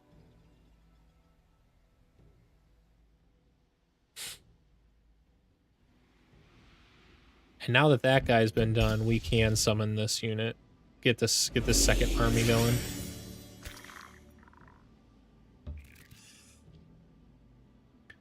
Next turn, we'll have enough Imperium to start making that city our own.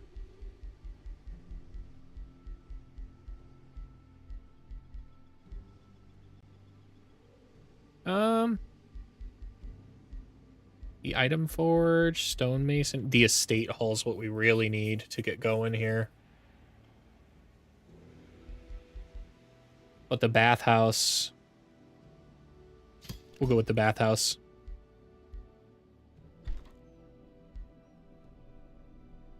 Okay.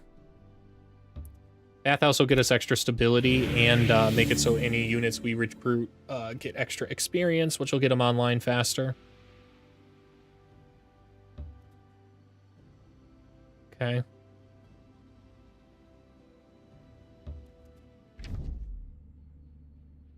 Rock near the Jewel Filch. Okay.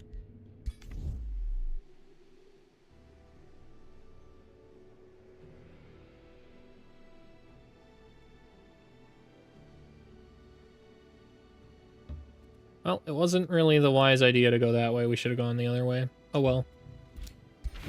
Make the best decisions you got with what you have available to you. Let's take that reward. Can definitely get this guy up. Should be a clean battle. Yep.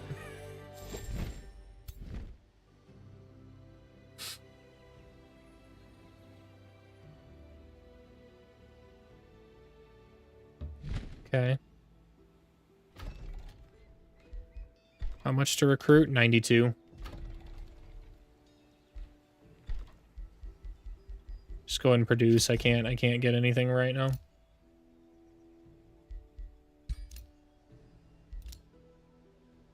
Sanguine the Atoner will claim there, but there's nothing really over there I want. I want to claim down here this way.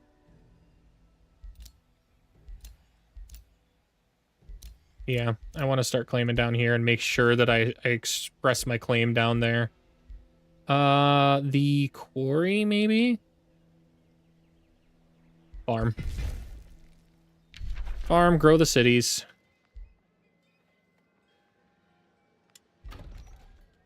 Nice, we're cooking there.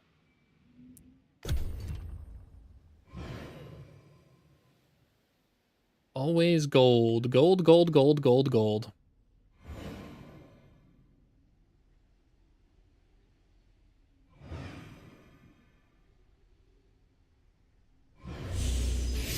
Oh.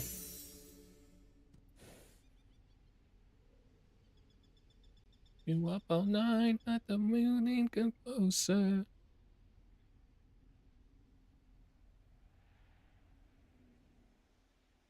War hasn't broken out yet amongst anybody, which is kind of nice, but it's coming. Someone's going to be mad at somebody eventually. In the meantime, we're going to keep trying to get out ahead here with all this prospecting. These are leveling up. These are leveling up at a quicker rate than I want them to. It's okay.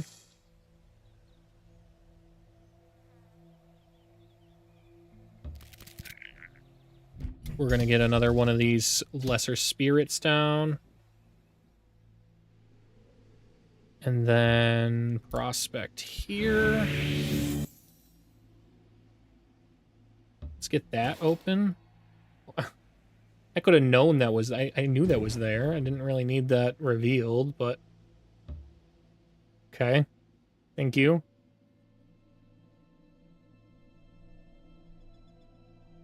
Is that guy...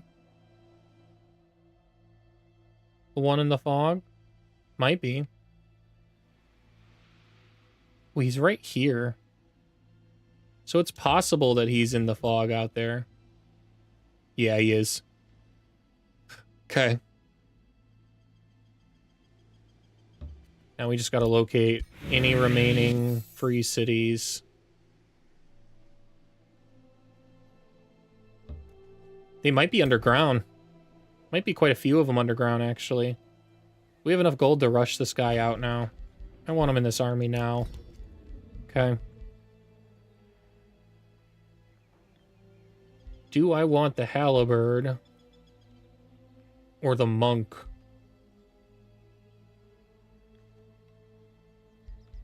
I want the monk, I think. Monks are fun. Okay, and now that you're here, you should be able to start moving towards the main army along the road. And I should be able to join you. And now we have a full army again. Okay. Can annex another province. That's easy. We're going to annex right here. Yep.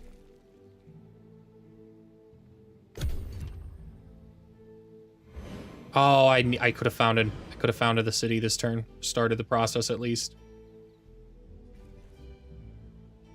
That's alarming.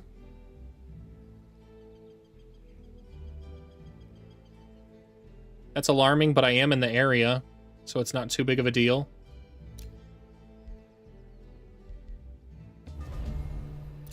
It's an alarming maneuver.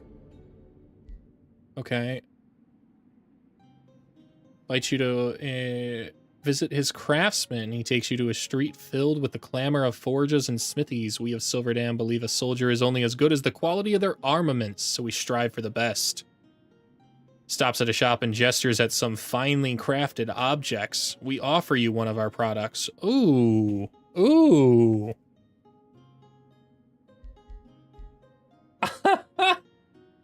I could take all three and they're just a little insulted. They're a super vassal, so it's not like it's a problem that they're upset at me. We're totally gonna do that. These are tier 3 items. We are 100% doing this. Oh my gosh, yeah. Since you appreciate me so much, give me all of them. Thanks. One of those is flat out being equipped over here, too. The retaliating slicer can give insanity. That's huge. Breastplate of the Champion's already great. And then I think it gave me a tier 3 ring. Inspiring Killer and Flanker. And a status resistance. And that is compared to just Inspiring Killer. So yeah, we're going to give that ring to you as well. Okay. Nice. And then we're going to summon that there. Cool. I think we might even summon a third. Well, I mean, we'll have to see. That they're going to get expensive when they level up, but we're not even at a point where we're leveling up, and they're coming with an army. I want to be prepared if they come at me with an army like that. Okay. We have a full army here. Let's make sure we start leveling up here. Let's clear this. Safe battle. Completely fine. Continue. Okay, that's a big... Now we're going to be at our 10 sooner. Can't recruit there. We can down here, and we need to get a second unit going. We're going to get an Anvil Guard going, because at least that's extra frontline protection. And we will summon another Lesser Spirit just because we have the ability to do so, and we need a larger army, and we need it now.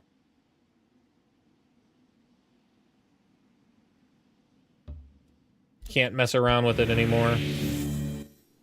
Just trying to hoard my resources as best as I can, but that time has passed. Especially if they come and claim this Howling Castle.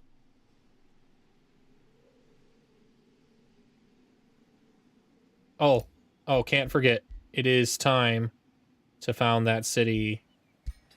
Okay. Nice. Now our cities are founded. So we're either going to go with increasing our city cap. What does this do? Vassals granting extra gold income? That'd be about worth 30. This is worth quite a bit of mana. We could just keep summoning lesser spirits with this as long as we take it. So I think that's probably the move. Okay, and here... Go ahead and... Is that in? No. This is, though. If we move right here, it is. So go ahead and prospect that. It's fine. This is going to be a city, and it's that's a good city spot for them. It's a great city spot for them.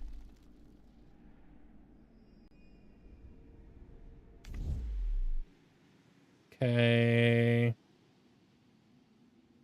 We'll move here. This is definitely a prospect spot. Yeah. Double prospect and mana. Can't complain about that.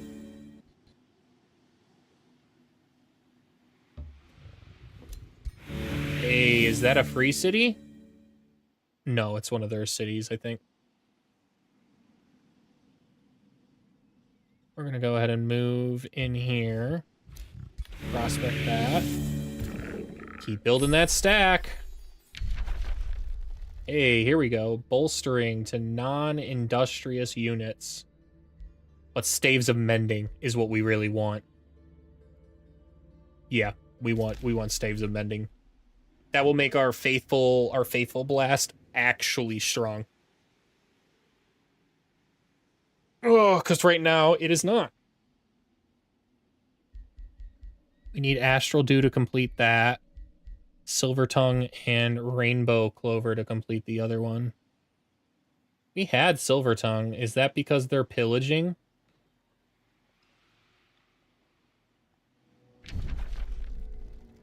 Or are they getting pillaged? No.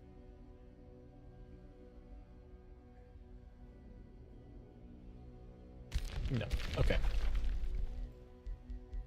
Good news. They're cooperating, and now they are in vassalage. Nice. That's nice. I can't complain about that. 15 gold for 30 production. And I will target...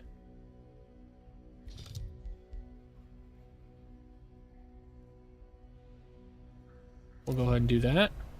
It actually should automatically apply it where it's needed the most. Can't complain. What can you offer me, Silverdam? 10 draft for 4 mana, or 10 knowledge for 17 gold. Honestly, the draft is actually really useful right now. Are we friendly enough with, what's the new one down here? Pentacle. No. Yes. But none of it's particularly worth it. The Rainbow Clover could be, but...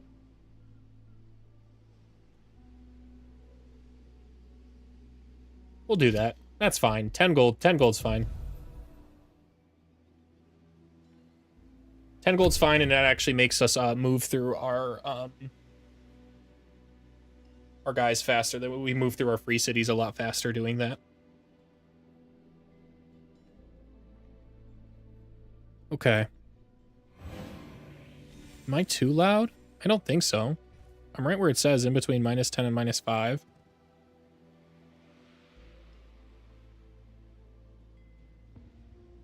Okay. Orders required.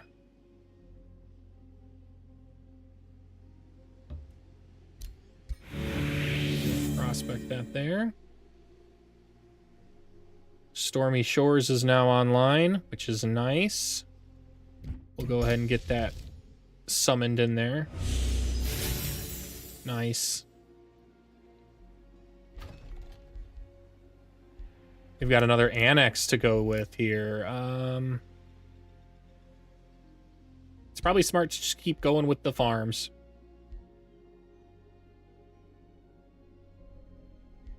Though 10... Wow, it's got a river too. That's 12 extra food. 12 food and 5 mana. And it'll grant stability on a blessed terrain. I think that's the move. We just keep slamming farms around this sucker. Wow. Is this Sword Art Online? It is. Crossing Field. Hell yeah.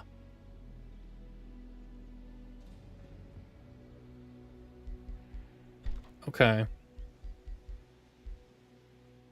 Vendor. It's probably the move. The Convent, though, will be really, really great. Since we're not getting much production, though, it's probably the Stonemason. Can I rush this guy? 81, yeah, 100%. Get moving over there.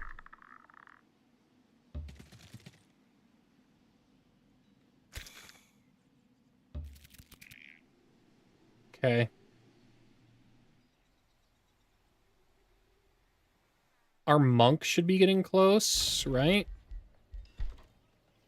129. Yeah, you know what? I think that might be the move here. Nothing else to claim just yet around here, so since that's the case... Oh, this pasture. That pasture's big. Let's get that farm going. Gets the Abbey more knowledge, gets the farm up and running, the city will advance faster.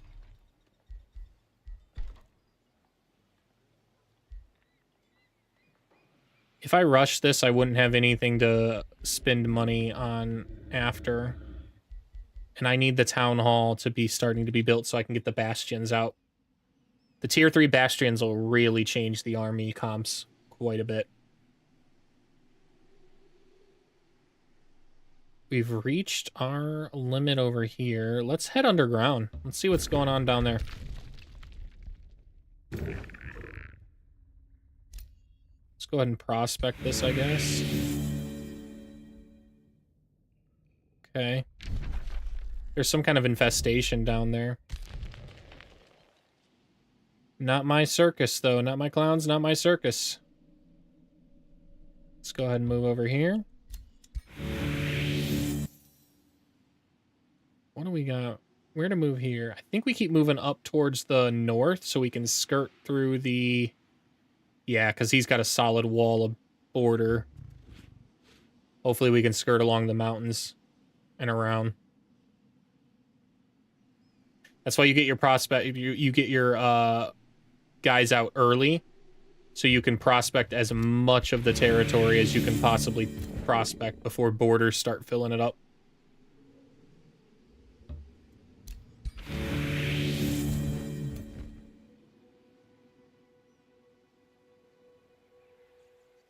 Let's claim this bad boy. I think we can fight it. Oh, we can totally fight it. It's just got a mimic, so it's not too big of a deal. I shouldn't lose anything. If I do, it's trash. Okay. Wand of Inversion. Nice. And we got some food. Nice. And we got a big level up here, so we're gonna... give that.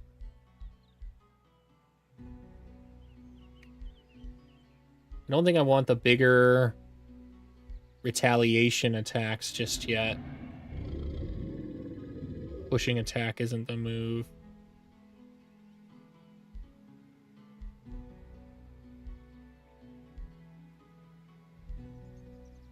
I would like Resistant Vanguard. And Shield Bearer is the move for that. Grants all my units extra 2 defense whenever it enters defense mode, and it always enters defense mode whenever it tail swipes, so that is definitely the move.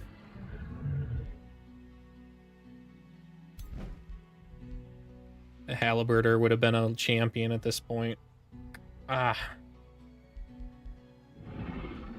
How soon are these guys going to get to where they need to be? It's champion lesser heal at least, but man, they're so slow to level these guys up.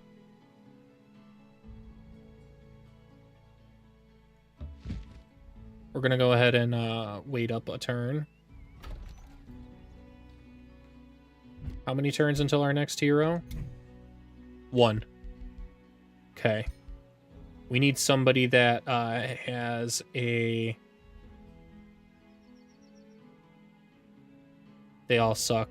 Fortifying governor, arcane governor, specialist governor, nautical governor.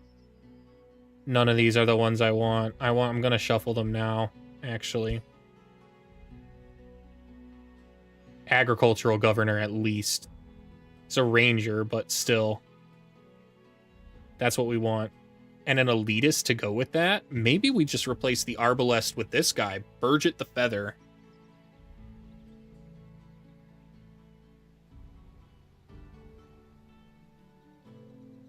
Yeah. I think that's the move, because the elitist will gain... Yeah, that's the move. That's 100% the move. The agricultural governor is super important here, but since we got so many farms being placed down at the other city, at Frogs R Us, that the... Look at that. Farms will grant extra food. Each farm is going to grant even more city stability. Each population is going to grant more golden mana. Acquiring new population is going to cost less. Like, this is the move. This is the freaking move. We'll move our governor from there into Stormy Shores. Which means we should change this now to a quarry, because he's all about quarries. This will count as a quarry. This counts as a quarry. More mana per quarries. Quarries galore in Stormy Shores.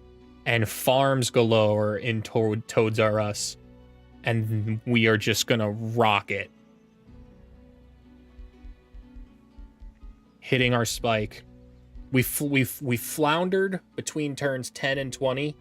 And between turns 20 and 30, we've hit our spike now.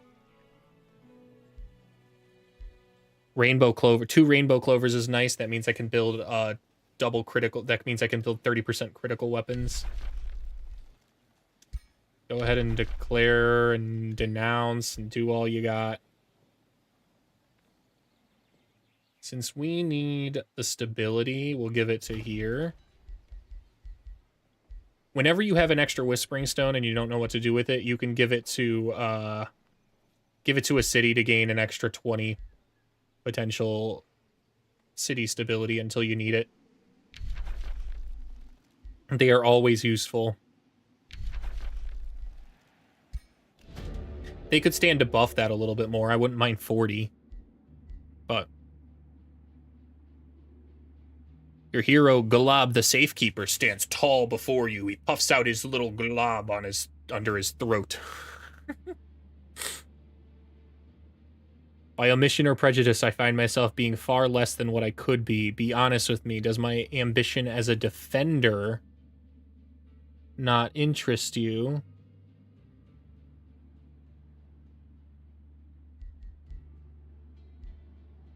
You could become a shepherd.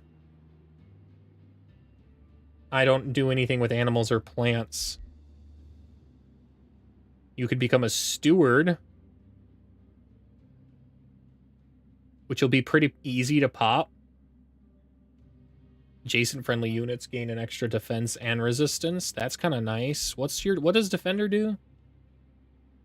Defender grants specific units extra defense.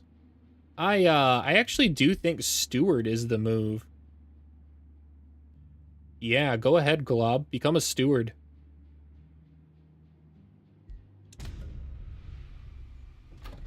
Okay, and here we are going to assign the governor right now. We're going to assign Glob. Okay. And Glob can go ahead and build the workshop. Okay. And that should be something being built everywhere. And then this city down here I still kind of want it. It's not a bad spot. It's just not great. It's not these three. These three are excellent cities. This is possibly an excellent city if I can swing it around. I need to kind of get working on that now then with my Imperium. And I've kind of got a lot of things I now need Imperium spent on. That's the thing with Imperium. That's why it's the most valuable resource. You sit around with it, not knowing what to do with it, and then suddenly you need it for literally everything all at once. I would like the mines to get more mana when I have a mana problem. I don't have a mana problem at the moment. So right now, I think the city cap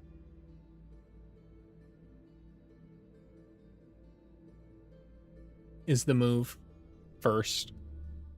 Because I don't wanna be scrambled for it. Yeah.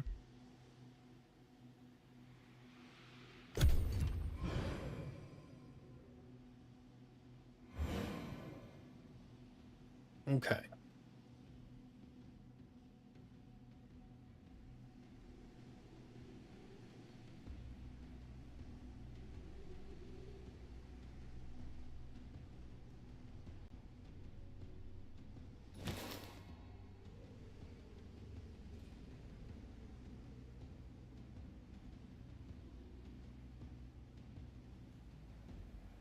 Quite nervous.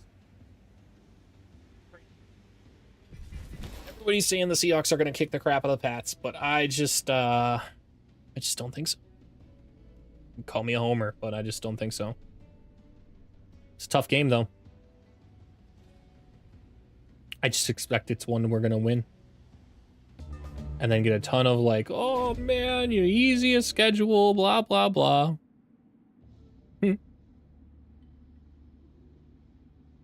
Complaints from my archers reach you. Their arrows seem weightier. Astrologers soon find the cause. The constellation of Liana's Draw has changed. New stars have appeared around the arrow in the constellation of Liana's Draw. The celestial image now looks like the huntress is drawing back a javelin on her bow. Somehow affects not just your archer's arrow, but also the magical projectiles of your casters. Magic and physical ranged attacks of battle mages and ranged units and skirmishers do more damage but have less range. Okay. Man, if I was primal, that would suck. My little primal darters only having 2 range. Dude.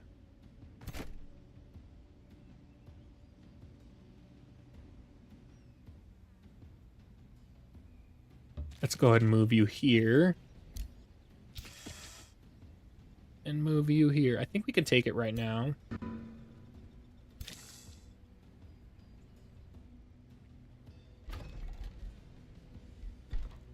$14 to rush. Sometimes it's always best to check what you can rush, because if it's super cheap to do so, it's always in your benefit to do so. This will save me hold 2 turns and allow them to start moving now, get over the mountains at least. How quickly can I get there? What's the quickest path? 4. Wish I could build the roads, but that's going to cost me Imperium. I don't have time for that. Okay. Now, I would like to build the town hall, but we are one shy. That's okay. Maybe we'll get lucky with prospecting. Take reward. Nope, I don't want to fight this right now. I need my scouts. And you're gonna make me manually go find their asses, aren't you?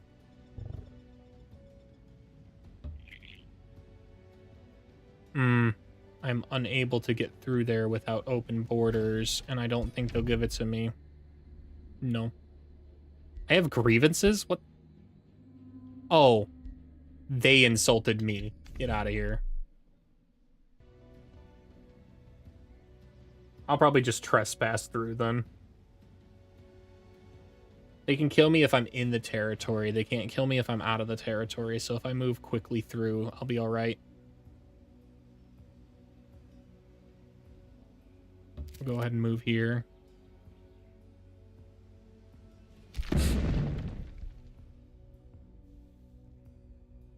All right.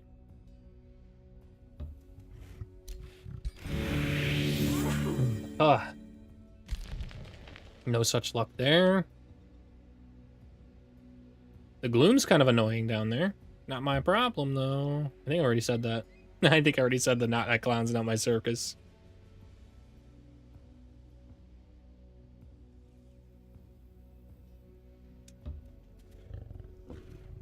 Wow, they haven't looted this yet. No one's been over here? Okay. With the darkness comes and wow.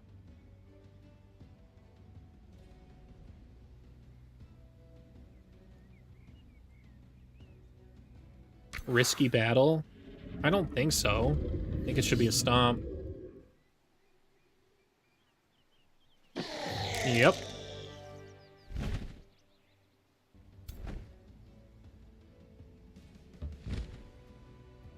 Should be able to stomp this one too. Yep. Let's stay in this here and heal up. Nice.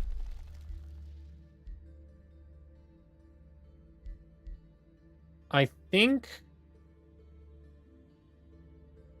moving faster is not going to help. We already have to move so slow anyways. Focus aim. Focus aim is actually useful. Let's get that cast. And we can at least do more damage with Wrath of the Faithful. Okay. Advancing with more food is the move. And then libraries.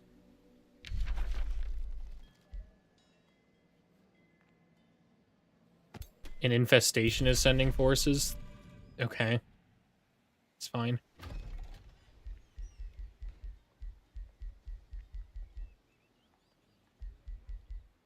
Really sucks I wasn't able to get that. That's okay. We'll get the convent down. It'll help.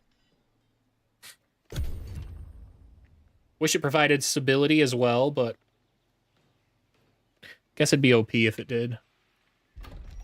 How many levels can you go above stable? You can go to orderly and harmony. Stable, orderly, and harmony. So you can get, that can be worth 15 extra. It's really not as good as I thought.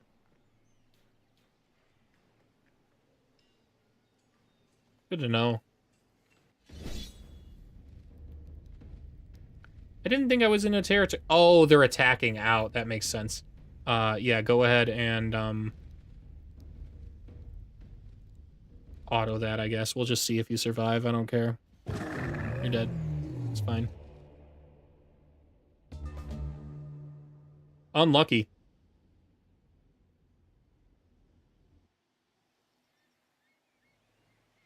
Go ahead and move you through the forest to hopefully join you up with the guys down here. I am gonna, in fact, wait. We're gonna join you up as soon as we possibly can. Clear this down here. It's the only thing in the way. As long as you don't expand out there, buddy, I'll be okay. If you do, I'm gonna be a little frustrated, but you very well might. Be smart of you two.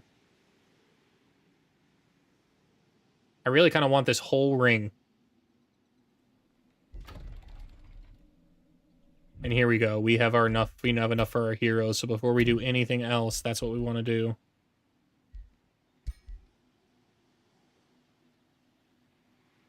Burgett the Feather. Oh, she just upgraded to 4. That's okay. Maybe we can sell. We kind of have an ally, don't we? They're not like super allies. Oh, the vampires are not as angry with us anymore.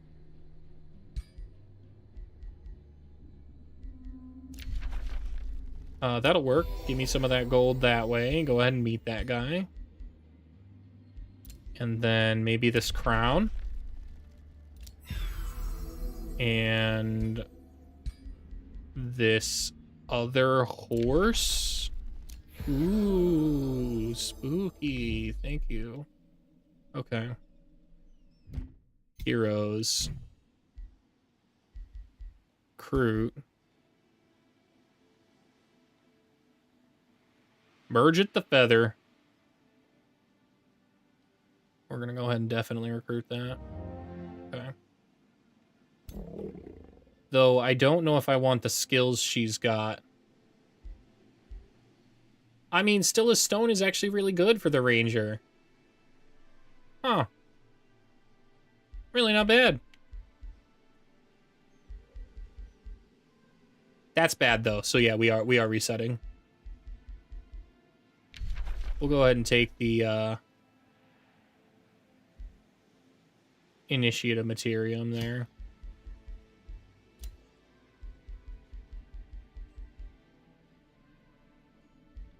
Okay, and we're gonna go Still as Stone. And we'll go... Oh yeah, we take one of these. I think I want Sniper Shot.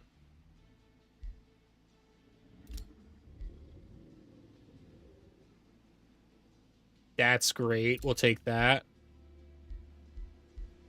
And then... Now do 1 physical damage for each unit tier of the target. It's kind of nice. For each unit adjacent to the target. Useful for taking out something in a crowd. At most, this can do 4 or 5 damage. And this can do a lot of damage.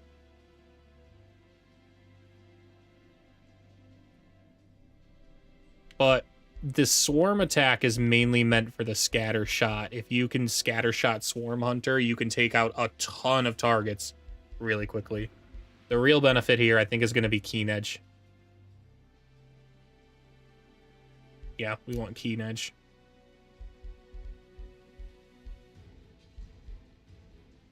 Okay. I don't think I have a bow to actually give you. No, I'll have to craft one. As it stands, I can definitely give you...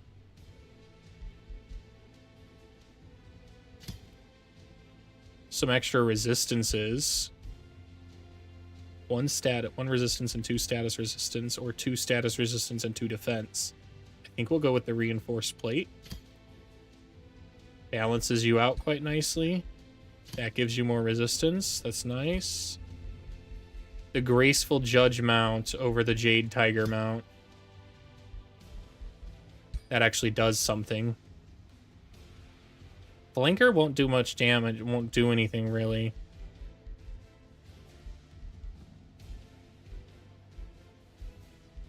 So do I want Inspiring Killer or Vicious Killer? I think I want Inspiring Killer. That increases our critical hit chance quicker. And then we'll give you the Wand of Inversion because it's a thing to have, I guess. It's not really great, but in any case, now I can get you moved down here. I can get my Arbalest moving out. Let's go join the other army.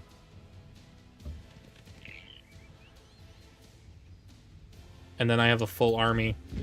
Full 2 armies. Oh, we'll actually have more than enough. We'll be able to start working on our 3rd army. Guess we'll keep the Arbalest around for now. Okay.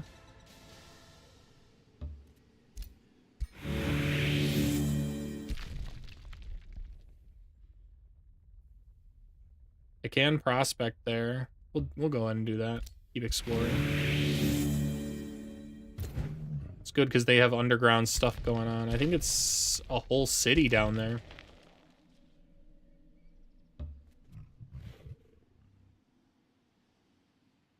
Okay. Can I move straight through? I can. It's fine.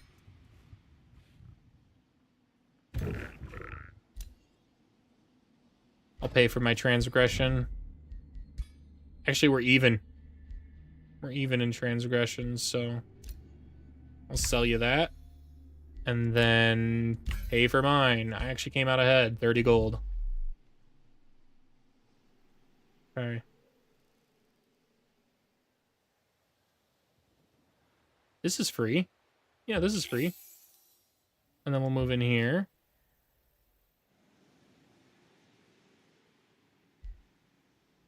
Yes, enchant away. Huge. Huge. Declared a rivalry on me? Well, I guess we're not friends now.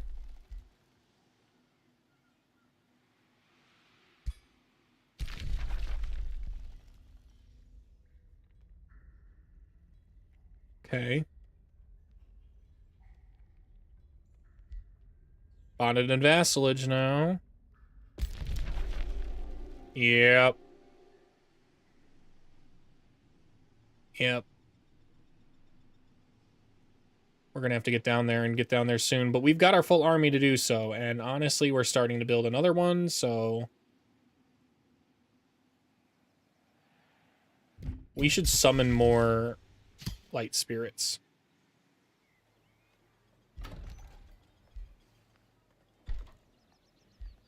Okay, and next turn we'll have enough gold to build the Forge Tower, which means we can start building the Bastions in our capital then. With the Bastions, we'll be able to start wrestling back some of these infestations, especially these gold tier ones. This guy's dead as a doornail next turn. Doornails don't live.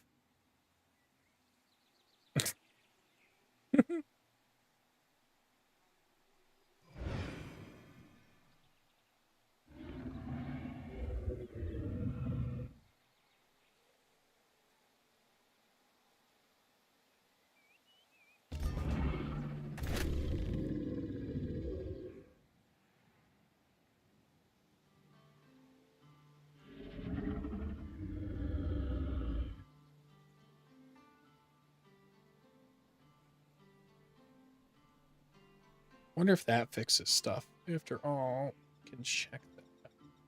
Here.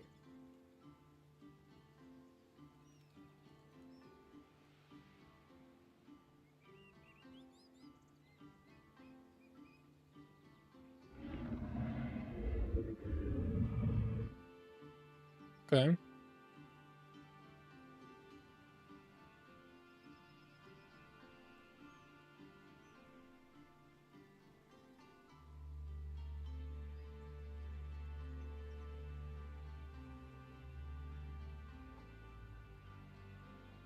Okay. I wish I knew why my short side is not showing what it should.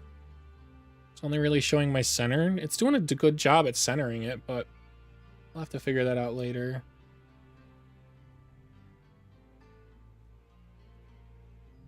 Yeah, kick looks fine. And twitches. Okay.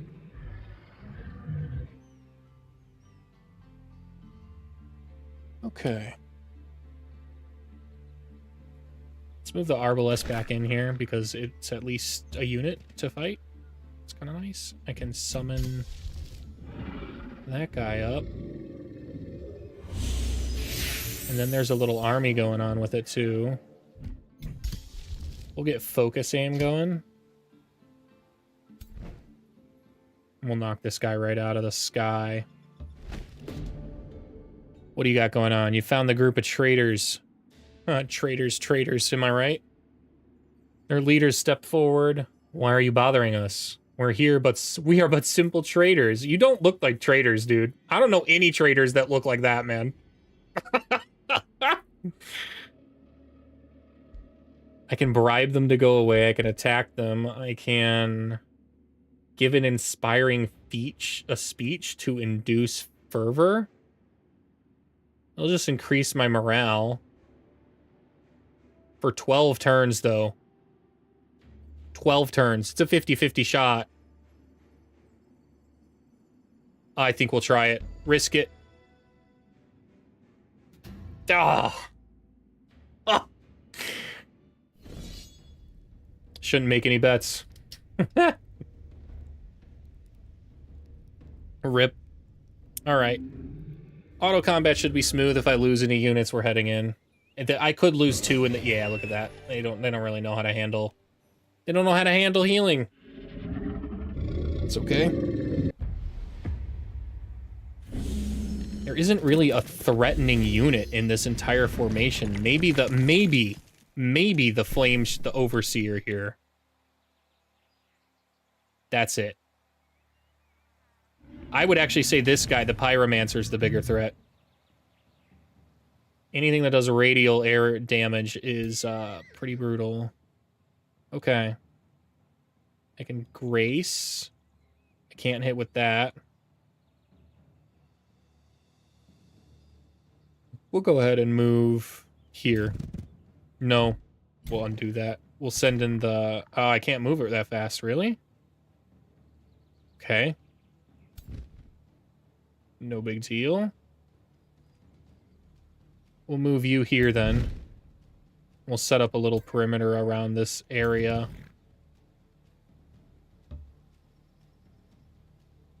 We want to make sure we have good warded defense, just in case they hit real hard, which they will. We're going to bolster up the defense I can there. And then we'll send you in here.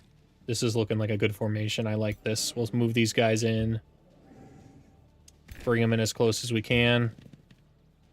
They'll join the formation next turn. This will spread out our warding as well, which is the move. That way it prevents against the battle mage attacks. And then here, strengthen from steel. None of this is necessary yet. The mending touch. This will heal the first attack through. We are going to rotate our unit though forward, so that way any attacks I'm prepared for. I don't think I can taunt. Oh, I can. We'll try. Cool. We don't need to invert. We'll fortify. We don't need to grace yet, so we won't. And we'll just make sure this guy's rotated forward. That way there's no flanking. Okay. Good marking. But they're spread out, and that is to our advantage. I could straight up kill this guy, but I don't want to. I want to fly deep into that territory and bash those people right in their face. So that's what I'm going to do. I'm going to fly right over this guy. Yeehaw. Huge. Both are under zone of control, so they can't hit with their big attacks now.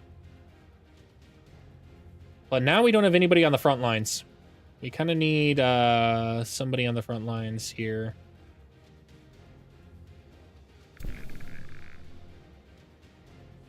Because we're about to be hit real hard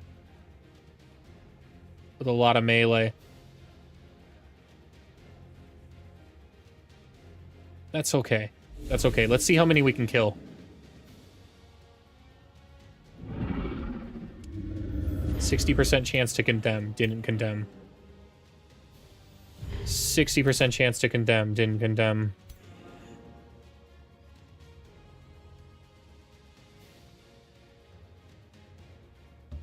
Swing around in. Condemned. There we go. Can they move through? They can.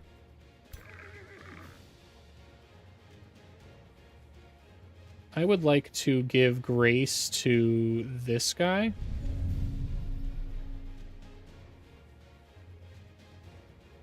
%50 chance to hit.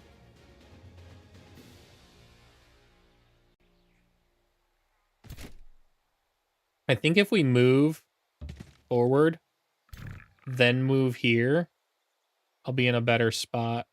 Yeah. Yep. And then I can also taunt.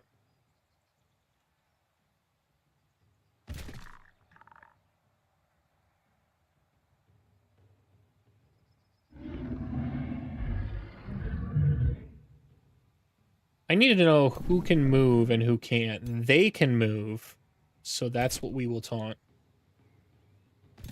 Nice. And this unit can move right here to attack, so I don't want to move my archer forward like that at this moment. We will move right here and see if we can hit. We did. That's cool.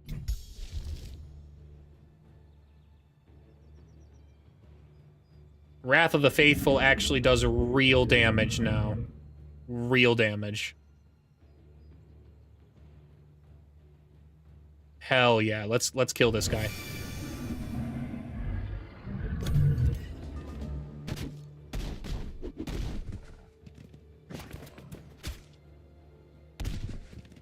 That's because 4 of the units are faithful. They're not. I can actually do even more if I get more.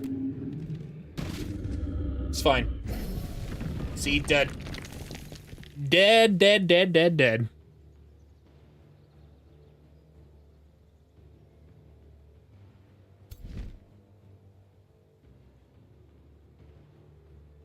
I can probably do an immense amount of damage if I come in here. And breath attack right here. 1, 2, 3. I think right here's the move. And I can taunt something for free, so that's what we're gonna do. We're gonna taunt. We're gonna taunt this guy. Nice. Then we're gonna hit. Oh. Then we're gonna hit with our breath attack. And electrify them.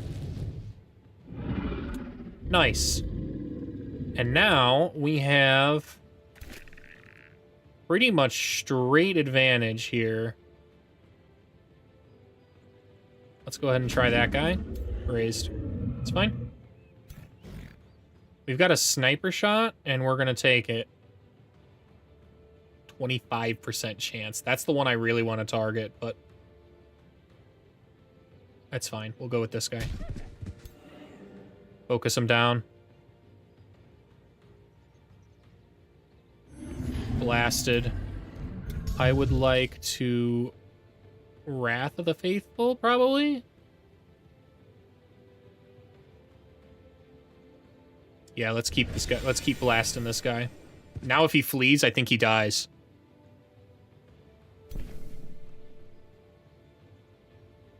I kind of want to kill this guy here.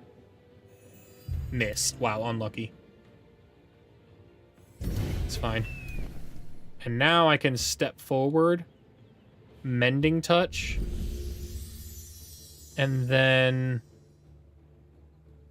step over here. And for sure blast this guy. Because electrified and my retaliation attack is more than enough to take that guy out. So we will go ahead and melee strike because we've got the advantage. Critical hit too. Nice.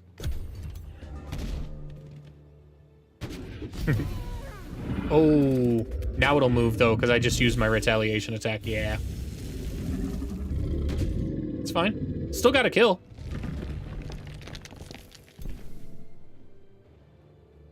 I'll only be able to hit 50, so we might as well try. Boom! Cannot sniper hit here, but I can move somewhere closer, like here. They're running now. They're running scared.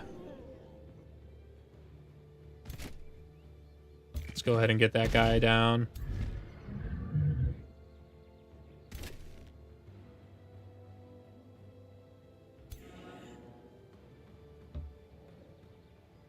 Go ahead and try and blast this guy as much as we reasonably can.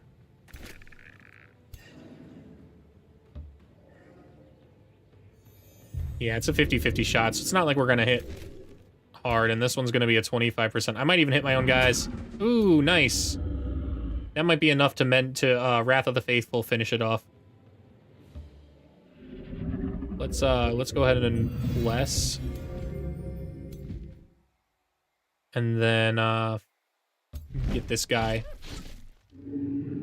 Nice. And then Wrath of the Faithful finish this guy, right? Yeah. Bonk. Blessings from the Sky Fist. I should be able to dive in and tail swipe now.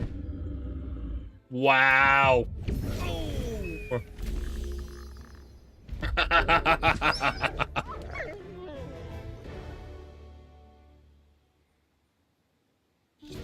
All right, what did I get now? You interrogate the leader of the group. The pyromancer refuses to speak at first. Fortunately, some veterans in your entourage have keen methods to make people talk. We're talking peeling back fingernails. That's what we're doing here. Or, you know, sitting them down in front of, like, a 10-hour loop of the annoying orange.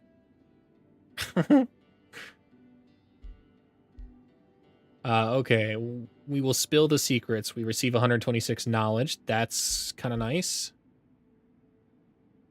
Is Centaur? What? No. What? That's insane. Why would I go to war with my vassal? Because you're spilling secrets about them? A taking draft, though, is nice. I'll happily do that. Or gaining gold. We'll take the gold.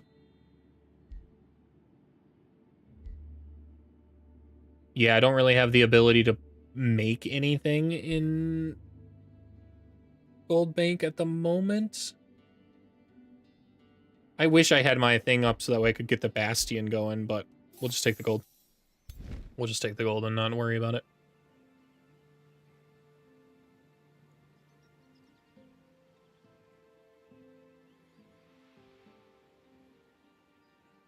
Okie dokie.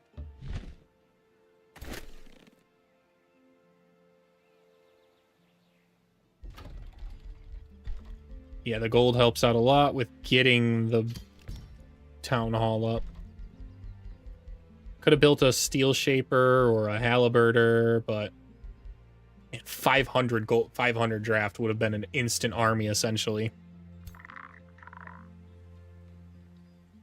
Okay. These guys are now linked up. Good army. Lot of healing. Lot of healing.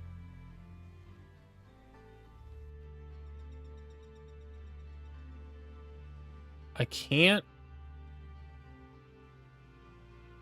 Here. I could go here. That's all right.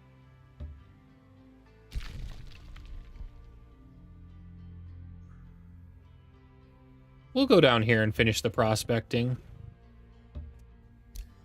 We'll reveal the Crimson Chalice. That's their capital, too. Oh, and we do have Noctis revealed? Okay. No, we had Noctis revealed for a while. He was just flying around, so not really big of a deal. Okay.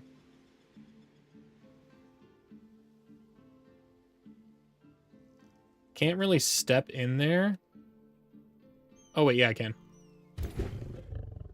Let's go ahead and prospect. Swing around the back here.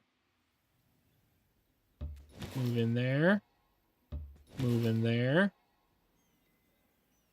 We're finding some of his cities. That's crazy, dude. You had this right on the edge of your stuff and you've never explored it. How your armies are looking. Oh my god.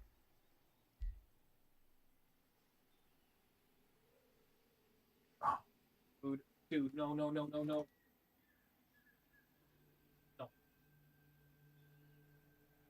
Stop.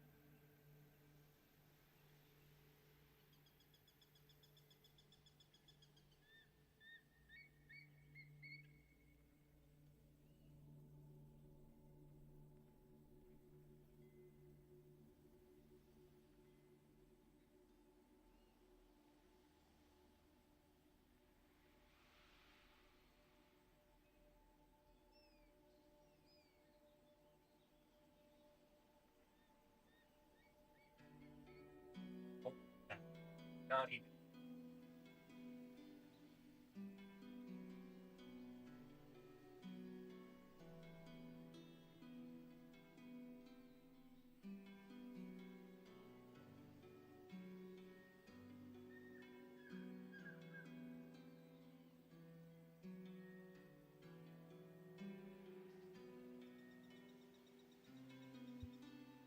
Earl Harley.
That's all.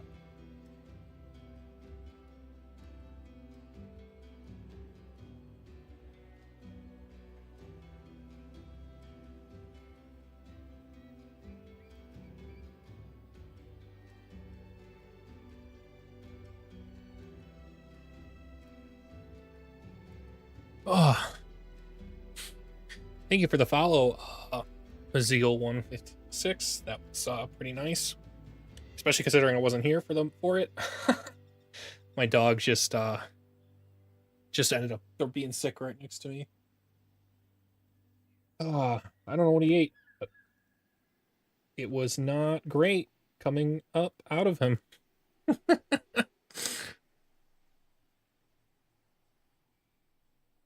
Yeah, okay.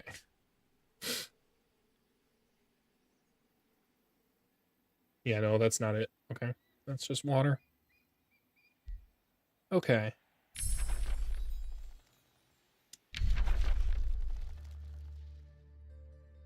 First, tier 2 tome. No idea, genuinely, what I want to build here.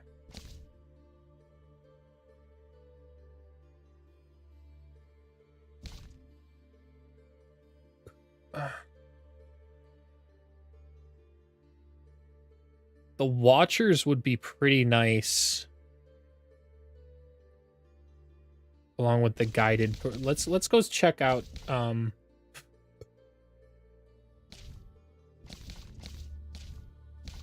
it's not Tome of Dungeon Depths. None of us are underground. Artisan Armaments will be kind of nice, but I'm not there at the moment right now.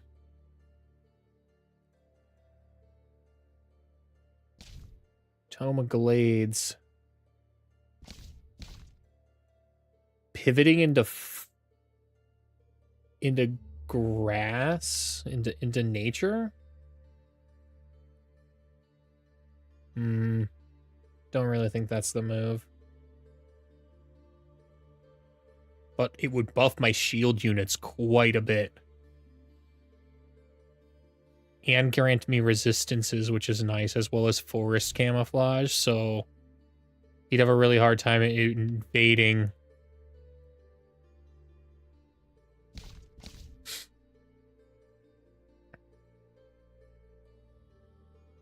Temple of Fertility is the real one, though.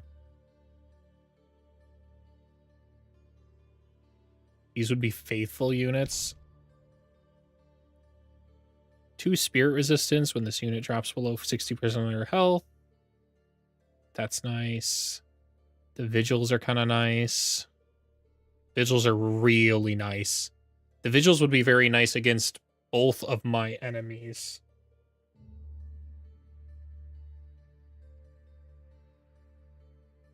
It'd be nice against both of them.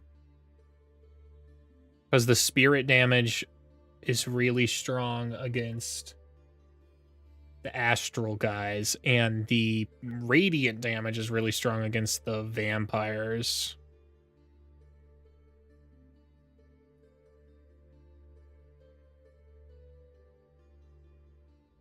The paladins are a very strong shield unit, but I don't think they're better than the bastions.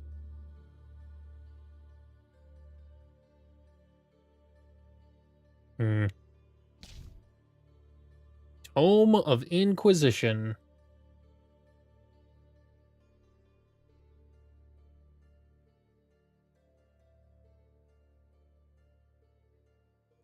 Tome of Inquisition could make it so that way. Wow. The Inquisitor itself is a really strong unit. It could make it so that way it's a little easier to apply condemnation. Just guarantees it with mass condemnation.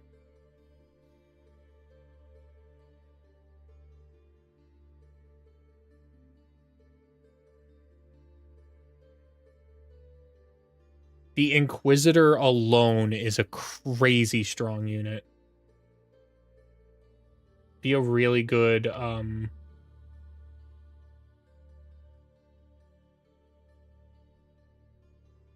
be a really good addition to this this formation kind of thing I got going on right now.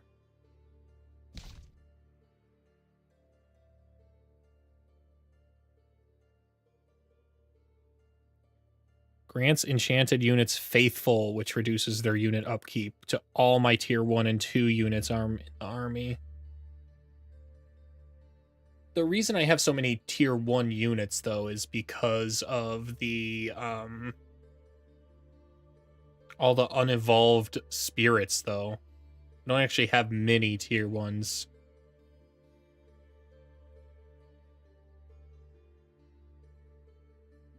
Still strong. And the chaplain is the strongest healer, in my opinion.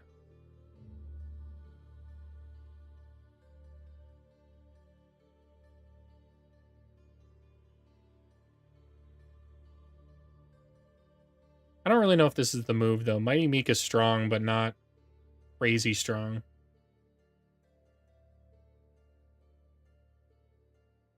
It would instantly solve my my problem with my Wrath of the Faithful, though. Like, instantly. Even after all of those guys evolve, it would still solve the problem.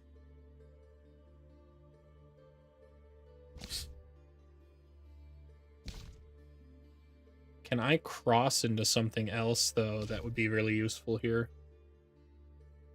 Tier 2 is a very interesting spot because since I've got 4 of both of the affinities I actually need and care about, I could pick up something else really hard. Like, I could just suddenly pivot right into nature and have nature as an option. I don't really think I want to pivot into shadow. These are not the vibe.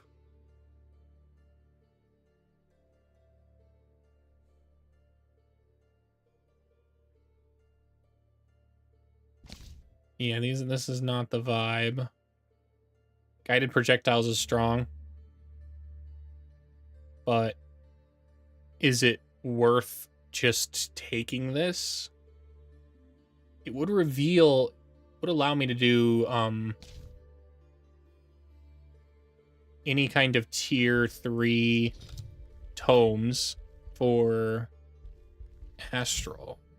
Do I care about any of them? Tome of Teleportation could be fun. Tome of Amplification is the better one, though.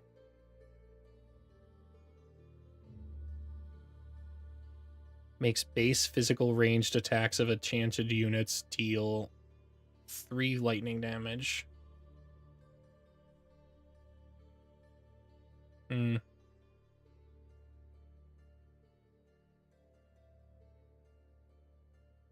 Increases critical hit chance when spells are cast.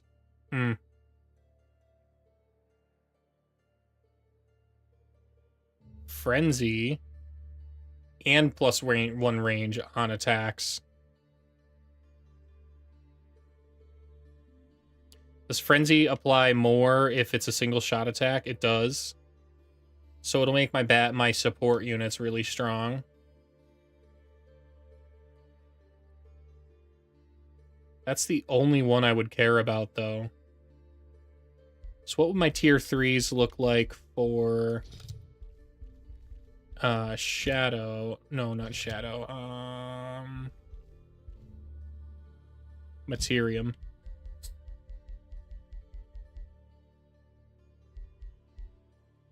Tome of Geomancy for sure. Right? Because that's the one that... Or is it... Terramancy. It's Terramancy. Terramancy makes it so they get 30% extra damage when until they move. And extra resistance.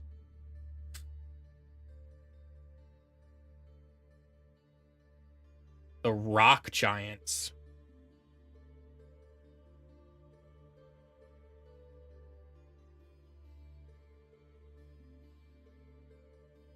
Earth Shatter.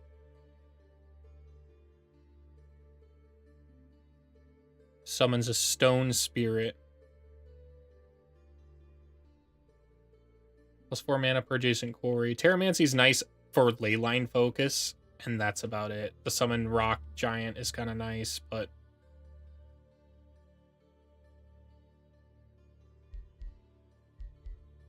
I don't think it's as useful as transmutation. Plus transmutation. Oh no, it reduces. It makes me conductive. Then we're the conductive toads. We're not the non-conductive toads. Adaptive armor.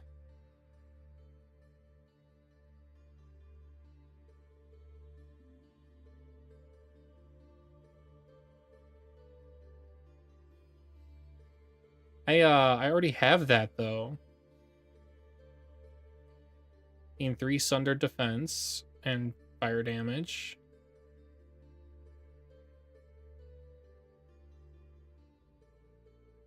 Transmuter is a strong unit, but not as strong as it used to be.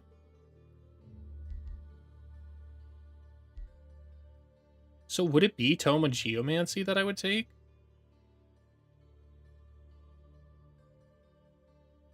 Yeah, I think so. Base melee attacks of enchanted units apply a negative status effect based on the terrain. Can summon tier 3 elementals straight up.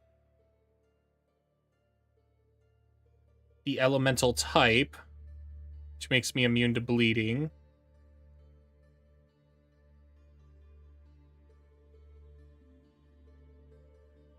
And they're Geomancer themselves.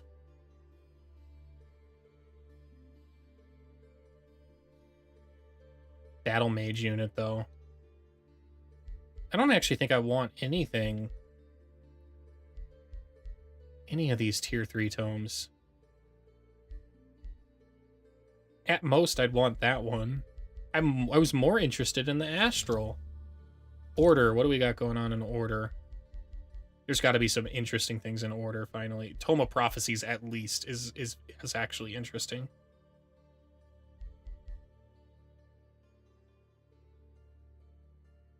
Tome of the Cleansing Flame. What does this one do again? Target unit gains Zeal. Makes them have Cleansing Flame.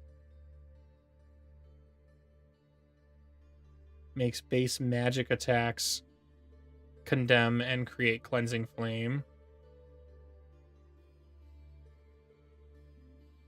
Temple of the Pyre.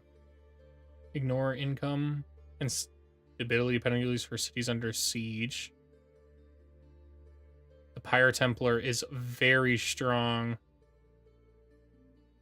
Very strong unit.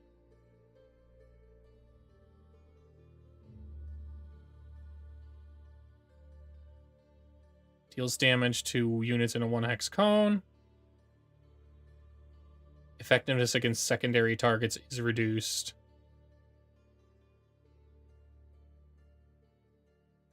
That's a 3-hit attack. This unit enters defense mode and all adjacent enemy units suffer fire damage. All adjacent enemy units have a 90% chance of burning, and it creates Cleansing Flames. The Cleansing Flames are the big one. Zeal and Faithful lose a negative status effect, and condemned units lose positive status effect.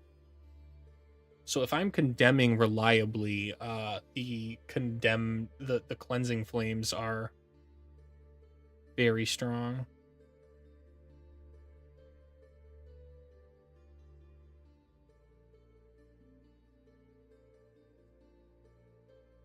Which the Pure Flame staves does give good chances of condemnation, even though I'm already doing so with the blessed stuff. So I am applying quite a bit, so I actually do think this is a decent move. First time I have that as a chance. Toma Sanctuary, though, is always great.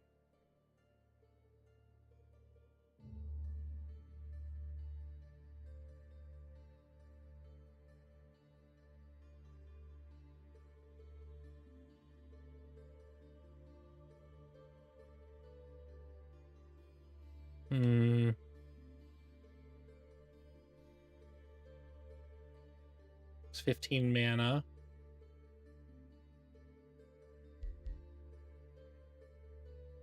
Target routing non-hero unit, intimidating aura.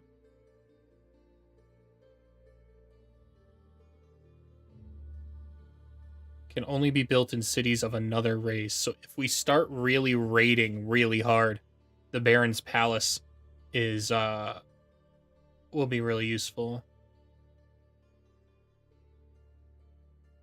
I just don't really think I have a good move here. Tome of Prophecies, maybe. We'll just end up going Order and Astral, I think.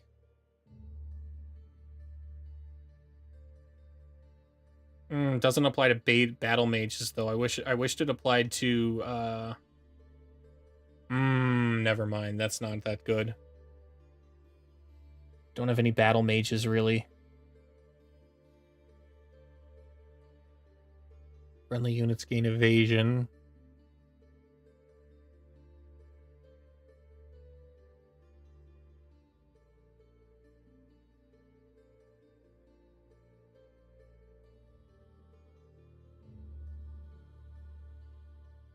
It immediately grants evasion to all my units. Then the next turn, they all get precognition.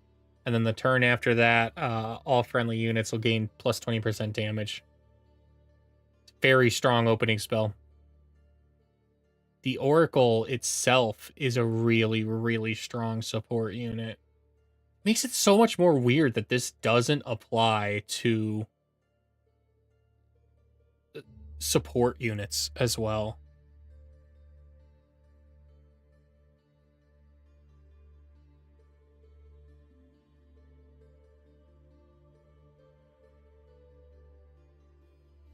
They gain precognition when entering defense mode. This is strong.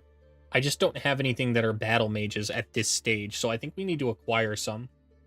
So that way we can use the Tome of Prophecies. That's going to be one of our tier 3 tomes. And then we're maybe thinking a Tome of the Cleansing Flame as the next. It's either that or Amplification for the Frenzy.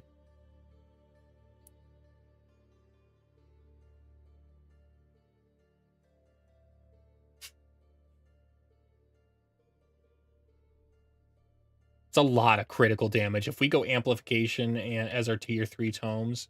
So that's so then for our tier 2 tome here, we are thinking of picking up something that'll give me strong battle mages.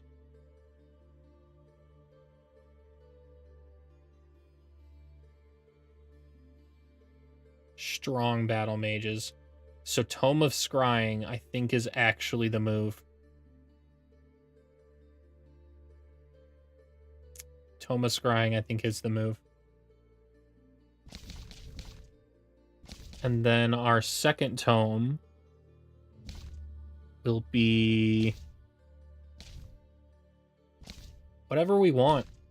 We'll have enough for what we need to do at tier 3 at that point. So we just need kind of something that helps buff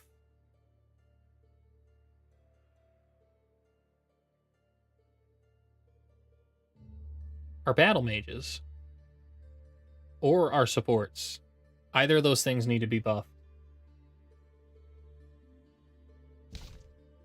So what will do that?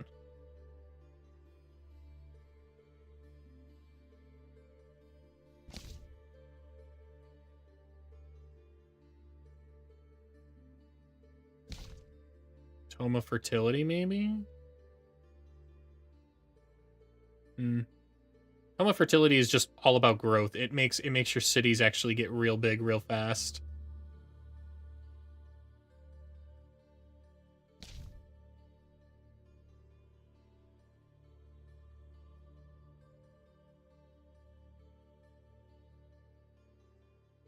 Being able to heal themselves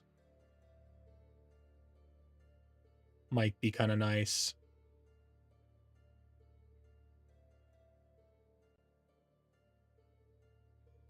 Leaf Skin and Aspect of the Root are why I would take Tome of Glades. The Fey Blessing. With that do-do-do-do-do. Heals 10 temporary hit points. Gains a stack of Clinging Mist, which makes them harder to hit.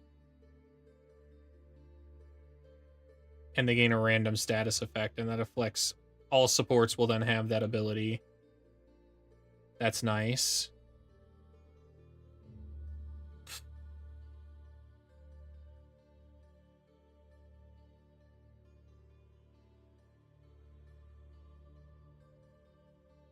It's nice, but it's just not super necessary. Not going to catch us back up in this game. Dungeon Depths, isn't it?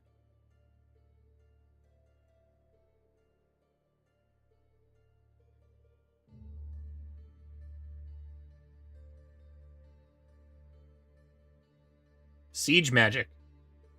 Siege magic, though, and artisan armaments.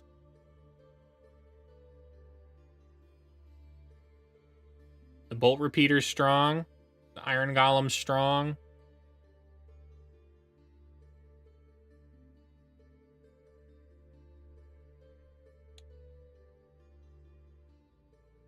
The iron golem bastion combo pretty much allows the remaining units to be battle mages and support in formations.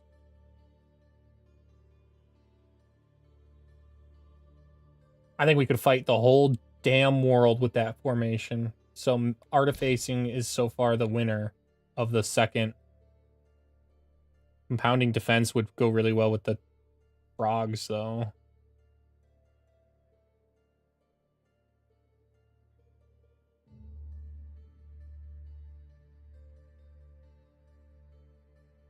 I don't think anything in the Tome of Winds is worth it. I don't think the Tome of Shades is worth it here. Tome of Mayhem isn't worth it. And Revelry isn't the move. So it's going to be scrying. And yeah, because that all I would get is my Mighty Meek. And that's it. Tome of Fertility would just allow my cities to grow. It's not really power. Tome of Artifacing is the one. Golem Mine. Do I want that first? Maybe. Maybe. That's certainly a little better than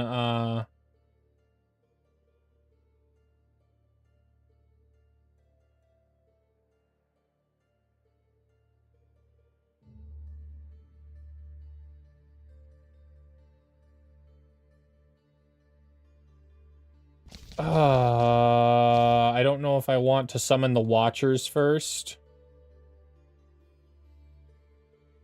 Or if I want to build the Iron Golems.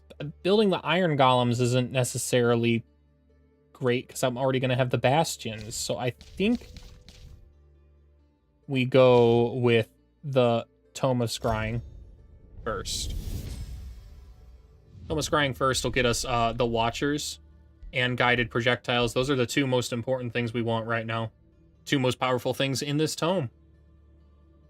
Scry Enemy is also a really powerful thing in the tome, but only when you're really playing against other humans. If you're in a multiplayer game, Scry Enemy can be really sneaky and annoying. We are going to lock the Guided Projectiles because I want to be able to start summoning the Watchers. And we've got a good plan going forward. So we've got Tome of the Watcher, or Tome of Scrying, and then we've got Tome of Artifacing. And then we've got, after that, Prophecies. And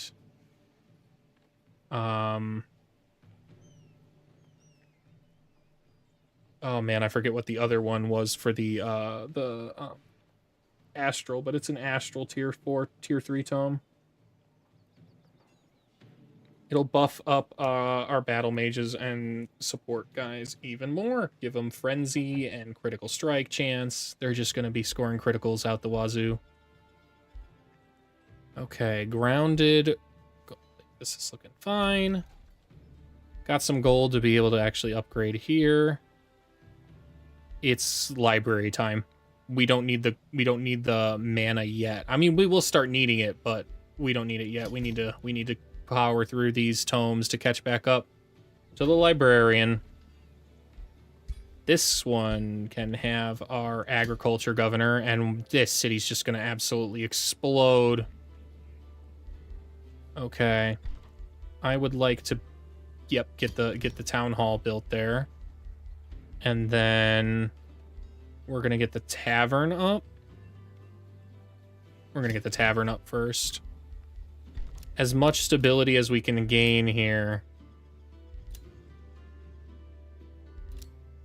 Yep, let's get that going. I really want to build a ring around the entire fountain here. That's going to absolutely power us through with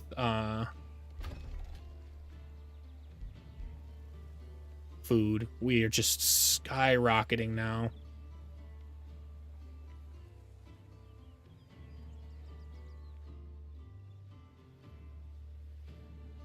Okay. Ruler leveled up too. Nice. What do we start working on now? This unit and adjacent friendly units gain extra resistance. That's the one.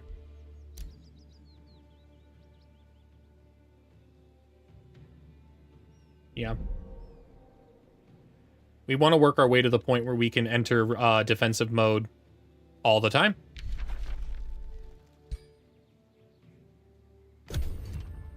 $280 of 50. I've got quite a bit of Imperium. I think it's time to start figuring out where to spend it.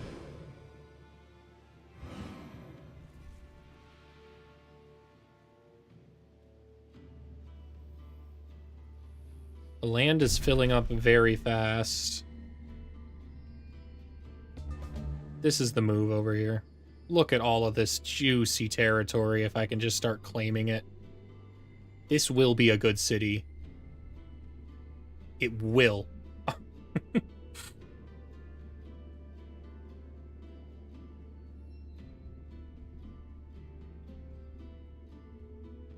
So let's go ahead and increase that cap. Okay, and with an increased cap, we can go ahead and get this short 2 turns.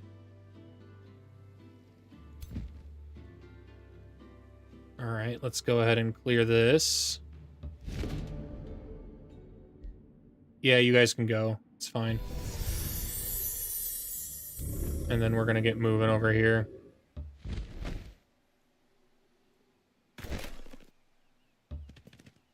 Okie dokie. Where are we headed to next? I've already explored underground? Oh, I haven't. That's where we're headed. Go ahead and enter. I want to know what's down here.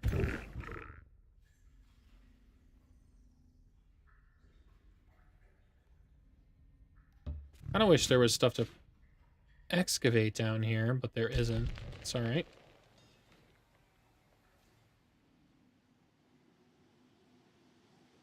We should clear this and then go and start working on our shore's ability over there. Okay. We got to turn around now. Fine. Go ahead and prospect there. Nice, and we were able to sneak around them now to start exploring. Hopefully we can find some free cities down here that they just have ignored. Nice, grab that before them. Heck yeah. And I think we can move here to prospect. Heck yeah. Gold bank. That's easy. It's going to be any of the things that allow us to gain more farm. Yeah, this city's going to start exploding.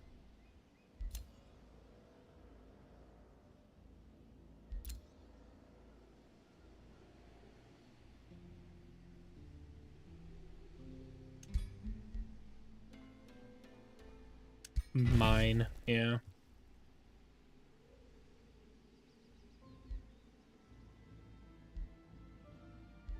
Yep, go ahead and enchant. It's fine.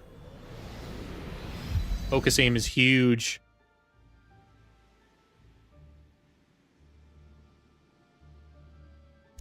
Do I actually want a gold vein there, or do I want Ori? This isn't really the city to have gold veins. not the other one. This is the one to have as many quarries as we can possibly output.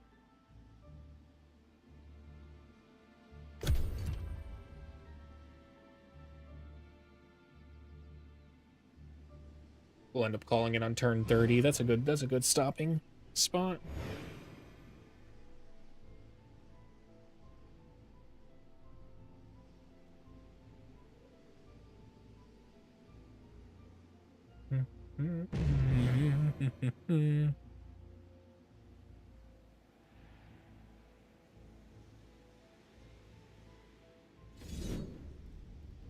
Oh, they're attacking now. I mean, they're death. It's fine by me. Yeah. Huh.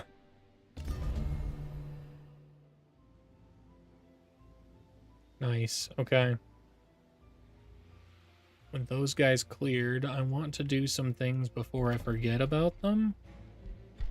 That is start recruiting these bastions. Okay.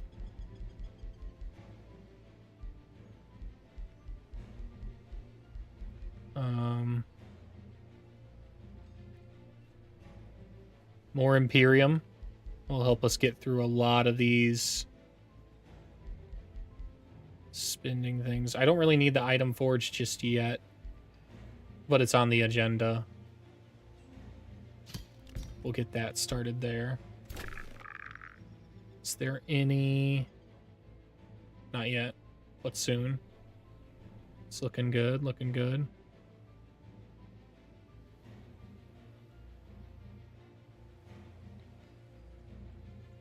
Okay. Yeah, that's a good stopping point. Thanks for tuning in, everybody. I'm gonna hopefully I'll be back on Monday with some with happy times instead of a little bit of sad times. Have a good night, everybody.